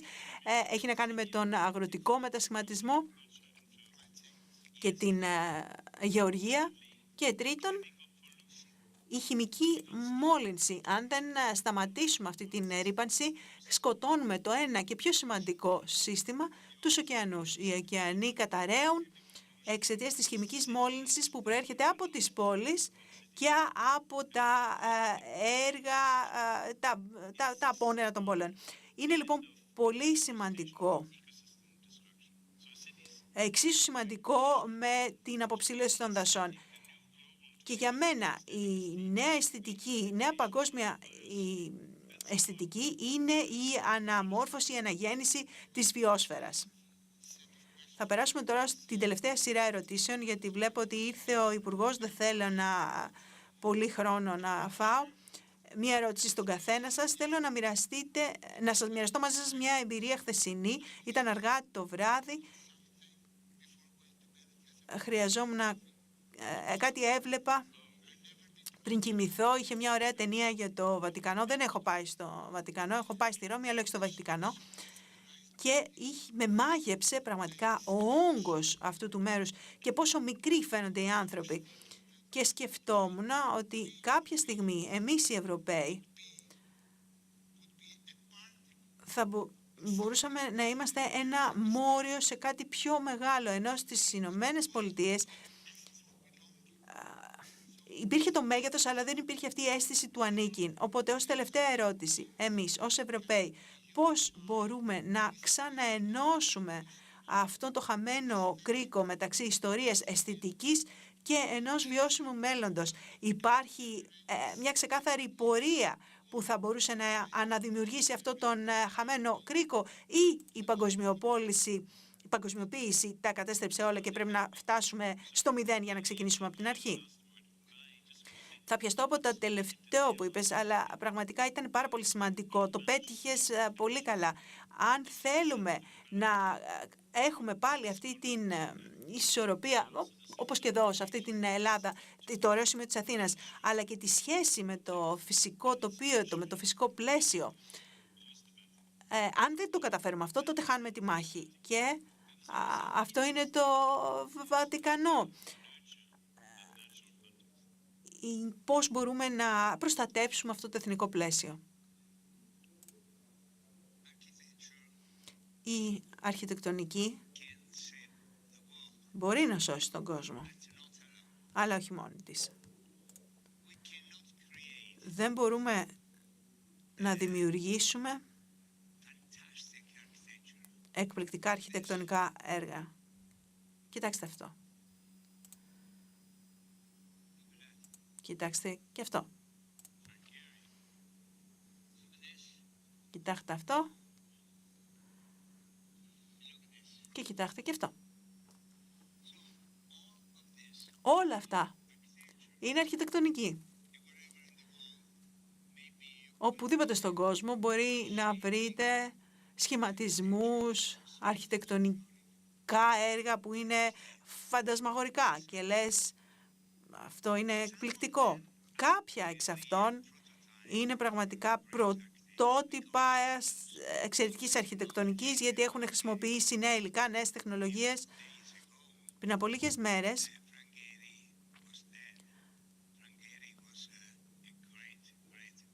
πέθανε ο Φραγκέρι, ένας πολύ μεγάλος αρχιτέκτονας. Έχετε δει όμως καμία όπερα του Φραγκέρι στα προάστια? Μόνο στο κέντρο, για να το απολαμβάνουν οι άνθρωποι που έχουν κατακλείσει τα κέντρα και έχουν εκτοπίσει τους υπόλοιπους. Τώρα λοιπόν η αρχιτεκτονική καλείται να σώσει την πόλη με τον περιορισμό της κινητικότητας, με τη δημιουργία περιοχών μεικτής χρήσης.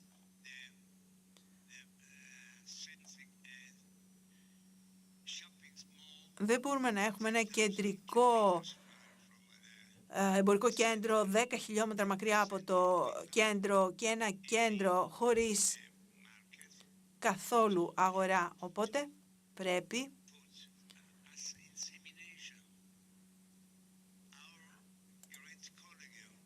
να το εμφυτεύσουμε και αυτό. Όπως έλεγε ο μεγάλος μας συνάδελφος, πρέπει να κάνουμε αστικό βελονισμό για να προσθέσουμε στον αστικό ιστό αυτά τα στοιχεία που του λείπουν και να του δώσουμε τη δυνατότητα να αναγεννήσει τον εαυτό του. Σας ευχαριστώ πολύ και τους δύο. Και κλείνοντας έτσι πιο χιουμοριστικά, θα ήθελα να πω ότι προφανώς έχουμε προβλήματα στην Ευρώπη, αλλά έχουμε τις συμμαχίες, έχουμε το χώρο να συζητήσουμε και δόξα τω Θεώ δεν θέλουμε να χτίσουμε μια μεγάλη αίθουσα χορού στο γραφείο του Πρωθυπουργού. Αυτά τα κάνουν στη ΣΥΠΑ. Σας ευχαριστούμε πολύ.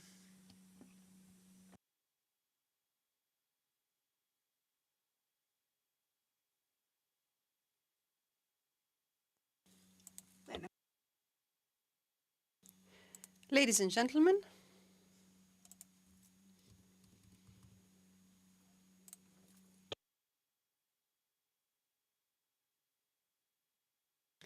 So it is a great honor to have with us the Minister of Climate Change and Political Crisis, Mr. Yannis Kefalogiannis, and he's going to talk about all the climate challenges and the things that we can do in order to protect ourselves. We're going to talk about, of course, the climate change and everything that is needed to protect people, infrastructure, and ecosystems. With his experience, the minister will talk about priorities, modern tools of crisis management, and please let's welcome him.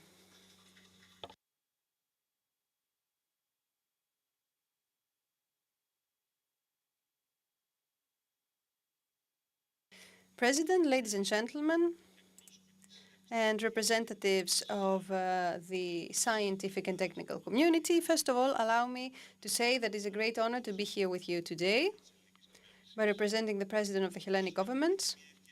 And it's also an opportunity to see this new reality shaped by climate change that characterizes our era.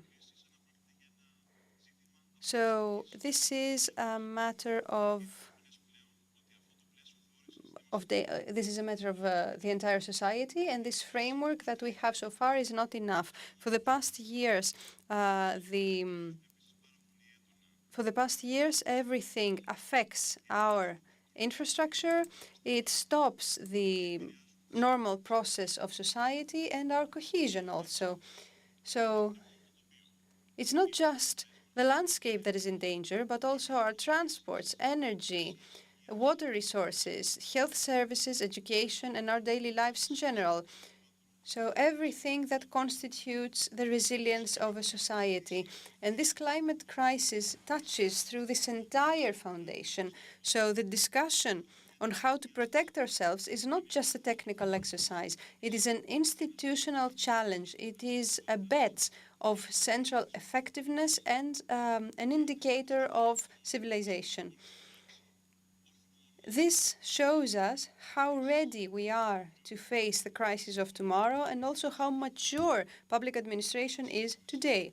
When we talk about climate crisis today, we essentially discuss about the systems that go towards imperfection. Infrastructure, bridges, roads, energy systems, ports, schools, hospitals, they are not static. They are living organisms within an environment that continuously changes. Greece is a country that is in the epicenter of many dangers, from forest fires during the summer to floods and earthquakes in the winter. It is a permanent characteristic of our geodynamic space. And for those challenges, we can add drought, lack of water, the corrosion of beaches, and also new phenomena such as flash fires in city zones. Countries such as France, Spain, and Portugal have already dealt with these types of flash fires and thermal loads and have promoted corresponding policies from national systems and systems of monitoring that connect satellite monitoring and civil protection.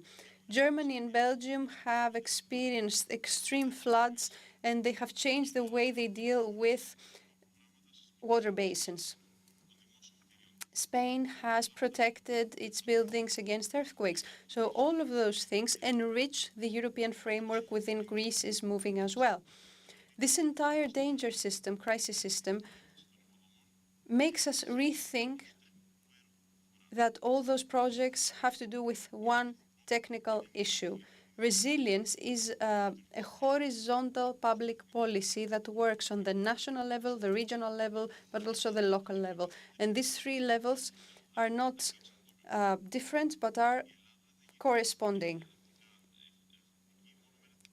Greece will not be resilient with just a national plan, but we need a unified architecture, and The state will chart a specific strategy, the regions will implement it, and the municipalities will make them a part of the daily life of the citizens. So we start by recognizing the dangers as an element of national safety. There's no country today worthy of the name that will leave all those things to chance. We need a decade, a full decade of strategy with funding tools that do not only have to do with one crisis. We ought to have such a project, such a plan that answers the following questions. Which infrastructures are of strategic importance for the state? Which infrastructure cannot bear the loads today? Which infrastructures are in the red zone and are a priority right now, regardless of political pressure? And most of all, how do we safe keep funding and accountability? Europe offers us clear examples. France, through its strategy, has committed to a 10-year plan for critical infrastructure. Germany, after the floods of Ahrtal, has created a permanent fund of reconstruction. The Netherlands, for decades, have a tax for water. All those practices show the direction that Greece should take. Let's take an example, the forest fires. Our national strategy for the resilience of infrastructure doesn't only have to do with fire brigade, but also with the charting of the energy grid, the creation of protection zones around critical infrastructure, and monitoring systems that are connected with civil protection, such as the support of telecommunication networks so that they can be operational even if the fire stops the electricity. And this reasoning goes along with the models of Portugal and Italy, where the forest fires of the last years have led to protection zones around critical infrastructure and maintenance from each state. Now, regarding the floods, our national strategy cannot be limited to just the construction of everything that has been destroyed after the flood. We should have water management all over the country, water basins, dams, and anti-flood projects. So Thessaly has shown us that floods are not just a technical issue. It is a matter of spatial design, agricultural economy, and priorities. And the Netherlands are the best European example when it comes to that. Room for the River is not just creating bankings, but also includes the rivers in the spatial planning. Austria has strict zones that forbid building, construction. Denmark, through Cloudberg management plan, combines projects with green development. And of course, the most important thing for our country is the earthquake danger. A big part of our infrastructure is old, aged. Schools, hospitals, administration buildings, they all need to be evaluated and supported and monitored. Precisely about that, Italy is the best example. The program Casa Italia set the goal of systematic anti-seismic support of public buildings with permanent funding and institutional continuation. Croatia, after the earthquake of 2020, really supported the rebuilding. And of course, the regions should implement all those strategies at a regional level where resilience becomes a geographic thing. Our country is not flat. It has mountains, it has plains, it has rivers and islands, cities with a lot of citizens. So not one plan fits all. Every region has the duty to register the danger and the risks according to their own geographical characteristic. Those regional practices can be found in countries such as Finland, where the regions are obliged to include risk management, and also Sweden, where climate change is a part of every strategy for each region. Central Greece, Attica, where forest fires are really close to cities, we need a strategy to support the fire brigade, clean the forest floor, and also reduce the construction in places where not allowed. In areas such as Thessaly, where there is agricultural production, we need to create water basins, protect water systems, support the agricultural production against lack of water and extreme phenomena. In Epirus or Crete, there's corrosion of mountainsides. So we need control of the road system, we need monitoring of bridges, and interventions in areas where there's high risk. Corresponding models can appear in Slovenia or Slovakia that create the zones of geotechnical danger from the RRF fund. Correspondingly, for anti-seismic strategies, they should focus on schools, hospitals, and bridges according to the public. And we can have plans of continuation so that after an earthquake, all basic institutions should become operational within hours. Italy and Spain give us example of organized regional plans and reconstruction after earthquakes. All those things are just paperwork until they reach the regional administration, because it's the regional administration that knows what every region needs. In Copenhagen, for example, the local administration implements practical solutions such as parks and water basins for extreme rainfalls. In Lisbon, the local administration has the responsibility for anti-fire protection. Therefore, in Greece, we have the opportunity to follow those mature European models and support local administration. So if we take a look at these three things together, we can realize that the strategy is not a central thing, or it's not an autonomy also. It is a multi-layered governance. It is a model in which the national administration will create the framework, the regional will create the implementation, and the local will make it a reality. We all need accountability, and we all need to manage to combine those things, secure the flow of information and the communication. Ladies and gentlemen, Greece does not have the luxury to remain idle. Forest fires, floods, earthquakes, droughts, high temperatures,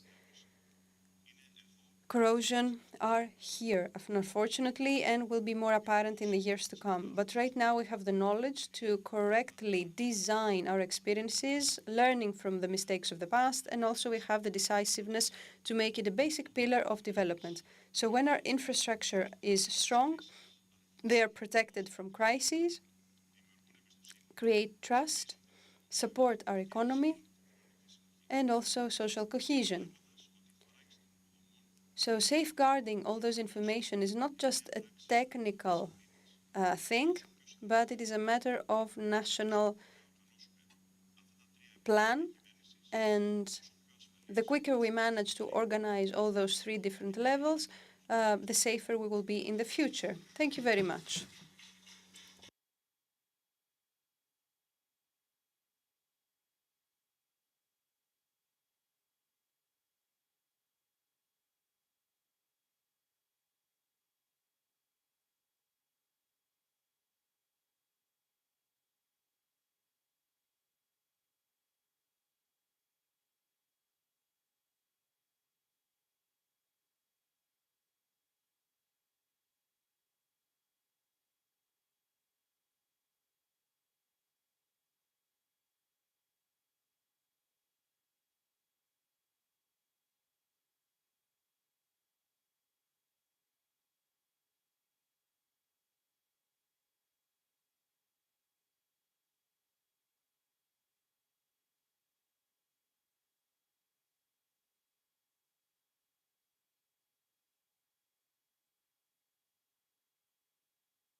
Our next panel, the title being National Challenges and Modern Solutions with the Green Footprint on Public Transport. That is a discussion focusing on how this country will be able to respond to the challenges of the future.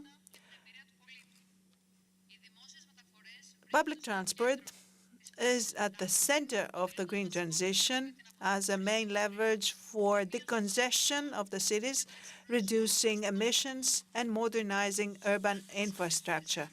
We have three panelists with a lot of experience in transport in critical urban centers and in establishing scientific standards and evaluating the needs of our citizens. Please welcome Mr. Nikos Skouretas, the CEO and Vice President of the Board of Directors of Ελληνικό Metro SA, Mr. Thanasis Tsianos, the President of the Association of Greek Traffic Engineers, and Mr. Athanasios Kotaras, CEO of Stasi. The moderator is Mr. Nikos Karagiannis.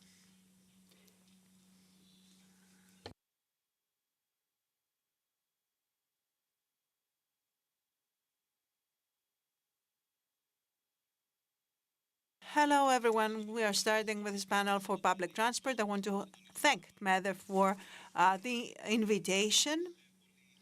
I have three excellent speakers with me, panelists. I've worked with them in the past, so I have an easy task today. Let's start with Mr. Nikos Skouretas, the CEO of Ελληνικό Metro. But let's start not from Athens, but from Thessaloniki. Would you like to give us some information, a roadmap about how we're going to have the expansion towards Kalamaya working? Tell us about the first year of operation and justify whether or not the operation of Metro was a necessity in Thessaloniki or not. Mr. Karagiannis, first of all, let me congratulate Tmede and its president for this excellent conference. And then I'm going to start by saying that I feel rather familiar. I see many of my colleagues, architects. We had the architectural panel before.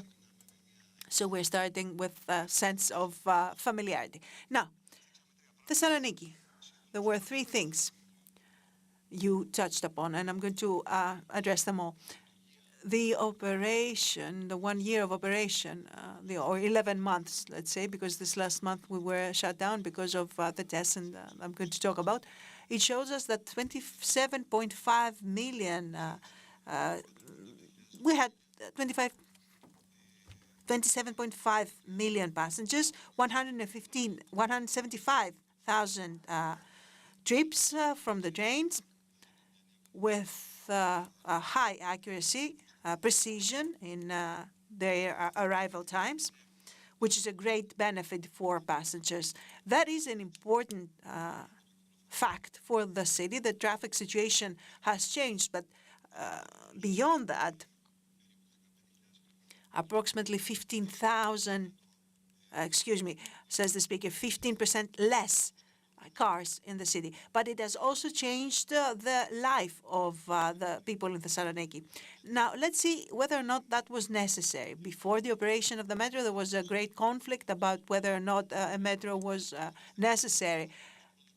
Two things to look at. First, the results after 1 year of operation. I've already given you the figures. And second, to look at other cities with the same surface area and the same population as Thessaloniki to see whether or not they have a metro. We can use the example of Lyon, approximately same size and surface area, 4 metro lines, 46 stations. Valencia, 3 metro lines, 112 stations. Therefore, from the results and from the example of other European cities, we see that the metro is necessary for the city and the expansion of the network is also necessary. And now let's talk about the extension to Kalamaria. Very shortly, we're going to have 5 new stations. Mikra is going to be the terminal station, very close to the airport. As you know, we shut down for a month. We did the necessary tests, especially for the traffic lights, and they were completed successfully, and we resumed our operation for the main line.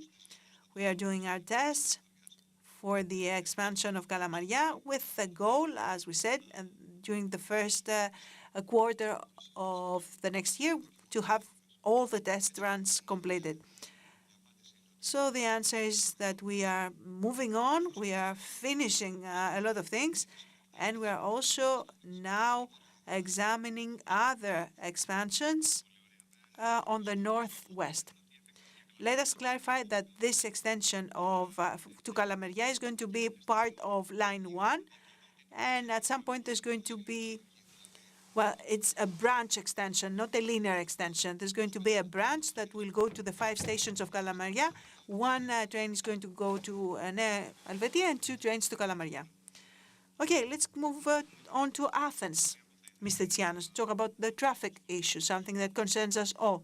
Before we do that, let me thank the President, Mr. Makedos, and just stay on Thessaloniki a little bit longer. There's no dilemma here whether or not the metro was necessary. Of course it was.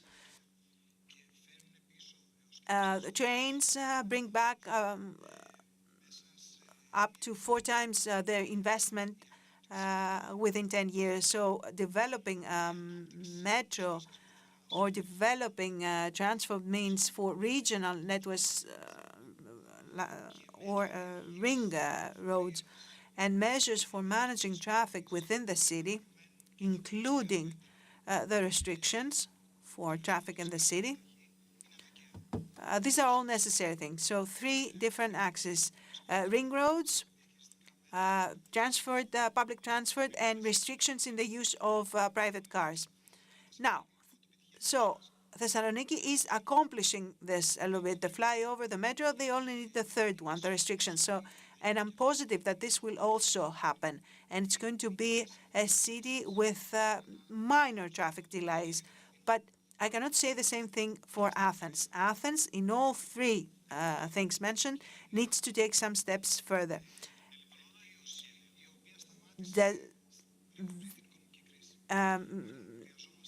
A new plan is needed. We need ring roads, such as Elefsina Thiva, the extensions of the Dikiodos, the upgrade of Vouliagmeni, many different things. Some of them have already started. We also heard about Elefsina Inofita. That road is something that is being considered and may be starting soon, but they will take time. Public transport, there's a great effort being made, but again, that will also take time because the situation up to a few years ago was very bad. Now, for the metro as well, because the metro has needs for maintenance. The buses are few. We don't have bus drivers. We need to act fast. The government needs to act fast. But the third axis that we also need to consider, and again, nothing is happening there, are the management measures in order to handle the traffic congestion, which will continue to increase as long as we have financial development, financial growth. People will use their cars instead of public transport. And this discussion about the traffic issue is that we see that, but public transport is behind the problem. And there is also a lack of political will in managing the problem and enforcing rules and restrictions. There is a measure being discussed about catering. Catering is a measure that should be applied. Heavy vehicles, trucks, the circulation of trucks.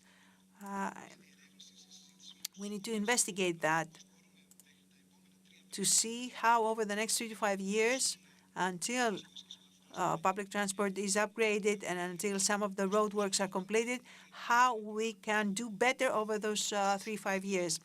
Also, measures about restricting the use of private vehicles in city centers. We talk about changing the restriction with odd days and even days, but nothing is happening. It doesn't need to be something very, very restricting. We can do things gradually. We have the oldest fleet of vehicles some of these very old vehicles that are more than 25 or 30 years old. We should not be letting them getting into the city center. And when this public transport is upgraded, that will be beneficial. We have made approximately 25 to 30 proposals with measures for the whole of Attica, but in order for them to be adopted, with all the problems that we have in terms of the administration in Athens, there's no accountability in the end. And no one wants to take a responsibility over making a decision. So in order to accomplish all these things, some of which have already been adopted in Thessaloniki, we need to create a coordinating agency, and we can help as the Association of Traffic Engineers and take some decisions about what we need to do immediately. All the countries that have resolved this have faced resistance because these are unpopular measures, but they have established the right organizations to take proper action and avoid all those delays because of the political cost. The situation is at a limit point right now, and decisions need to be made immediately. I think that the next question is also of interest for you. As the CEO of Stasi, you know what is happening at the stations and at the lines. Give us an outline to understand what we should be expecting. First of all, let me thank you. Thank you to the organizers. Thank you to Mr. Makedas for the invitation. It is true that we have tabled a significant plan that's already being implemented for the upgrade of the trains and the lines. And that includes the infrastructure, the systems as well. And this comes after 10 years of de-investment in the metro. The last upgrade and extension project in metro stopped in 2011 when we had the new trains, and we completed the upgrade of Line 1 after the Olympic Games. So following a decade of practical de-investment, especially in Lines 2 and 3 and Line 1, we have submitted a plan for the upgrade of the whole system. This plan includes projects standing at 300 million, out of which 100 has already been contracted and is being executed, and I will give you some details about that. It includes, in lines 2 and 3, the replacement of 32 kilometers of rails, because the system is now aging and a lot of the infrastructure needs upgrade. So the first important project that we are now implementing is the replacement of those rail tracks. We are upgrading the infrastructure at the stations along with Ελληνικό Μετρό SA. We are replacing the staircases the main network. They are rather energy consuming, those old staircases. That's going to be more than 30 million in budget. And we will be ready over the next days to submit our proposal to the NSRF to be approved. Also, the upgrade of the lights, very important project. We need to, which is a very important aspect for the operation of the metro system. That's going to be about 20 million in budget, and projects that we are now almost ready to implement, especially in Line now, has to do with the infrastructure of Line 1, the largest rail bridge, Γέφυρα at Poulopoulos. We're going to upgrade that. And projects such as the strengthening of fencing in Line 1, projects that have to do with the security of an open line, an open network such as Line 1. And of course, we have Fályro Piraeus, that part that has not been updated yet. We need the final decision to proceed with that renovation, that upgrade, which is right now operational, but it needs to be renovated so that the entire network is upgraded. I would like to continue with you. Just tell us a few words about this reorganization of the trains. You told us about stations, about lines, but passengers are also interested in trains that make them feel comfortable.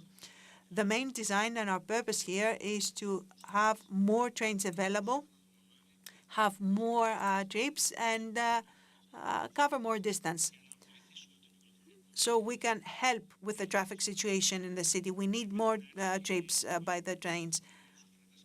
Mr. Kouretas can also mention that our goal is to upgrade and reorganize the our entire fleet of trains. So we have signed a contract with a Spanish company. We are doing the upgrade of 14 trains. There is a delay in the execution of this contract, and we're going to there are going to be some penalties as well.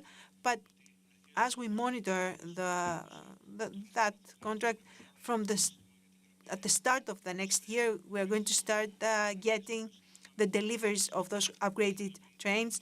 So everything will be completed by the end of May. It is going to be an important project for changing the image and upgrading the trains. We've seen a reduction in the number of passengers in late years, and I think we have a lot of potential for improving greatly our numbers. We are also going to upgrade the other trains in Line 1, those that are rather in Line 1, and they need to be upgraded as well. For the trains in Line 2 and 3, we have submitted a proposal to upgrade those trains those cars that don't have air conditioning. They were French built. The first line of cars that were introduced. This proposal was submitted at the NSF, and we expect an approval shortly. These are tenders that will be contracted in the first half of 2026. But we also have more upcoming tenders for the upgrade of another 5 trains that are in operation were out of operation since 2017. 4 years ago, we had 40 trains available. Right now, we have 50 out of the 66 that were purchased by Ελληνικό Metro initially. So we have 56 now. Are going to have all our trains available, to have all our trains upgraded so they can be operational. All of them should have air conditioning so that we can make more trips, reduce our time, serve our passengers better, because what we see in recent years, even though there is a problem with traffic, there is an increase with our passengers. That means that people need more trips, more trains. In 2024, we had an increase of 8%, and in 85, the increase is going to be more than 5%.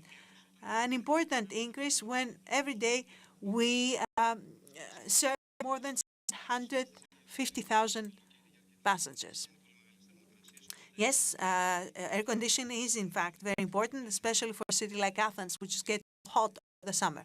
Now, Mr. Kouretas, let's talk about Thessaloniki. We talked about Thessaloniki. Let's talk about Athens now. What is happening with Line 4? See how construction is going and what are your next plans, expansions and more expansions. First of all, Line 4, as you know, is right now being constructed.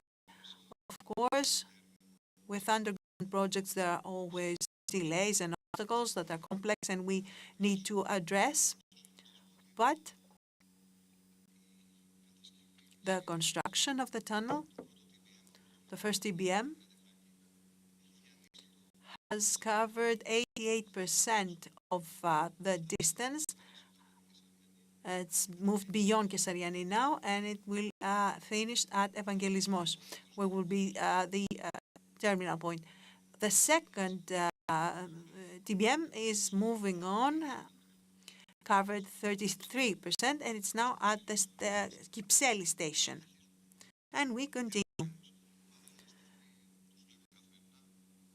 Also, those stations are being built, as you see every day. You see the works. We resolve any problems that arise and continue. In terms of the extensions, the first one will be on the northwest towards Ilion with 3 new stations.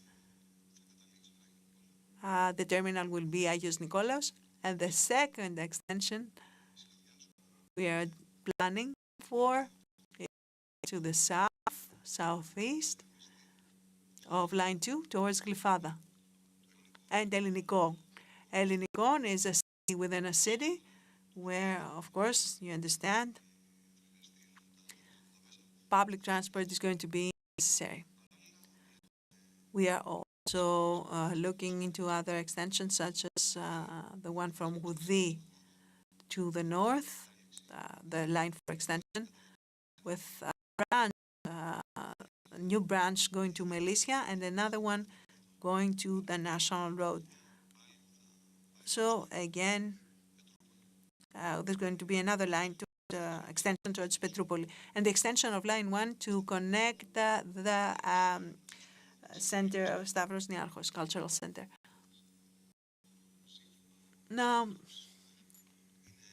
when it comes to dealing with the people, as Mr. Kiranakis announced, right now Elliniko Metro is doing the preparation for the tender documents, so we can soon issue a tender notice for new trains. Will you tell us how many? I can't answer that yet, but there will be enough and to complement the work of Stasi. Mr. Kotaras is very interested in that project. Mr. Tsianos, let's conclude this together. Let me ask you the question first, and you can comment. Tell us if you, as the Association of Greek Engineers, are part of the discussion with the government, and what is it that you would like to, for the government to listen from you? We're a scientific association. We are not even a trade union. We do not represent any interest such. Our goal is to just provide some direction and scientific knowledge to support the work. If we can have trains every 3 minutes at Metro, if we have built a huge highway, so as important as it is to expand the Metro lines, it is equally important to have this frequency of train arrivals, and maybe it is even more cost efficient. Now, I would also like to discuss the fact that maybe having a metro ring road would be something valuable, connecting different metro stations. This is already under discussion, but right now this radial system could perhaps work better if we also had a ring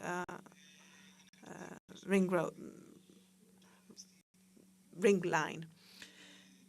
Now, for the government, we are going to provide, as scientists, we're going to provide the technical solutions, but the government has to resolve the political issue of this fragmentation of competencies. They have to create a coordination authority with the participation of the traffic police, of the regions, representatives from the municipalities.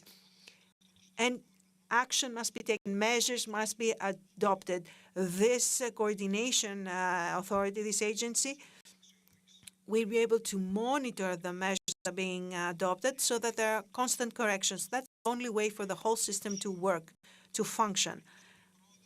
We need to move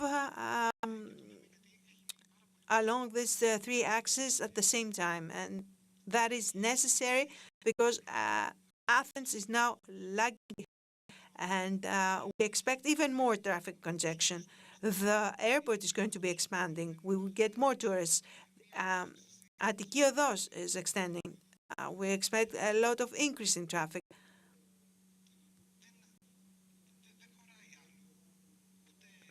We cannot delay this any further.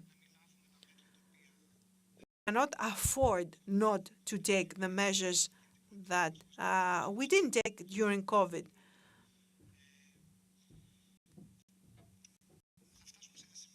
There's going to be a point, for example, at Kifisos Avenue, that if we don't take measures, it will be impossible to move during peak traffic. And during non-peak traffic, more cars go by than when it is peak traffic time. This is not acceptable for us. We need to keep our road access at a point that is close to saturation. That's the goal. Now, there's easy measures such as illegal parking can be adopted. In Thessaloniki, when we had the flyover, there was a decision made and all parked vehicles were removed from central streets. And that was great for the city. Also, measures such as enhancing, increasing the number of people carpooling, in other words. Right now, there's one driver, one person per car. If we can increase that, the occupation index at private vehicles, we are going to be doing a lot for the traffic law. Just 1 minute for you to conclude. So, measures for managing traffic at there are centers in Kifisias Avenue, for example, where we see that we have, for example, congestion when there is a left turn, and because there's not enough space for the cars to wait.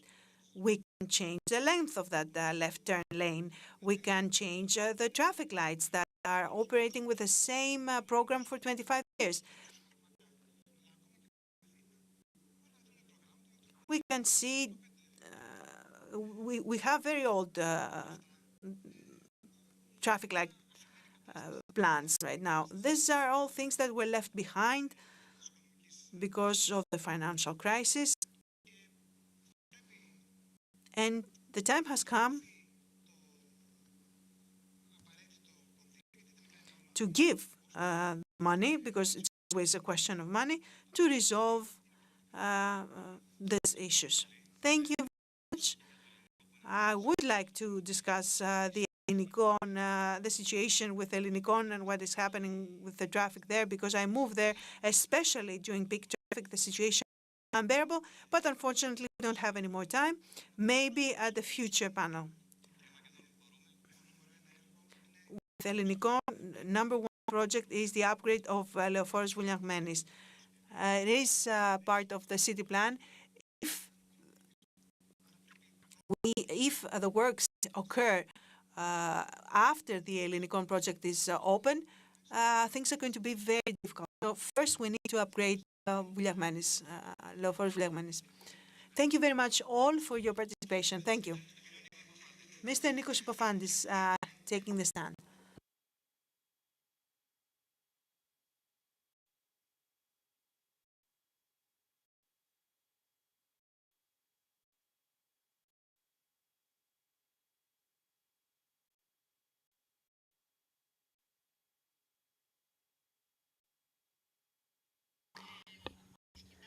So, as you heard, Mr. Nikos Ipofandis will take the podium for the last panel of the day that will talk about the stamina of building material against natural distractions. The challenges and the competitiveness of the Greek industrial sector. Mr. Christos Georgiou will be part of the discussion. Mr. Philippos Damazinakis, the head of research and development of the Alumil Group. Mr. Yannis Mitropoulos, the Fibran CEO, Dimitrios Anastasiadis SA. Mr. Rizopoulos, the general manager for Interplast SA. Please take your seats so that we can begin the discussion. First of all, let's all give a hand for our moderator, Stella. How long have you been here? Since very, very early. What time do you wake up? Well, I wake up at 3 a.m. I wake up at 4 in order to start my day.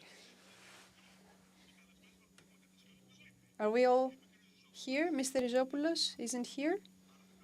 So I'll take his seat, okay? I don't know if you all know us. We kept this panel for last, which is the most interesting in my opinion. Yeah, we'll see about that. So that we can explain to all of you and give a response to a very basic question. When it starts to rain, when a fire starts, or when an earthquake starts, the things that you build, can they take it? Do they have endurance, durability? Now, the material produced by the Greek business sector, can they help us protect ourselves? Now, the endurance of building materials. You are the general manager of the Institute of Greek construction business. And you know better than most that if the material is not good, if the beams are not good, the entire building will fall off. Now, there you go. Good afternoon. I'd like to thank the organizers for inviting me. I am here in the place of Mrs. Saradi, our president, who has a family emergency and couldn't be here with us today. I think that before we talk about the beams,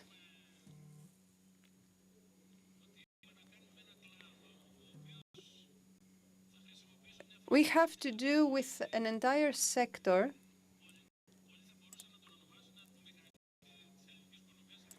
that can be described as the steam engine.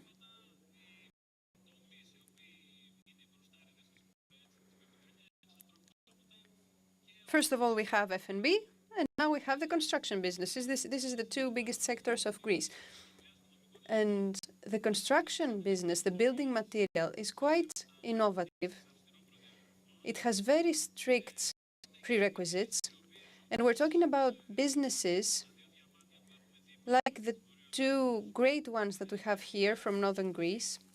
They're quite extrovert, and they can compete at an international level with businesses that are quite bigger than ours. But the thing is, how can we protect the competitive position of these types of businesses? And in a wider framework, as we discuss in public dialogue lately, which talks about the change of the productive model of our economy, etc., etc., we all know that these policies in Europe are quite specific. So we need to find another way to protect these types of businesses.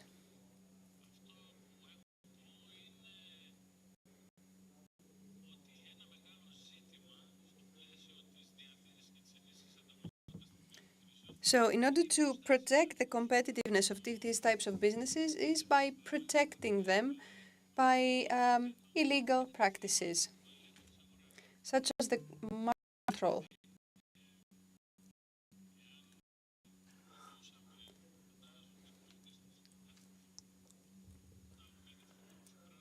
So we have here Alumil and Fibran. We have window frames that are produced in Bulgaria or something that are of much lower quality than Alumil, and they come here. They come to Greece. So the issue is before the beam falls off, because I think that the beams will be sturdy, that's for sure. So let's move to Mr. Rizopoulos. Mr. Rizopoulos, he is the president and CEO of Interplast. Will you allow us to take things in order? But we cannot listen to you, I'm sorry. We cannot hear you. So can we hear you now? Mr. Damazinakis.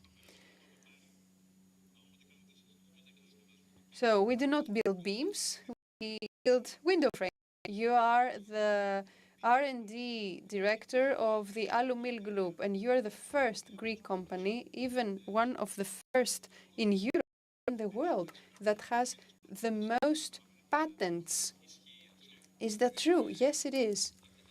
We have a lot of products and a lot of patents that are registered in our portfolio because they give us this added value. They protect us from copying our products, from the competition. They give us something extra.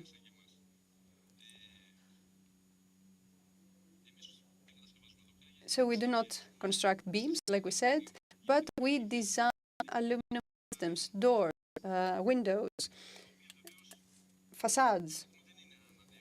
And the question is not if they are durable, but they have to be. They have to protect us from fires, from floods, heavy rain, and they should be durable. And this must be proven. There should be a proven way, a measurable way to measure our systems, the things that we design and we sell.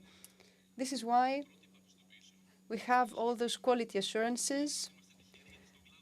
I think that we are lucky because in our sector, we have European quality assurances when it comes to windows and glass panes. So we can say that any type of testing that we want to do will be covered by a European standard. So through the European standard, we can say that our products do work with results and with a classification. And this is the difference, actually, that makes us different than our competition from other countries, third countries, neighboring countries that bring their products to Greece. They might be copycats, maybe not, but they have the necessary qualifications to prove that they can withstand all those weather phenomena. For example, when it comes to fire, which is a very important thing, as years go by, it becomes even more dangerous. We have a lot of flash fires, a lot of houses have been burned. But when it comes to us, when we talk about window frames and door frames, we should be able to provide a product that can withstand at least for a few minutes until the fire brigade comes, because nothing is unburnable. But the thing is to make it last for about an hour, for 90 minutes until the fire brigade comes. It needs a fire rating test. So when the frames are qualified and can withstand fire, at least you know that you have 90 minutes to escape. Do you have these types of frames that last for 90 minutes? Well, yes, of course. Of course, we have frames for 60 minutes, 90 minutes. So this is about fire. But there are also other natural disasters, such as earthquakes. And the frames, glass panes, the facades that cover a building should be able to withstand some type of movement in case of an earthquake so that the crystal, the glass, doesn't break. So we should design these types of systems to withstand these types of earthquake movements. There are, again, tests, European qualification tests, that certify and classify window door frames and glass panes. We are lucky because we have standards. Again, it's important. So based on standards, we can improve ourselves and reach specific benchmarks and decide our own thresholds. So another thing is extreme temperatures. And I'm not just talking about Greece. We can go to another example. From minus 40 degrees Celsius to over 60 degrees Celsius. So frames should be able to withstand this type of temperature changes. They expand, they contract. So we need to choose our materials carefully so that they can withstand these temperature fluctuations, because these types of fluctuations create a difference in tension in this aluminum profile, which might make its use difficult. And of course, we have floods. When we talk about floods and heavy rain, intense rain, when it comes to heavy rain, the frame should be able to withstand and not absorb water, not let water go inside the house. So we need to design it in such a way that the elastic around it is waterproof. The water that might surpass the barrier, this elastic barrier, should be able to be absorbed by the frame and not enter in the house. This is why we invest heavily in R&D and systems that can answer these difficult situations, these weather conditions. All those things are certified, and we have the pleasure and the luck to have invested in a very strong laboratory. All those types of testing takes place through an official institution, so that we can have an immediate response to the things that we test. Do we have any other natural disasters? We talked about fire, floods, temperature, earthquake, hurricanes. Do you have material appropriate for hurricanes? We have certifications for hurricanes, mostly for the US in Florida, because this has invented a standard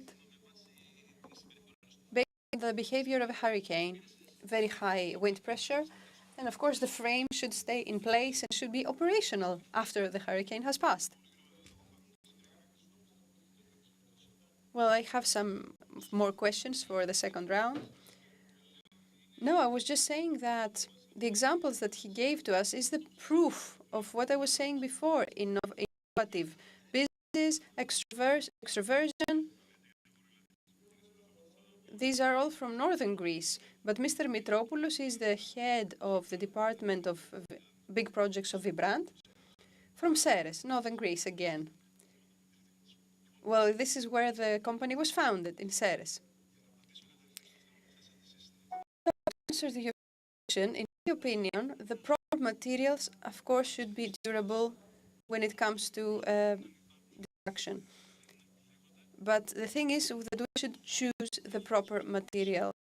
Many times, because of cost cutting, we choose material that is not as appropriate, that they do not have certifications, that are inferior. We now see that there is great development when it comes to housing projects, and generally speaking, they do demand high qualifications.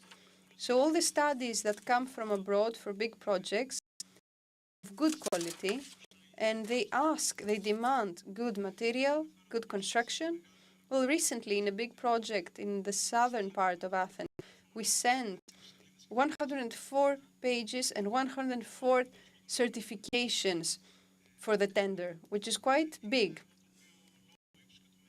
Because of the size, the Greek regulation, this project is so big that the Greek regulations do not cover it because we don't have these types of big buildings in Greece.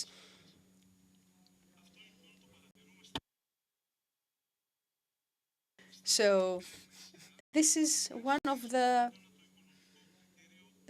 the projects that wants to keep the cost lower. But another part I would like to discuss about the competitiveness and the quality of the material is the one that we talked about before, the problems that our businesses face. First thing is the energy cost.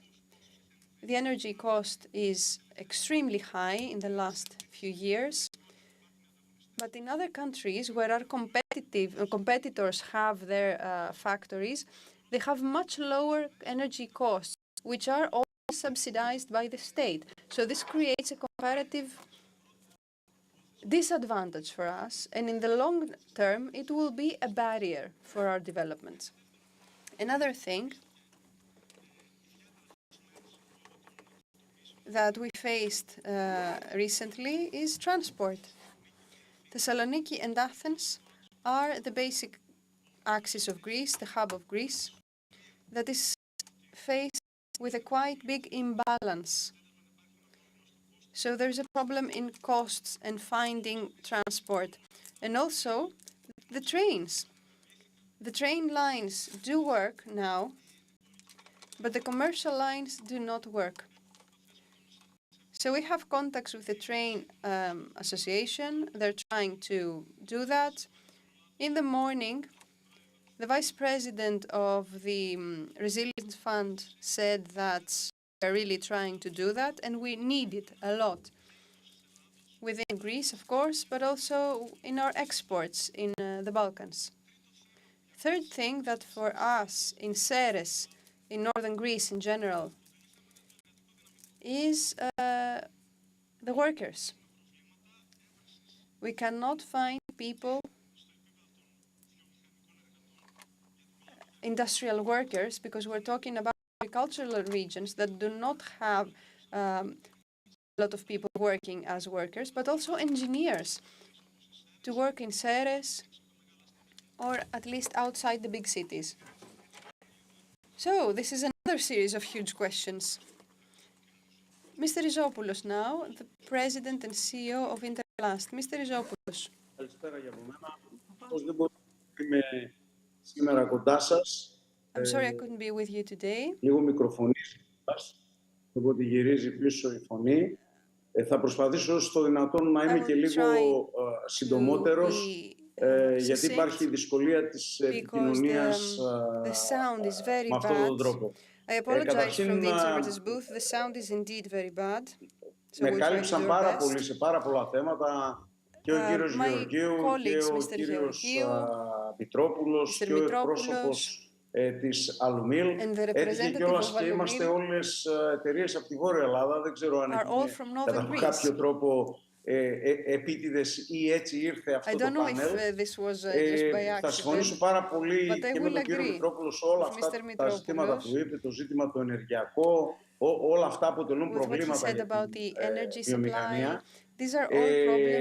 Εκείνο το οποίο κάνουμε σαν εταιρεία, και για να μπω στο θέμα, είναι ότι η εταιρεία μας είναι μέλος του ΕΛΙΠΙΚΑ, είναι ένα ελληνικό Ινστιτούτο Πυροπροστασίας Κατασκευών, όπου συμμετέχουν διάφορες εταιρείες εκεί μέσα. Η Φιμπράν είναι μία από αυτές, με την οποία έχουμε και πολύ τακτική επικοινωνία και γνωρίζω και πάρα πολύ καλά τα προϊόντα της, όπου βρίσκονται λύσεις για διάφορα θέματα και τουλάχιστον σε επίπεδο βιομηχανίας πλαστικών, εγώ λίγο θα το γενικεύσω, θα μιλήσω λίγο και για τη δικιά μας την εταιρεία, η οποία έτσι κι αλλιώς, επειδή εξάγει σε 75 χώρες, είναι αναγκασμένη να έχει πιστοποιήσεις και είναι αναγκασμένη να ακολουθεί πρότυπα, όπου ιδιαίτερα για το πλαστικό τα πρότυπα τα οποία υπάρχουν εδώ και πάρα πολύ μεγάλο χρονικό διάστημα και πάρα πολλά Ινστιτούτα δεν μένουν δηλαδή στο ΣΥΗ, να το πω έτσι, αλλά στο κλασικό CE, αλλά υπάρχουν δοκιμές με βάση τα πρότυπα και πιστοποιήσεις από πάρα πολλά Ινστιτούτα. Η δικιά μας εταιρεία είναι πιστοποιημένη, όπως και διάφορες άλλες εταιρείες που ζουν στην Ευρώπη. Είναι πιστοποιημένοι, είμαστε πιστοποιημένοι από γερμανικά, γαλλικά, ελληνικά σαφέστατα. Υπάρχει ο Εθνικός Φορέας, η ΕΒΕΤΑΜ, η οποία καλύπτει αυτό το τομέα, και αμερικάνικα, γιατί η εταιρεία μας δραστηριοποιείται έντονα τα τελευταία 4-5 χρόνια στην αγορά της Αμερικής. Η μεγάλη πρόκληση του πλαστικού ήταν, καταλαβαίνετε, με το πλαστικό ξεπεράσαμε τα πρώτα θέματα τα οποία ίσως μέσα στο μυαλό υπήρχε σε κάποιους. Αντέχει ο πλαστικός σωλήνας σε νερό, σε ζεστό νερό, αντέχει σε ζεστό νερό υποπίεση. Αυτά νομίζω ότι ξεπεράστηκαν, γιατί οι πλαστικοί σωλήνες εφαρμόζονται εδώ και 50-60 χρόνια σε τέτοιες εφαρμογές. Όχι μόνο δεν δημιουργήσαν προβλήματα, αλλά έδωσαν και πολλές διεξόδους.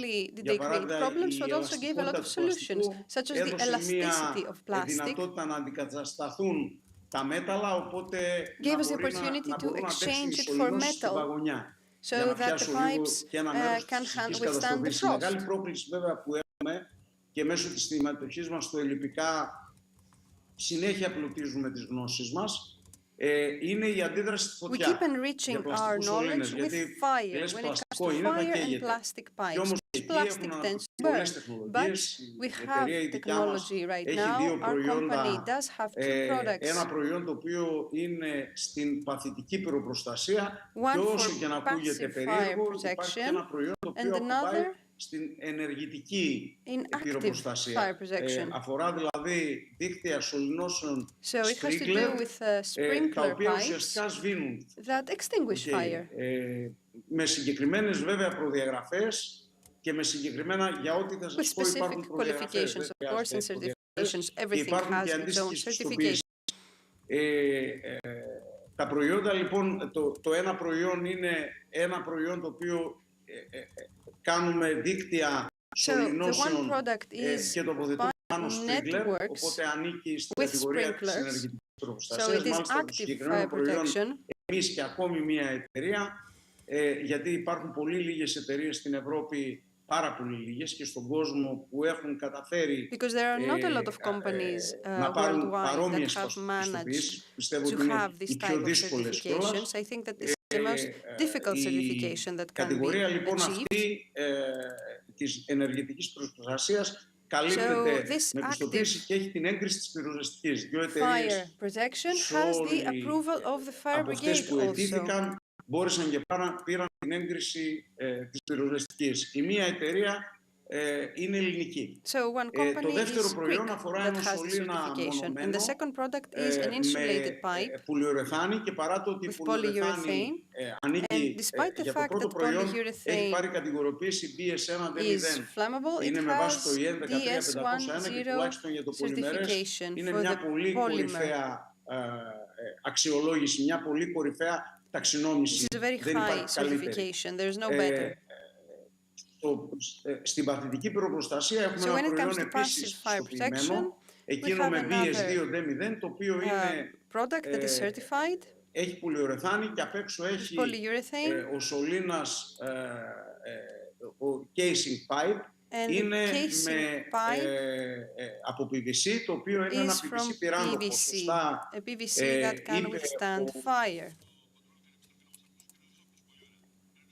Mr. Rizopoulos, we have a second round of questions, so I will have to stop you right now. I'm sorry about that.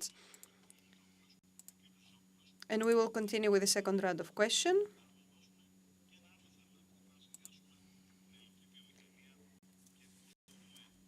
Because we want to combine the Greek industry and how to help them to answer the competition. The certification issue is very important. Which of the engineers or the designers of all the projects would like to have a second-rate material with, I don't know, from a neighboring country without certification, without being appropriate? The question, it's a philosophical question, of course. Why would someone choose such a second-rate material? But who monitors this purchase? Who does the control of the market? Well, that I intended to talk about that. We are talking about the control and managing the market. Let me look at my notes and mention this. For coordinating market surveillance supervision, we have 22 organizations involved.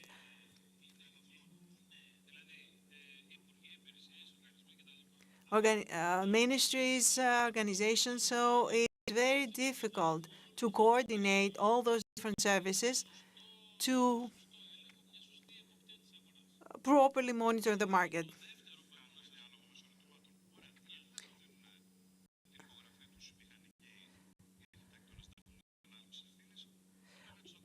Why don't we have just a more simple thing between the engineers and the state? It's something we are discussing with the technical chambers because especially since last year we have an open forum of discussion about controlling and supporting the market. We had undertaken a similar initiative, a similar discussion in June, and we are proceeding with different things that highlight the problems of the sector and make corresponding proposals to resolve them. But in any case, the issue of controlling and supervising the market with all the red tape involved, it should have been part of a larger framework for industrial policy. Do we have an industrial policy in Greece? I'm not really convinced that we do. Also, to go back to the previous question, because if we start talking about industrial policy, we will never finish. Let me say another thing. When the authorities, the organizations responsible for supervising the market are understaffed, how can they do also something about public sector projects that use these building materials?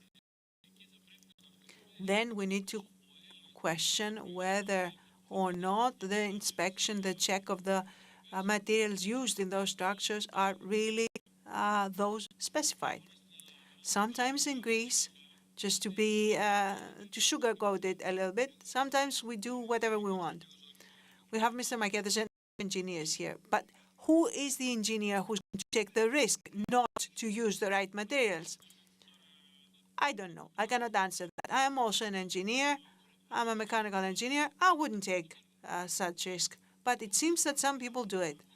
Even now in Greece, with so many large, important public sector projects, yes, some might be taking that risk. Mr. Domazinakis, the same holds truth for frames, window and door frames. First of all, to deliver a frame in the European market and the Greek market, it has to be accompanied by a performance statement and, of course, the aluminum manufacturer that builds the frame, because Alumil, same as the other industries that manufacture such products, do not manufacture a final product. They make components where the developer is going to use at the residence. So those people are obligated to share a performance statement and a CV. And I will tell you that not everyone does it because they are not aware. So how can they bypass this system? No one checks if the CV or the statement has been delivered. It's a contractual obligation by the developer, or the manufacturer of the frames, but a lot of people are not aware. This is why we have to train our clients with our seminars, large seminars in different areas, to let people know what the right process is. What are the rules that must be followed? What are the papers that are necessary so that everyone is doing things the right and legal way? Because if we go into fire-rated products, things are becoming even more complex. You don't need to have just a CE or a performance declaration at some point. there the manufacturer of the window frame must be certified for fire-rated products, which means that they have to follow a specific manufacturing process at their factory, and they are inspected every year by the certification agency. So fire-rated frames are governed by a much stricter regulation, which thankfully is checked by a notified body according to the standard. So notified bodies, in order to allow the certification to be valid, they have to audit the manufacturing premises. Let me ask you, is there a lot of faulty materials, or is there a lot of fraud going on in your areas? Unfortunately, yes. Mainly imports from countries that meet the standards. And who imports those? Shouldn't there be a targeted inspection or check and audit? Metropoulos, you can answer. Anyone can answer. Maybe Mr. Domazinakis is very kind here and does not say things as they are. I'm not as kind. I'm not as polite. He knows, and I'm going to mention, we have window frames installed in schools that are covered with cancerous substances. So who takes the decision, and why aren't we reporting that? And is there a justice system here? This is a public part of public procurement. And who's the engineer who signed that, Mr. Magedos? Let me interject here. First of all, I was glad to hear, but have to hear the question. A quick answer is that many engineers are in the public sector, for the schools that you mentioned, or the private sector, are not, don't really know what is the case. So they see this certification and do not know if they are sufficient. They cannot judge whether or not it is an authentic, genuine certificate or a Photoshop. So this training of engineers, we have to do it as companies. That's not a bad thing.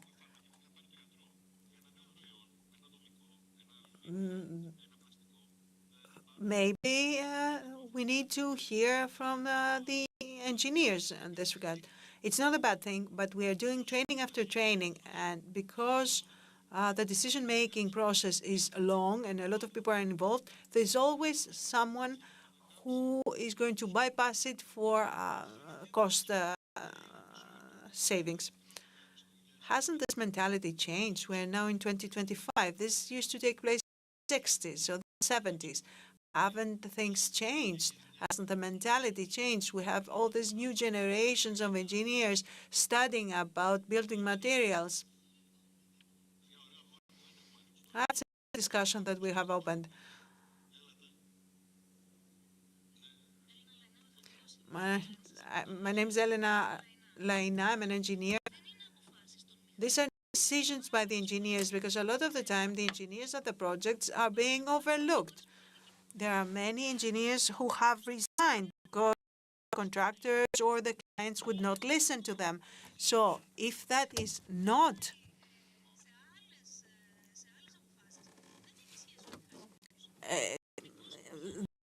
it's not always up to the engineers. Study, engineers get training, and sometimes they are not heard.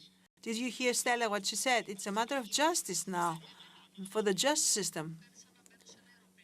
This is as if I board the plane and I'm not listening to what the pilot says. That's how I see it. Yes, this is an important discussion. Mr. Makedos. Stella, I would never accept anyone interjecting and telling me what to say when I do my, as a journalist. Let's not create a climate here or an atmosphere about construction, about what we supervise, about what we accept. The fact that some people may have seen something at a school, that does not mean that this is a general rule that applies to any process. So let's not generalize, and let's not cancel everything that's being done in supervision when we consider the high quality projects in Greece, everything that they have in terms of process, everything that is being accepted by engineers, we should not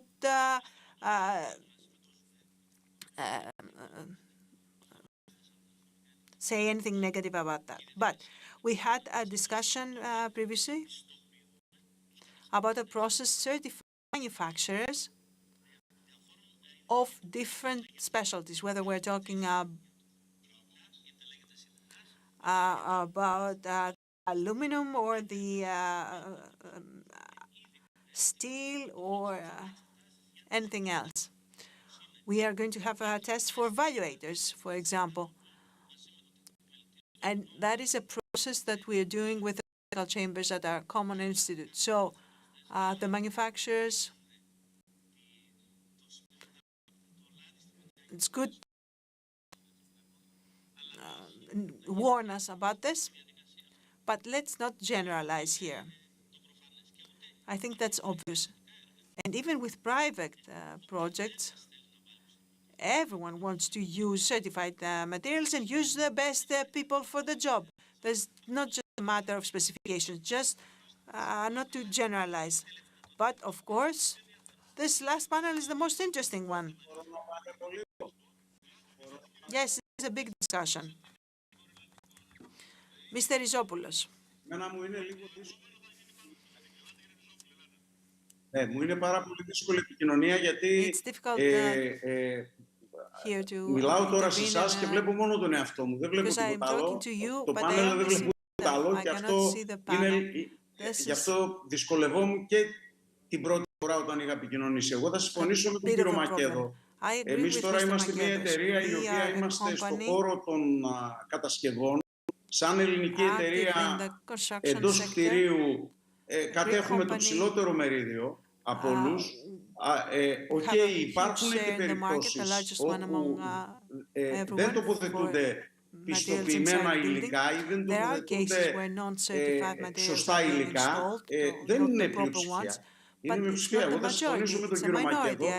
Βεβαίως, θα ήταν πάρα πολύ καλύτερα να είχαμε εποπτεία αγοράς, όπου στην περίπτωση των πλαστικών σωλήνων, νομίζω και στα υπόλοιπα είδη, στην περίπτωση των πλαστικών σωλήνων υπάρχει ΦΕΚ, υπάρχουν υπουργικές αποφάσεις, όμως εποπτεία αγοράς, και θα συμφωνήσω απόλυτα με τον κύριο Γεωργίου, εποπτεία αγοράς δεν υπάρχει. Μην γενικεύσουμε όμως τα πράγματα, θα συμφωνήσω απόλυτα και μην βάλουμε τώρα όλους τους μηχανικούς ότι δεν γίνεται σωστά η δουλειά και κινδυνεύει να πέσει το δοκάρι.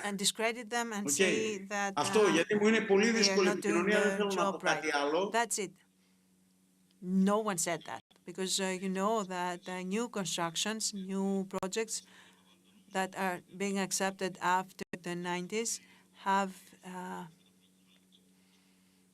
don't have such margins. But we don't know what was happening in the past, of course. I'm an engineer in construction. And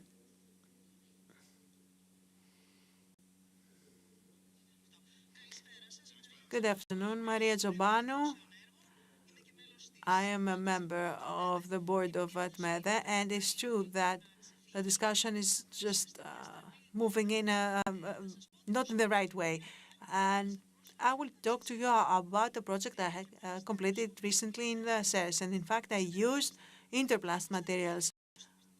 The only thing where I didn't request a certificate were the nails. For any other type of material that was used in the project, even though it was not a requirement by NF, it was a typical project, but the awarding authority requested that all materials were checked. Everything that was used in the project were checked and certificates were checked. And so the requirement is there. The supervising authority, the awarding authority did its job, and we, the developers, the constructors, we have also, we are going to maintain the project, and we are interested in our reputation. And this is a small country, things cannot be hidden. So Even if there's no official requirement for certification, there's a new generation of engineers that are following this logic. I understand what the manufacturers are saying, that there are competitors that do not meet the specifications. That's a different story. It has to do with the commercial aspect, but the construction sector has to provide certificates. So we go to these companies that can give them to us. I don't think that we have any more time for a discussion, but who checks the certificate? What is the authority that is checking that certificate?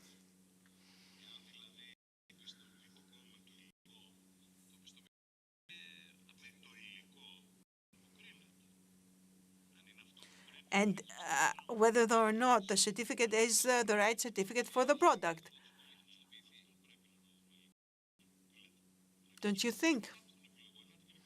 Let's hear your last comment, Mr. Mitropoulos. I will go back to my previous comment that with large projects, we find all the positive things that you have talked about. A review of certificates, they request the certificates and they check the quality of the construction and the manufacturing. But we see some problematic products in the market, and it's a good thing to highlight that. Now, everyone, all our engineers are trying to upgrade the level of our work. Συμφωνώ απόλυτα και με την κυρία που παρέμβηκε προηγουμένως. Δεν ξέρω ποιο έργο ήταν αυτό και τοποθετήθηκαν προϊόντα της δικιάς μας εταιρείας. Νομίζω ότι οι μηχανικοί κάνουν πολύ σωστά τη δουλειά τους. Εγώ δεν είμαι μηχανικός. Έχω σχέσεις με πολλούς μηχανικούς οι οποίοι βελτιώνουν και τη δικιά μας τη δουλειά. Δεν μπαίνει ζήτημα δηλαδή αυτή τη στιγμή. Είναι εξάλλου αν τυχόν η ποιότητα των υλικών δεν ήταν καλή. Εμείς επειδή δεν ανήκουμε στις εταιρείες με χαμηλού κόστους υλικά, δεν τα υπήρχαμε. Και το λέω έτσι, δηλαδή μας επιλέγουν ακριβώς λόγω των πιστοποιητικών και είναι εύκολος ο τρόπος να ελέγξεις ένα πιστοποιητικό και μάλιστα στη δικιά μας την περίπτωση όταν καταθέτουμε ένα πιστοποιητικό επειδή έχουμε δύο τύπους σωλήνων κλιματισμού, το PPR και το PPR-CT, δεν μπορεί κάποιος να το ξεχωρίσει ιδιαίτερα. Οι μηχανικοί όταν βλέπουν ότι γράφει προδιαγραφή PPR-CT, μην πω τώρα τι σημαίνει το καθένα, ζητάνε το πιστοποιητικό για το PPR-CT γιατί εδώ δεν γράφει PPR. Φτάνω δηλαδή στο σημείο, δεν υπάρχουν τέτοια ζητήματα. Απλά εκείνο το οποίο θα πούμε, θα θέλαμε όλοι έναν μεγαλύτερο έλεγχο και μια μεγαλύτερη εποπτεία της αγοράς. Αυτό είναι ένα άλλο πράγμα από το αν τοποθετούνται στην αγορά προϊόντα τα οποία είναι δεύτερης, τρίτης και όγδοης κατηγορίας. Ευχαριστώ πολύ. Thank you. Mr. Thomasinakis. The truth is that with public projects, private projects, you cannot really avoid the specifications. There are consultants and there are technical offices that check all certifications, and everyone is obligated to submit details about the performance of all systems. When you could have the problem is in small residential projects, maybe a villa or a small residence or an apartment building where a developer can actually defraud you and use inferior products. But at the level of the European Union, because as Alumil, we are a member of the European Association of Aluminum and follow up with all developments closely. Right now, we are reviewing CPR, the regulation for building materials, and sustainability and the energy footprint is going to be a must. At least for window and door frames, after 2-3 years, we will all be obligated to declare in the performance declaration how much carbon dioxide was emitted for the construction of a window frame. So that really shows that we all need to be sensitive and choose materials that have a low carbon footprint. It's going to be an obligation based on the European Union regulations. just a couple of seconds to say that when we try to establish specifications, we need to be very careful, not only to ensure safety, sustainability, carbon footprint, environmental protection, and all that, but we need to be careful in establishing the right specifications so that the domestic industry that can meet those specifications can be assisted by the existence of those specifications. And I'm not shy to say that it's going to be protect the domestic industry from unwanted and unwarranted imports, since we do have the companies in our country that can actually meet higher standards than those of the imported products. That would be a way to help our industry effectively. Any comments, any questions? I don't think we have time for that. But was our last panel interesting? A round of applause for our panelists. Thank you. And now, the floor to Ms. Stella. Γεια σας και από μένα.